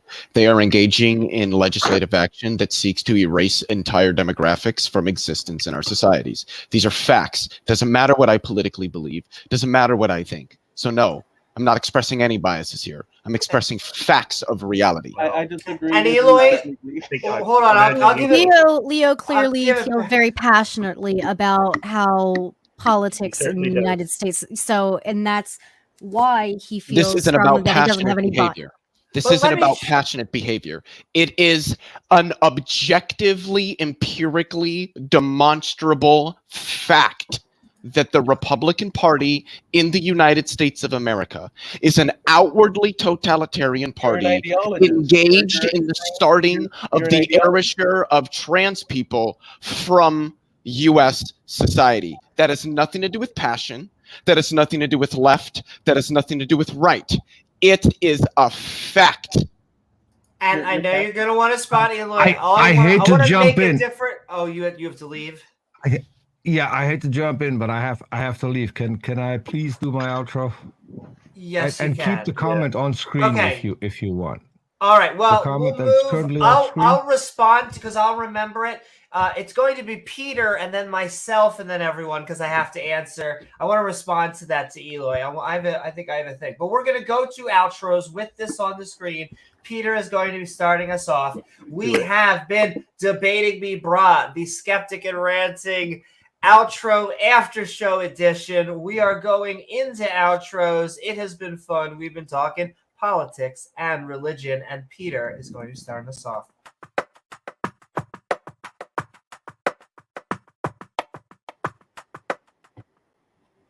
Great to see you, Peter. Woo-hoo! Thank you so much, Peter. We have been Skeptic and Ranting themed on Debate Me Brah, on politics and religion. Myself versus Goldilocks. I hope you had a fun time. You sure that wasn't Insult Me, Brah? Oh, I think it felt like it. Suck me, bro. Okay.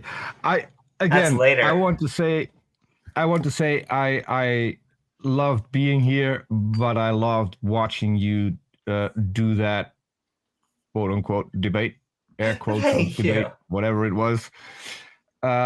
Because I learned from you. You have a great style. You know how when things could have gone to a complete dumpster fire, you have the energy to bring it back. I hope that the show that I did recently on my own channel reflects what I learned from you. I had a guy on that I fought with for 3 years on Twitter. Pretty nasty fights on Twitter. And so I invited him to come on the show. And as my co-host, I picked someone he had blocked on Twitter.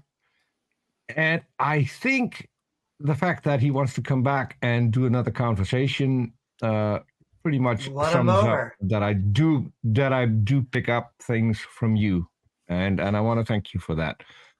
The comment on screen was about caring about kids. I think we can learn a lot from kids too. So so we read the comment. Can you take it away? Then I would like to share one little thing that someone sent me on Twitter this week, and then I'll let you all go. So sounds good. Thank you, judges. Listen close. Listen closely. Kids have the future. So everyone in the world loves him, but not me. I don't know. Yes, you do. But I don't love him because I don't know about him. So, option number one. Jesus. Yes, option number one. So, Violet. What? Guess what? He's bi and non-binary. I know that. But that teach too. Did they teach you that at school? Yes. Oh, they did. That is not true. They do not teach you that at school. Why would you think Jesus is bi? We learned it at school. That's a lie. Because he loves everyone in the world. Okay, and why is he non-binary? Because wears a dress and he's a man?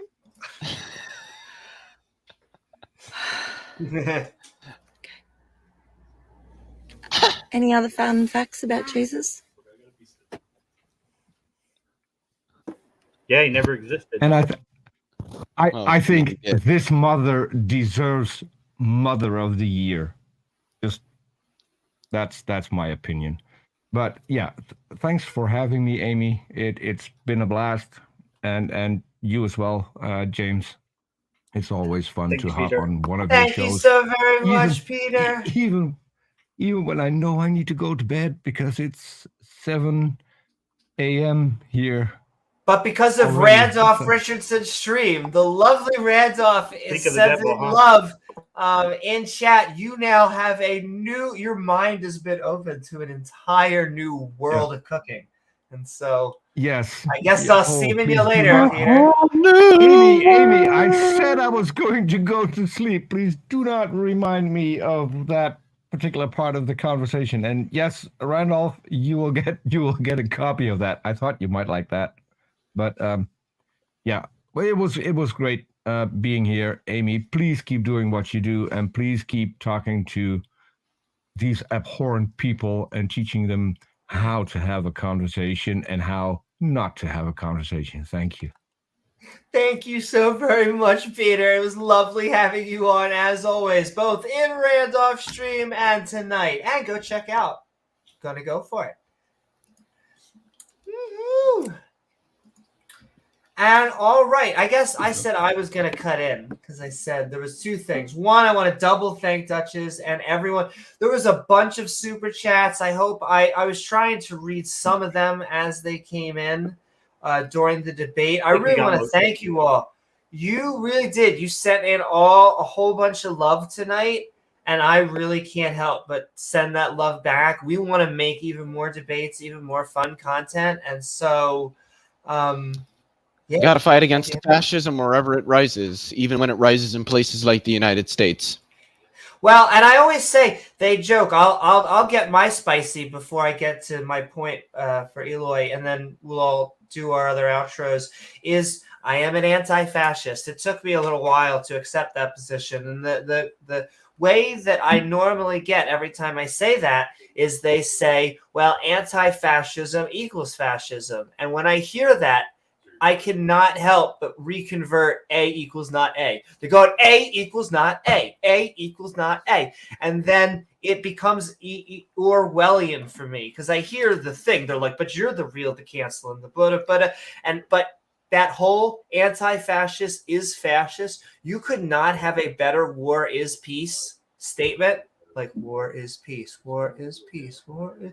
Anyway, woo! Shout out to you from the Freak. Sending love to the Freak. I saw you out there throughout the stream, the Freak. I've seen you around on the interwebs.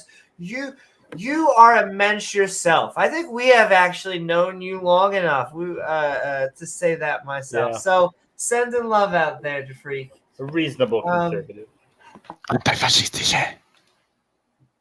And sending love. Hey, Lambie, I see you out there, and we love. Even if you disagree with us, we hope that you had a lot of fun. I'm going to say, okay, my last thing, the Eloy thing. Though Randolph, I do hope that you enjoy that new cookbook as well. But, okay, so it's not about them over there. Because to me, my always thing is if you're a liberal, the opposite is not technically conservative. You're either a liberal and a not liberal. You're a conservative and a not conservative. And when I break open those buckets, to me, it becomes less about who people are. I just judge people as they come to me. And when I hear what I call, because when you first hear Flush, my making fun of someone, please help the women and children, anybody. It's Pro not clutching. Yes, exactly. It's not because you think of the children? They're right over there. It's not because I dislike women or children. It's the exact opposite. What I find, and to use their own lingo, is that it's hollow virtue signaling. It's because they don't give a about, and I mean the far. I know, I hear all the nuance in you, Eloy. I know you're a moderate. I know all this stuff. I'm just saying that what they seem to do is use women and children as a sledgehammer. They go, shit. In fact, what seems to have happened, in my opinion, because Stephanie is having the same thing that I had. I didn't want to. I didn't want to say anything because you're in a void. It feels like there's more pressure. I've now been trans for over a decade, and it feels. It feels hotter for some, like, and I don't mean hotter in the good way. I mean like the temperature feels like. Well, no, I mean, look, I think maybe some hotter in a good way. You know, yeah. Stephanie and I are both hot, but for some reason, it has caught up. It's been a slow burn because we've been gaining our rights. We've been part of culture for decades and decades and decades, but it's been such a slow burn that they are now looking behind them and going, "Oh shit." Like history is now on the other side and we're losing ground. And if we don't attack certain pillars, this is where you get the drag queen story hour and all of these narratives. This is where I'll give you one bathroom bills where you get the potty. Don't say gay. Don't say gay. I'll give you my last. I didn't want to bring this person up, but it's just like my anecdotal empirical evidence why they don't give it about women also. But like, do you know who Brittany Griner is? Mm-hmm. But do you, Eloy? Yeah, the basketball. I have no idea who that person is. That's a basketball player imprisoned in Russia. That you don't actually makes this kind of cute because she, which was a terrible situation. She was a world class because she won us the gold medal, Olympian basketball player. She played for the women's NBA. She at one point went over to Russia, and she had the equivalent of a gram, not an ounce, a gram's worth of marijuana hash oil. And they put her in a Russian penal colony for drug trafficking. 8 years, I think they sentenced her. Exactly. And so they were going to throw the absolute book at her. And what we get from the people here, from the patriots, the people who, I mean, I would think would be like, from yes, conservatives. That's the group. That's it just what I is. get. You would think that like they would want American citizens home. It doesn't matter who they are. We're all on the same team. Isn't that what you've been trying to pitch us? And they, because she kneeled during the national anthem, which in my opinion is a respectful gesture if you're actually kneeling. And that whole gesture comes from actually asking a veteran. It's like layers on top of layers of things that bother me. And so like, was it Colin Kaepernick? Colin Kaepernick went to a veteran, and that's how he figured out how to get the kneeling position. And then they take that kneeling position to be an insult, which insults me. And so to get back to Brittany Griner, they said she kneeled during the national anthem. Fuck her. And they said, basically, we should let this, not only that, but just waves, at least on the interwebs, of we should not let this man be on this women's NBA team. And we should not allow this, and we should not allow this man to even come back.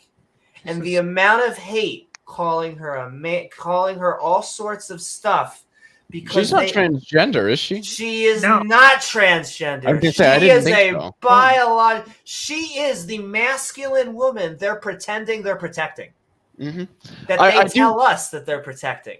There is one thing I want to point out that I think is just a very important point.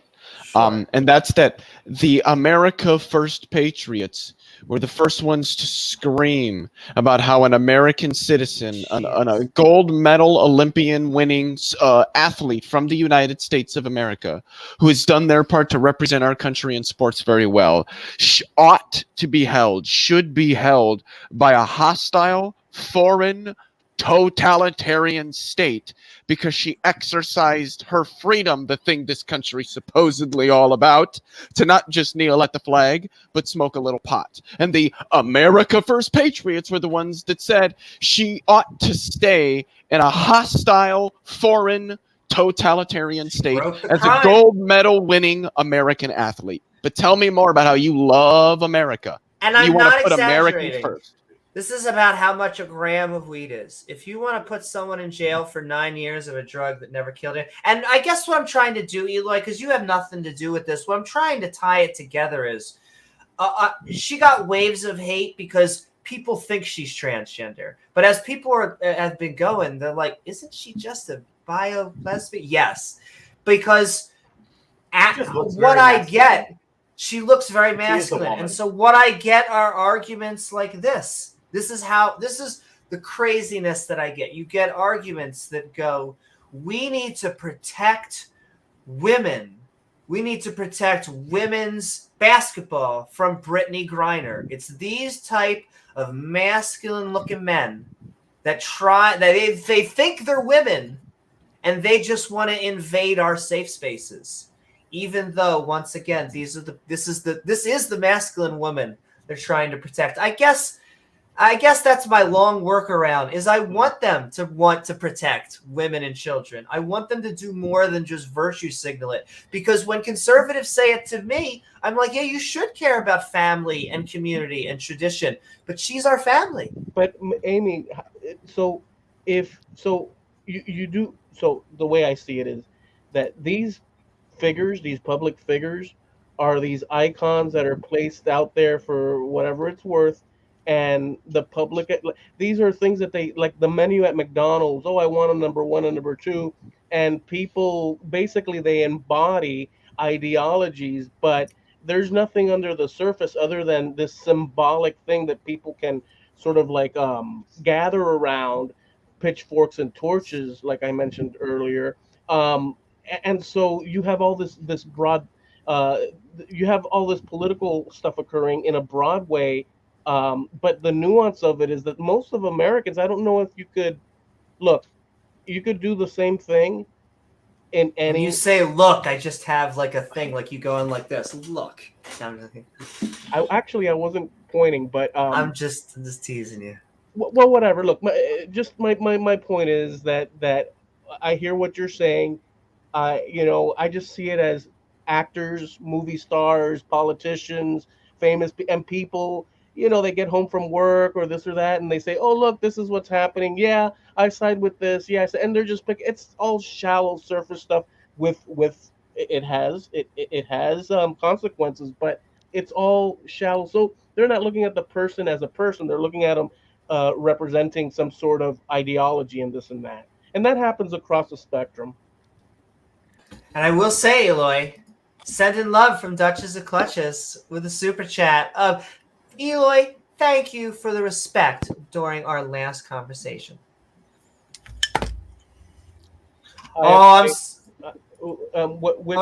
Which was our last conversation? Forgive me. Maybe just last for this time we were on the show or earlier. Oh yeah, Duchess of Clutches just was on our last sheet draw. That was the first time. Sending so much love. I remember now. Yes. Thank you. And I did see her. I did see in a debate. I think it was with Mark, the gentleman from Australia that's actually English, according to the other person. Mark, yeah. That was so ridiculous. What was that? I'm sorry. Well, no, that's weirder than my trans thing. No, it's not. It's just as weird, but it's up. weird. No, he was lighting it up left and right. That was the purpose of the thing. But I did see her comment in a previous debate with Mark and another. I forget who it was, but I think it was a flat Earth thing, which are pretty fun. If you want to have fun and not this heaviness, flat Earth is the way to go. Flat Earth. Thank you so very much, Eloy and Duchess of Clutches. Athena, I'll send the link in for the intro outro. We are just having everyone just say their outros, and I'll sneak you in before the very end. However, we are going back to your regularly scheduled programming. We are outroing. Midnight. Okay, we'll get you in. We'll sneak you in. And we are going 9. Welcome. This is your first time on here. 9. This was a skeptic and ranting theme debate me brah, where we have been talking about politics and religion. That's right. Welcome to the girl deck. It's lovely to have you. I hope you had fun. Do you have anywhere that people can find you on the internet? And what are your final thoughts? I don't really hold any actual social media platforms like YouTube or anything. I mean, if they want to contact me, my DMs are open on Discord, Nyan Zombies, NYANZOMBIES. The 4-digit number is 2997. Contact me there about anything. I'm open to debate, open to speak, anything. There you go, an A.B. Newman exclusive. That's what he's saying right there. And all right, what are your final thoughts on anything we've been talking about tonight? It was an interesting comment. I really liked the dialogue. It was nice. I don't think I spoke as much as I would have liked to. I hate interrupting people, and people would jump in on things very quickly, and I tried very, very hard not to interrupt people, so I didn't speak too much. It gets a little chaotic on our panel. Yeah. I try not to interrupt people, so I try to stay quiet. But I would like to come back again. It was fun. Yeah, 9. I know that feel. Like James was saying, it gets a little chaotic when it's bigger. But also, I think the more you come on, you'll be like, no, I believe this, and I believe that. I thought you were actually very respectable, and it was fantastic to have you on. Well, I appreciate that. It was good talking to all of you. Stephanie, you specifically, I wanted to apologize. I wasn't intending to offend you in any way.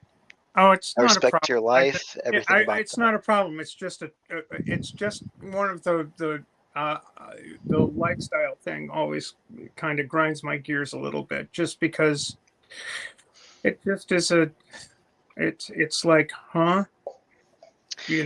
I understand. We're not really trying to say, it's like, I don't respect your, I don't like your Christian lifestyle. So it's not something you'd ever hear coming out of my mouth, and I just don't. I do respect. I do respect people's beliefs and the way they conduct themselves, so long as they conduct themselves in such a way as to not take away the human dignity and rights of other people. I understand. I hope that I've left a good impression. I'd like to be You able to did. come back and speak again. And it was a really good conversation. I really appreciate it. And I really also want to say I appreciate your support, because I think we see eye to eye on a lot of issues. And we can't, we as atheists, we as trans people, we can't count on atheists and trans people to carry the ball for us. We've got to count on people with good hearts. As much as I love carrying balls. I'm sorry, she had a lovely point, and I still had to add that. I'm so sorry. That's true. I carried a couple around with me for a while, about 5 years ago. Hey, we came in and dropped that one in. Mwah, mwah. Thank you both, Stephanie. Thank you, 9, for joining. And with that, we are going to Leophilius. We have been Debate Me Brah, a show you have been on. We need to get, I was going to say, we need to get someone. I don't know. We already have Mark hooked up for Zellini. Maybe we should hook up Leo. We need to get a skeptic, a atheist with Ultimated. Oh god. But I don't know. Leo's like, no. But Leo, we've been talking politics and religion. What do you got going on the internet, and what are your final thoughts? Well, the one thing I do want to say, just because this is a point that needs to be corrected, because you hear it a lot from conservatives. DeFreak mentions it in the chat with respect to our Brittany Griner discussion. He said, compared to what? A Marine still in captivity? We know 9 years is a joke, like Biden. But the thing is that after a court-martial conviction in January of 2008, there were like multiple accounts of, that had something to do with larceny. He had 60 days restriction, he had reduced pay, and a bad conduct discharge. So, and then the charges, I think, were larceny, dereliction of duty, like false statement or something like that. Like he had a the idea that this guy is completely innocent, false, 100% false. So let's not act like Paul Whelan is some like angel or some saint that's being unjustifiably held in Russia. I mean, I would prefer him not be in Russia, particularly because I believe his crimes are pertinent to the United States. But anyway, the idea that like he's still fucking around and found out. The idea that he's painted as some sort of like saint or somebody who's innocent and did nothing wrong, and it's just a way to butt what about so that they can avoid having to have any meaningful discussion about this, and that's because they don't have any meaningful positions. Really quickly, which is that I want all Americans home. I don't care. I agree with that. I think that it's right now. I think Russia's a criminal state for doing the war that it's doing. I would like to it's complicated. So one, he was dishonorably discharged, which shouldn't matter. What it actually tells us was that he wasn't a CIA spy, that the FBI and the CIA wouldn't have hired him, and that Russia is actually once again bullshit artists. They are not he's not an actual spy. The CIA and FBI wouldn't have hired him. Just like Brittany Griner wasn't drug trafficking, and furthermore, they weren't asking for an American for Paul. They were asking a German, and so it was for out of our control, which is really weird. So basically, they went out of their way to be like, yeah, that's nice, but you're not going to get him back. I want everybody back. I think that they are I think Putin should be the one in jail, and that is the nice way of saying it. Leo, right back to you. Those are the nice things she has So, to say about Putin. The other thing I wanted to say is that Trump turned down a deal to release Paul Whelan. So I think that's funny. He said on Truth Social, quote, "I turned down a deal with Russia for a one-on-one swap of the so-called Merchant of Death for Paul Whelan. I wouldn't have made the deal for 100 people in exchange for somebody that has killed untold numbers of people with his arms deals," end quote. But it's funny because after the news broke of Griner's release, Trump said that Whelan should have been freed instead, because modern American conservatism depends on hypocrisy to prop it up. So yeah, if I could just he asked me about Trump. He asked me what his triggering position about him was, and I just said that I did not like him as a human being, and that seemed to horribly it has nothing to do with it has many policy positions, but he didn't understand the fact that I said his views or whatever is in front of him. Like, it doesn't matter if you're conservative or liberal or whatever. Trump is just, sure, how much price? Are you going to like me? That's enough random tangents. But thank you so much, Leo. There was one other thing Absolutely. that I wanted to say, if I may. And that is that with respect to all the trans outrage and trans panic we're seeing in many areas of the Western world, personally, I don't think that this is due primarily to like religious beliefs or anything like that. And that's because of the demographics that are largely opposed to like trans rights. It's largely older, white, conservatives. Now, many of these people are religious, but not necessarily all of them, like say J.K. Rowling or somebody like that, who I do not believe is particularly religious. The reason we're seeing this outrage is because this is a demographic of people that are not abiding by cisgender heteronormative social standards, and this threatens the power of a demographic that for the last 600 years of human society has had the structure and function of our societies largely benefit them over the other demographics. And so anything that threatens that structure to society is going to be resisted by the demographics that society has favored over the others. And this is why we're seeing particularly the older white conservatives move even further to the right as society continues to progress forward and make change, because they don't want to see a society that has traditionally made them superior over others deteriorate. They want to retain that power and that privilege, to the extent that they will effectively just go, well, we'll just do fascism if you keep progressing forward to stop you. And that's effectively where the Republican Party is in the United States right now. They're at the stage of, oh, well, you're just going to keep progressing society forward in meaningful ways that ignore our highly, highly barbaric and traditionalistic values and mores that nobody wants to live under. Well, then we'll just do fascism to stop you. Well, religion's always been a tool that those in power have used for social control. So, of course, particularly through sexuality, because sexuality is a very integral part of human expression. Controlling sexuality is a major way to control people. And our social systems have largely benefited older, white, wealthy men. And that's why it is those people that you're seeing resist the fundamental changes that our society needs to make. The concept of intersectionality in sociology and how it plays into understanding why certain demographics or people that fall into a multitude of demographics hold to the beliefs and the ideals that they do is actually really, really interesting. A lot of information to be gained there. All right, I'm done. All right. Thank you so very much. I'm going to just shout it out. You guys and gals should all be checking out Leophilius at youtube.com/Leophilius. Thank you, Leo, for being on. It is a pleasure as always. And all right, we're going right down the list. I top beta males. Amaretto. What is up? We are. I know, right? Only at OnlyFans. We have been Debate Me Brahing. We have actually been Skeptic and Ranting themed after showing on politics and religion. Lovely to have you back on a lovely microphone. And what are your final thoughts?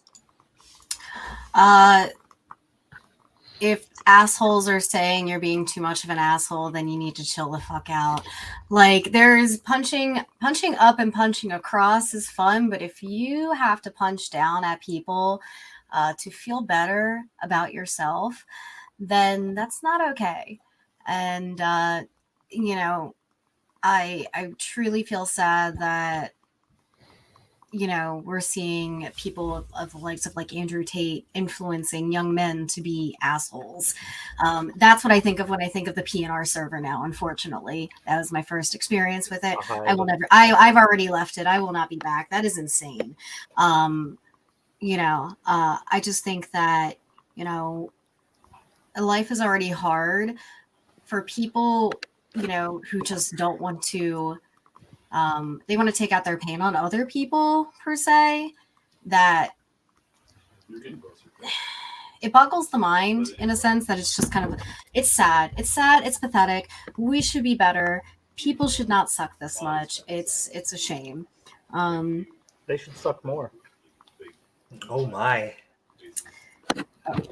Yeah, that's what she said. But it's I really am sad that this is the kind of stuff that we encounter in trying to debate. And I'm not even an atheist. Like I've kind of stepped back from things, but I am like studying to be a gender and sexuality specialist, and I am trying to go into healthcare. And just kind of talking with people who know what the fuck they're talking about makes it even more apparent that these people are being propagandized. And it's likely just for reasons of like, if you want to feel superior, if you want to be an in-group and, have all this stuff, all this privilege in society and be looked up to and they're getting super hurt in their fifis because they're not going to be special snowflakes anymore, guys. That's the whole point. They don't want you teaching anybody about critical race theory, which is a like master's level course that usually I think in law school, and Sociology as well. yeah, sociology. What is it? Everybody's favorite golden boy, Ron DeSantis, I think, has a they don't want you teaching slavery in schools anymore. He banned AP African American Studies courses. That's terrible. Like, how can we ever think that we're going to be better as a nation, as a society, if we can't acknowledge, hey, we done fucked up. There's some fucked up shit. Our founding fathers were slave owners. Like, we have to basically unpack that to get to where we're at. A lot of harm has been done by the people that came before us. And like, you know, even like the people who are like, my ancestors didn't own slaves. I came over from, well, you still perpetuated, you know, a societal model that favored white, cis, heterosexual men above everybody else. Like, let's be real. Like, you know, and, you know, it's been kind of like, yeah, it's just to put it out there. And I mean, and white women have done this as well, historically. You know, white femmes, I'm not immune. You know, we, like, white women have done, like, we're voting for Trump way more than I thought that they would have, which is a shame. But it's basically they're fighting for acceptance with this people so they can be better than everybody else too. It's everybody's fighting for, you know, instead of just coming together. And I think, like, if we could actually come together and right now. I mean, listen, I really think that we can do a lot of good, but we have to be better at weeding out some of these toxic behaviors. Like, we just have to be raising better humans. Like, we need to, doesn't matter if you're spiritual or not. Like, most of the old school people from this community know I'm technically a theist. But, you know, as lifers. I'm just lifers. I'm the theist that's going to like cast a spell on you. You're the theist, you know, Mama I'm warned not, you about. Yeah, I'm sorry. I'm the goth person your mom is afraid your dad's gonna leave her for. Like, I'm sorry. It's just a thing that happens. But you know, it's after dark. I'm gonna cast a magic circle in their bedroom while but you know what I'm saying? Like, it's I'm not I really don't think it's as big of a deal as a lot of other theists make it out to be. A lot of people theists, like, they need it to be like a large portion of their personality. Like, just like how some people will argue marijuana is a large part of my personality. However, I love being high, and it also doesn't make me a bigot. So, and I have a medical reason, and that always makes it better. But just saying, like, if we just be better people, we need to lead by example. And as much as I troll and will clap back at somebody, like, I even acknowledge that sometimes I'm part of the problem as well. And like, we just need to be better and being a better influence on not just our online communities, but our in-person communities. And trust me, because people are going to notice that it's really hard sometimes to walk a walk and talk a talk, you know, but I think if we can do it, if we can have better discussions, teach people to be, like, you know, more respectful towards one another, you know, and it's not going to be an easy road, but I think if we can do that, then, you know, these discussions about faith and, you know, issues, you know, related to LGBT people, for example, you know, gender and sexuality, like why people do what they do. You know, it's like the whole, it's not a lifestyle, because a lifestyle is a choice debate, which I totally can understand, like Stephanie's position and why that terminology can be offensive. You know, and I just think we need to kind of get to a space where we're just able to you know, not emulate the PNR Discord, because a lot of times, like, I'll be up front. That's not the first kind of shit show I've seen. It will definitely not be the last. And, you know, if it's encouraging hate and bigotry towards other people. And, you know, we need to fight that.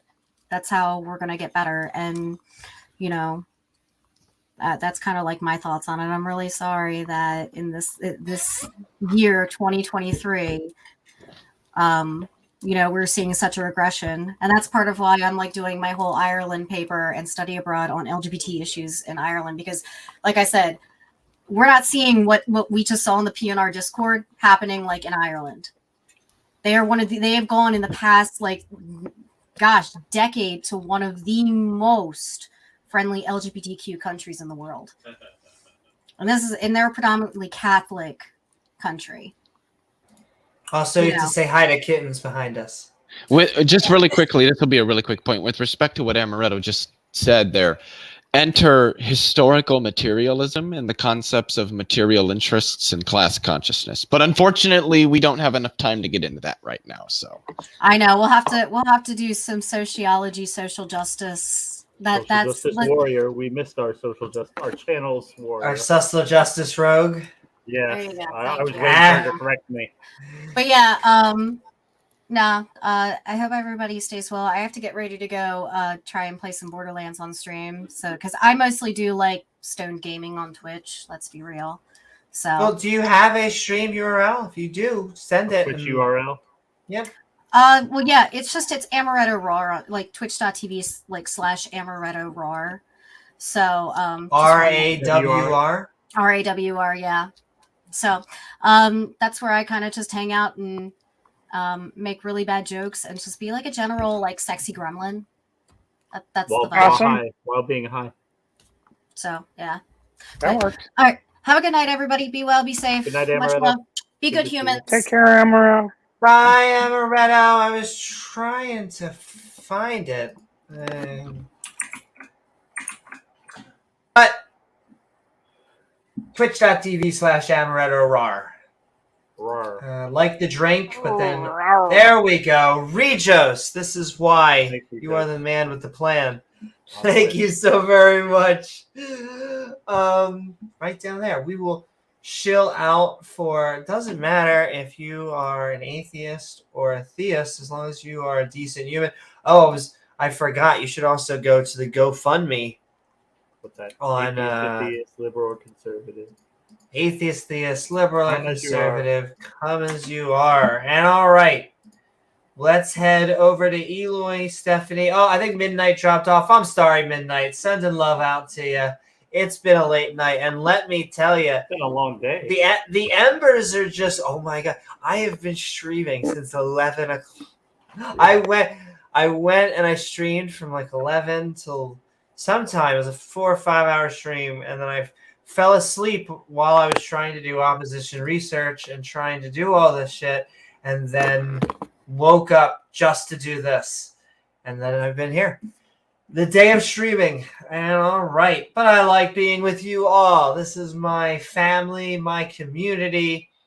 And all right, Eloy, we have been, as I call, we have been debating me Brah, Skeptic and Ranting Theme Edition on politics and religion. What you got going on in the interwebs, and what are your final thoughts? Well, my final thoughts, it's been a long one. Indeed. What she said. It was insanity. This was insanity. Well, my final thoughts are this. I saw your little live button, and I went in and caught the beginning of that debate, and when I was watching it, I felt sick to my stomach hearing the stuff that was going on. I tried to find some points out even within the just horrid situation, and then he revealed some points which I did mention throughout the course of this discussion, and I saw the juxtaposed sort of scenarios, which doesn't justify his behavior at all, but just the same, there was that. Then we unrolled all of this. I heard points from everybody. I tried to put out the idea of, I guess, a more balanced, or sort of like driving down the highway, not arriving yet. you've taken off, but you're still in the process. You're not going to make rash decisions. I'm kind of like that. And I saw other points, some points that were rash, quite decisive, and I guess everybody has their points. And I think that I watch this and I participate because I want to get the pushback wherever it's appropriate and to feel the challenge and and get that experience. I think that is a good thing because this is not an environment which is conducive to necessarily my personal belief systems. So on that level, I'm kind of putting myself in a scenario. But then again, I can agree with you guys on libertarian points, which although I don't know that you mentioned that, you seem to have some cross reference with libertarian certain concepts and stuff. After all, we have to be responsible for our own behaviors and stuff. So I see a little bit of that. So I think that that's a point where I can sort of fit in slightly with discussions and all that. So it was incredible. It was entertaining. I appreciate the interaction, the ability for one to be able to. Incredible, Amy. It really was because we went. I mean, we solved the world's problems only to ruin it the next moment. Yes. We solved all of the world's problems, and just 1/2 moment later, we were right back where we started. Which to end off, I believe very strongly that, unfortunately, and this is going to sound bad, kind of negative. I think that this is as good as it gets, roughly thereabout. It could go a little bit better, a little bit worse, but as far as human beings interacting with each other, if I don't like what you have to say, and a lot of stuff I don't like, what like the gentleman that sounds to me like, and I could be wrong, but he sounds to me like a communist, which I particularly am not fond of. What's that? What's that? Theophilus. Leo? He is a Marxist. Yeah. I believe he'll tell you. Yeah, Leo. he sounds that to me. I don't particularly feel fond of that whatsoever, by any stretch of the imagination. I don't think that in the spectrum of, because that's how I've been enlightened. I hit my head on a rock when I tripped somewhere, and I found enlightenment by realizing that people are individuals, and everybody that you ask, if you ask one by one, if you get them in a group, they're going to all sound similar. But if you get them one by one, you're going to start noticing that people are quite different one to the other, and it's not as easy as it may seem. But we like to put people in boxes, but the boxes we put people in are okay. But when we're put into boxes, we're not okay with that. And so at a certain point, I've realized that no, there's a lot of spectrum going on around here. And so it sounds a little bit, I think this is as good as it gets. We have to respect to the best of our ability the fact that you have your frickin' life. And if I don't like it, there's a little thing called the button to turn it on, just like TV or the radio, and it's done. Everybody disappears once you turn off the button. Lights out. So, but anyways, long story short, I thank you guys for the interaction. Thank you so very much, Eloy. It's lovely having you on. As always, we really do love our theist brothers and sisters, especially respectable ones who can have good discourse. So thank you for coming here. Be good and avoid people like that. Have a good night. Indeed. And all right, without midnight, it means that there's only 2 pilots. So our new headliner, Stephanie, we have been debating us Brah on a Skeptic and Ranting theme edition of Myself versus Goldie on politics and religion. My final question to you, what do you got going on, and what are your final thoughts? Well, I'm going to be on Skeptic Haven on the 2nd of February, I think. Ooh. I've got my own wee YouTube channel that does very little. But if you want to see an atheist deliver a sermon to a bunch of Methodists, then you can catch that video there. It's kind of fun. But, it's been real, that's for sure. But also quite respectful after the dumpster fire. And I think that the one thing that happened over at PNR was just a bunch of thought-stopping cliche. It wasn't a debate. It was just some 20-year-old guy with a cigar, screaming Roger Stone's insults. And with very little moderation. I don't think that's productive for anybody, really. I mean, if you want to get into deep issues, you want to have a respectful conversation, then let's talk. Just let's talk. But for me to shout insults at whether they're deserved or not about the guy's politics, it's just that's nowhere. Mocking Indeed. people is nowhere. Ridiculing people is nowhere. Let's talk about the ideas, because the ideas are important. My life is important to me, and your life's important to me. I mean, we should be a community, right? And that's what politics is. Politics Amen. is supposed to be about the polis, about the city, matters of the city, right? And how are we going to live together in a city? I mean, somebody earlier this evening was going on about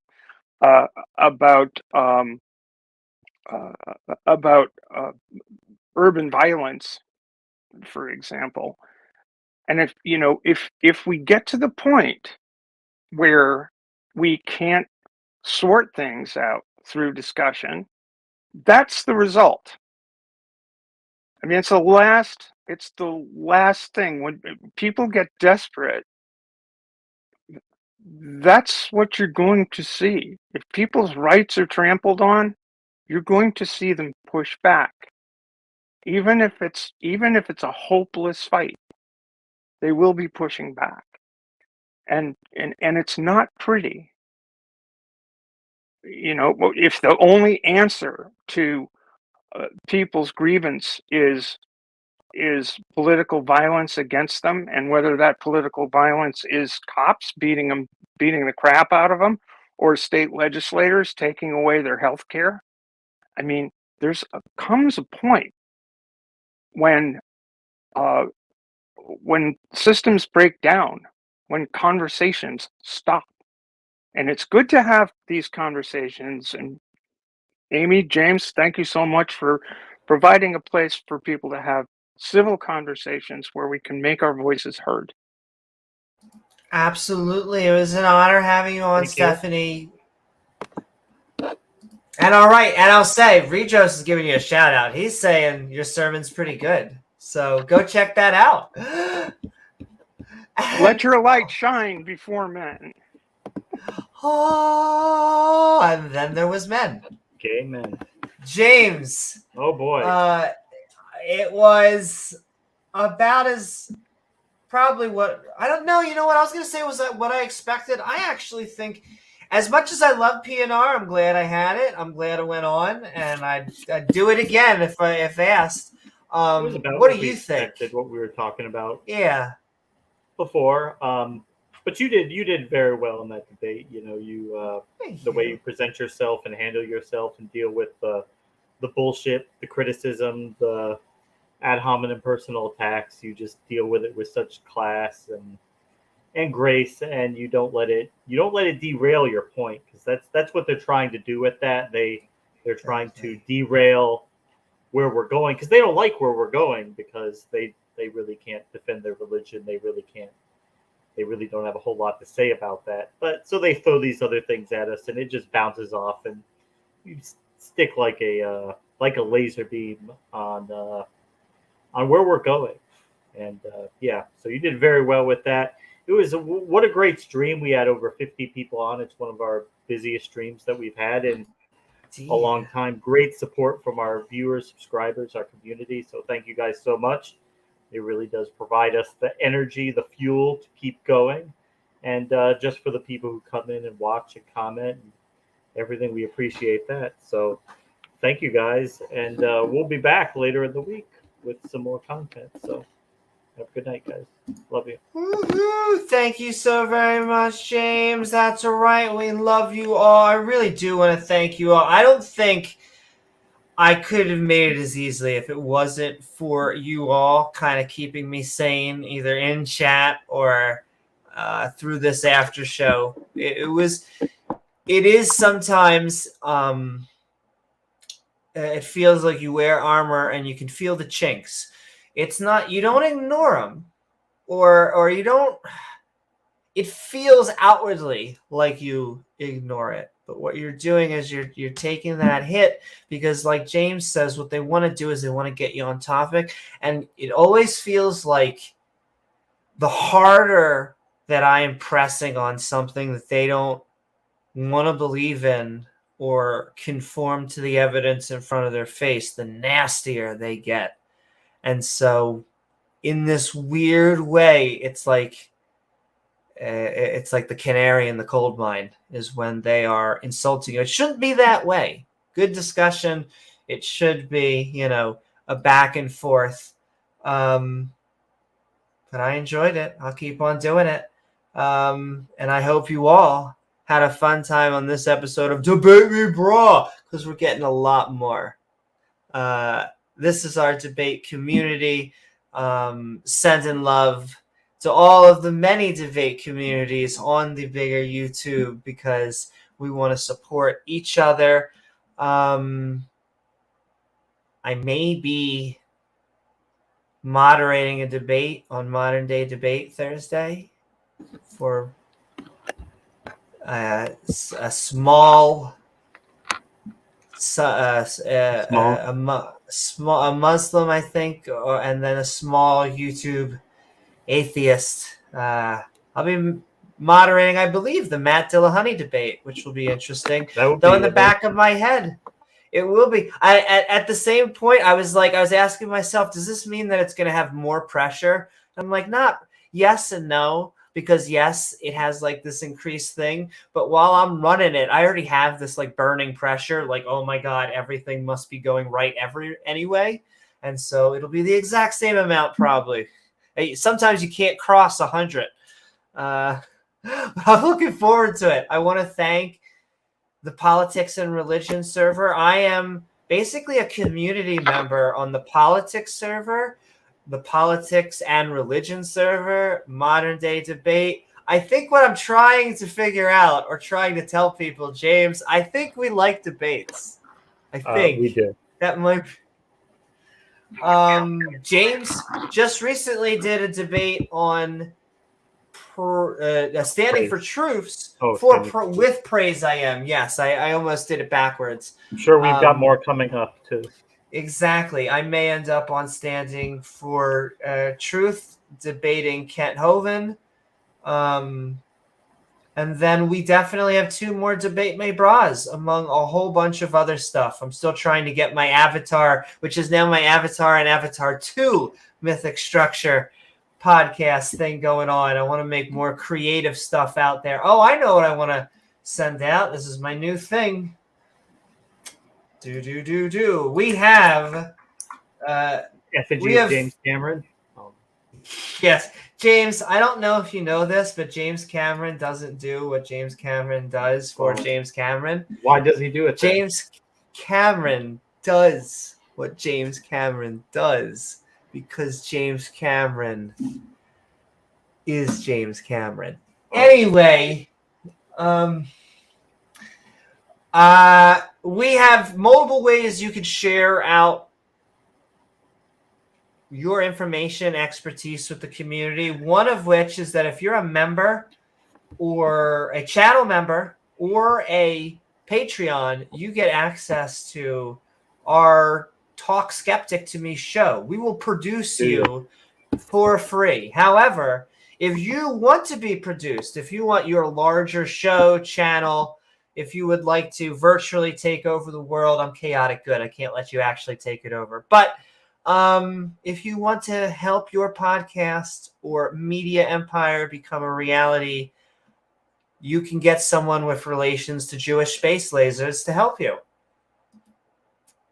That's a good question, James. You have no idea how happy that The makes me Wingles, the damn Wingles. on like just a little level. I'm cruising through. I am almost through chapter 4 on to chapter 5.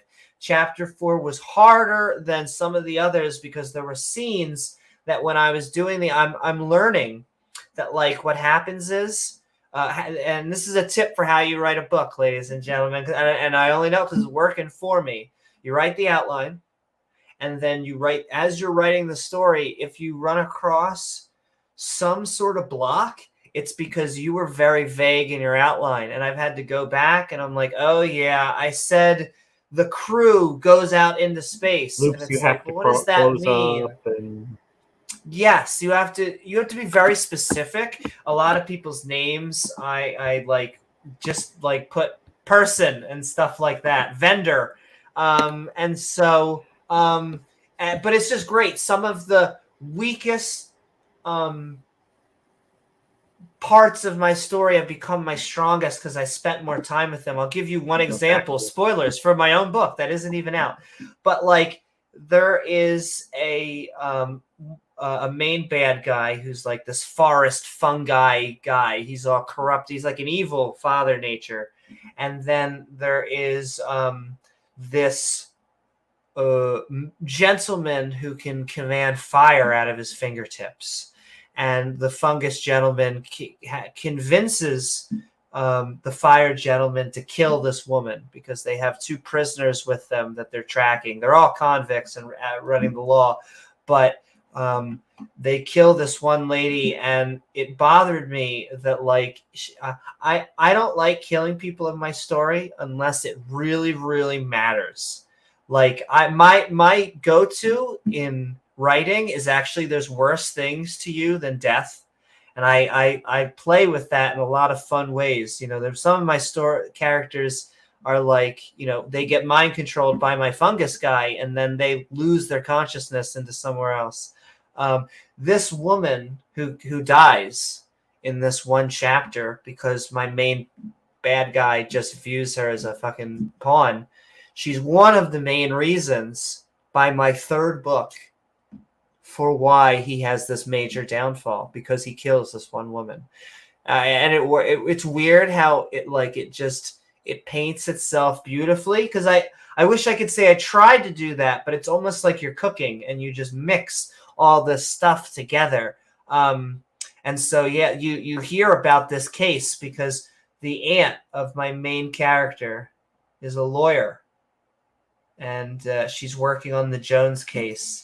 No one, you don't know what the Jones case is when you're first reading it because she's just a random thing. And it turns out that the aunt of my main character was harboring a rebel leader. And this rebel leader had a commander, had a lieutenant. And this lieutenant is this person that she killed. It's really weird. I'm falling in love with my story. I guess that's what you want to have, all these characters. You know them like people, like they're real people. Can I tell you? I do. I never. Yeah. When the first few years I was into this, I was fearful of this, like because the first few years was all about world building. It was all about these cool settings. What would it be like if angels were normal people and technology and all this? And it was not character driven at all. I didn't know how. And slowly but surely, like, people have been born. And, like, I know them. Like, I can tell you if they would say that, if they would eat that, if they would do that. It's very weird. They would do in this situation, yeah. And I know when I'm cheating, when I'm like, well, I want them to say, I'm like, no, they really wouldn't say that. That's not really something they would say. And so it's almost like I can't even allow myself to. It's this weird thing. No, it is like how when Star Wars had that, not the last movie, but the one before that, everybody was like, no, Luke would not say that. That is not Luke fucking Skywalker. Get this shit off the screen. Everybody was pissed because they felt like they knew Luke Skywalker and how he would be, and he's acting like totally differently. You're not the only person who said that. No, I've Mark seen a lot of Star Hamill. Wars people. Mark Hamill was relenting on. He said,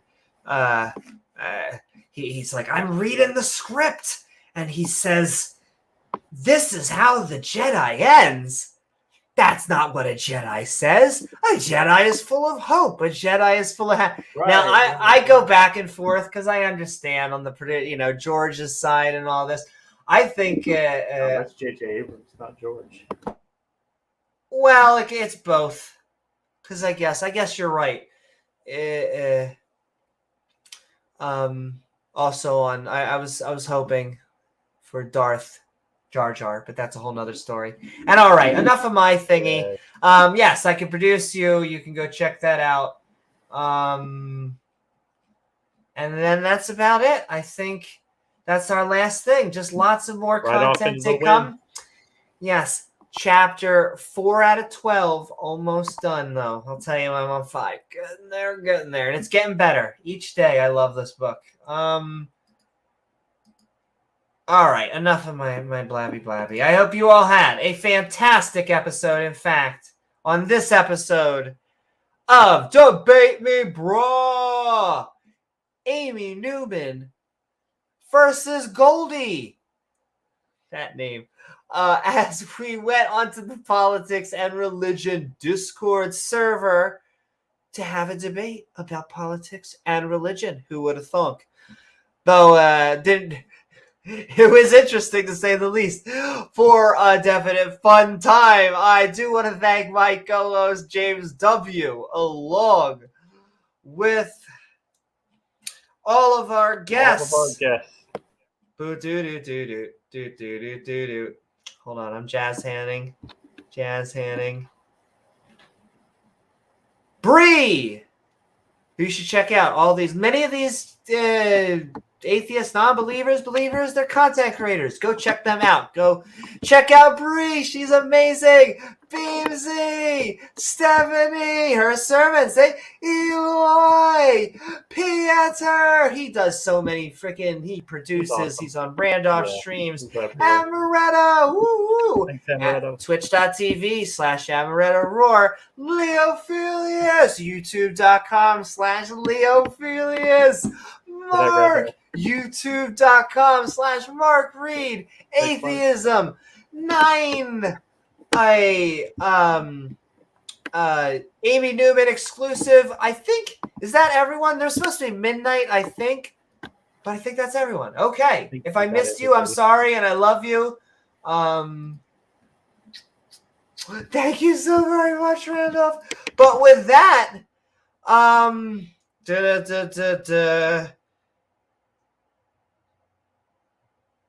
it has all this stuff, like, you remember their links are in the description. This is our channel. Or if you're feeling fancy, please don't forget to like, follow, or subscribe. It really does help out the show, and we gain a bigger audience on Twitch and YouTube, as well as hitting that share button if you think that your friend, family member, or even that person you're in a debate with would like to see it. Or hey, why not leave a comment once the video's done? After this show is boom done, the after party starts at the Skeptic and Ranting Discord server, the link of which is in the description below, along with all of our fantastic channel members and soon to be Patreons and Girl Deck, the ones that are both right down below. In fact, if you would like to support us, you can go to patreon.com/Amy Newman. It helps us make even more fun content, and it is one of the best ways to help us make even more fun. However, you can also become a channel member by hitting that button and triggering Creationists by getting our evolving badge system that just evolves over time. That's really weird. I do want to thank like a double, triple, 4 times bazillion to all of the amazing super chats. We got a really awesome amount today, and I just want to send all of that love really back to you. You guys, gals, are what make this possible and amazing. Yeah, I mean, with that, I am Amy Newman, and this is Gizmo. who always Your looks happy to pants be get on stream.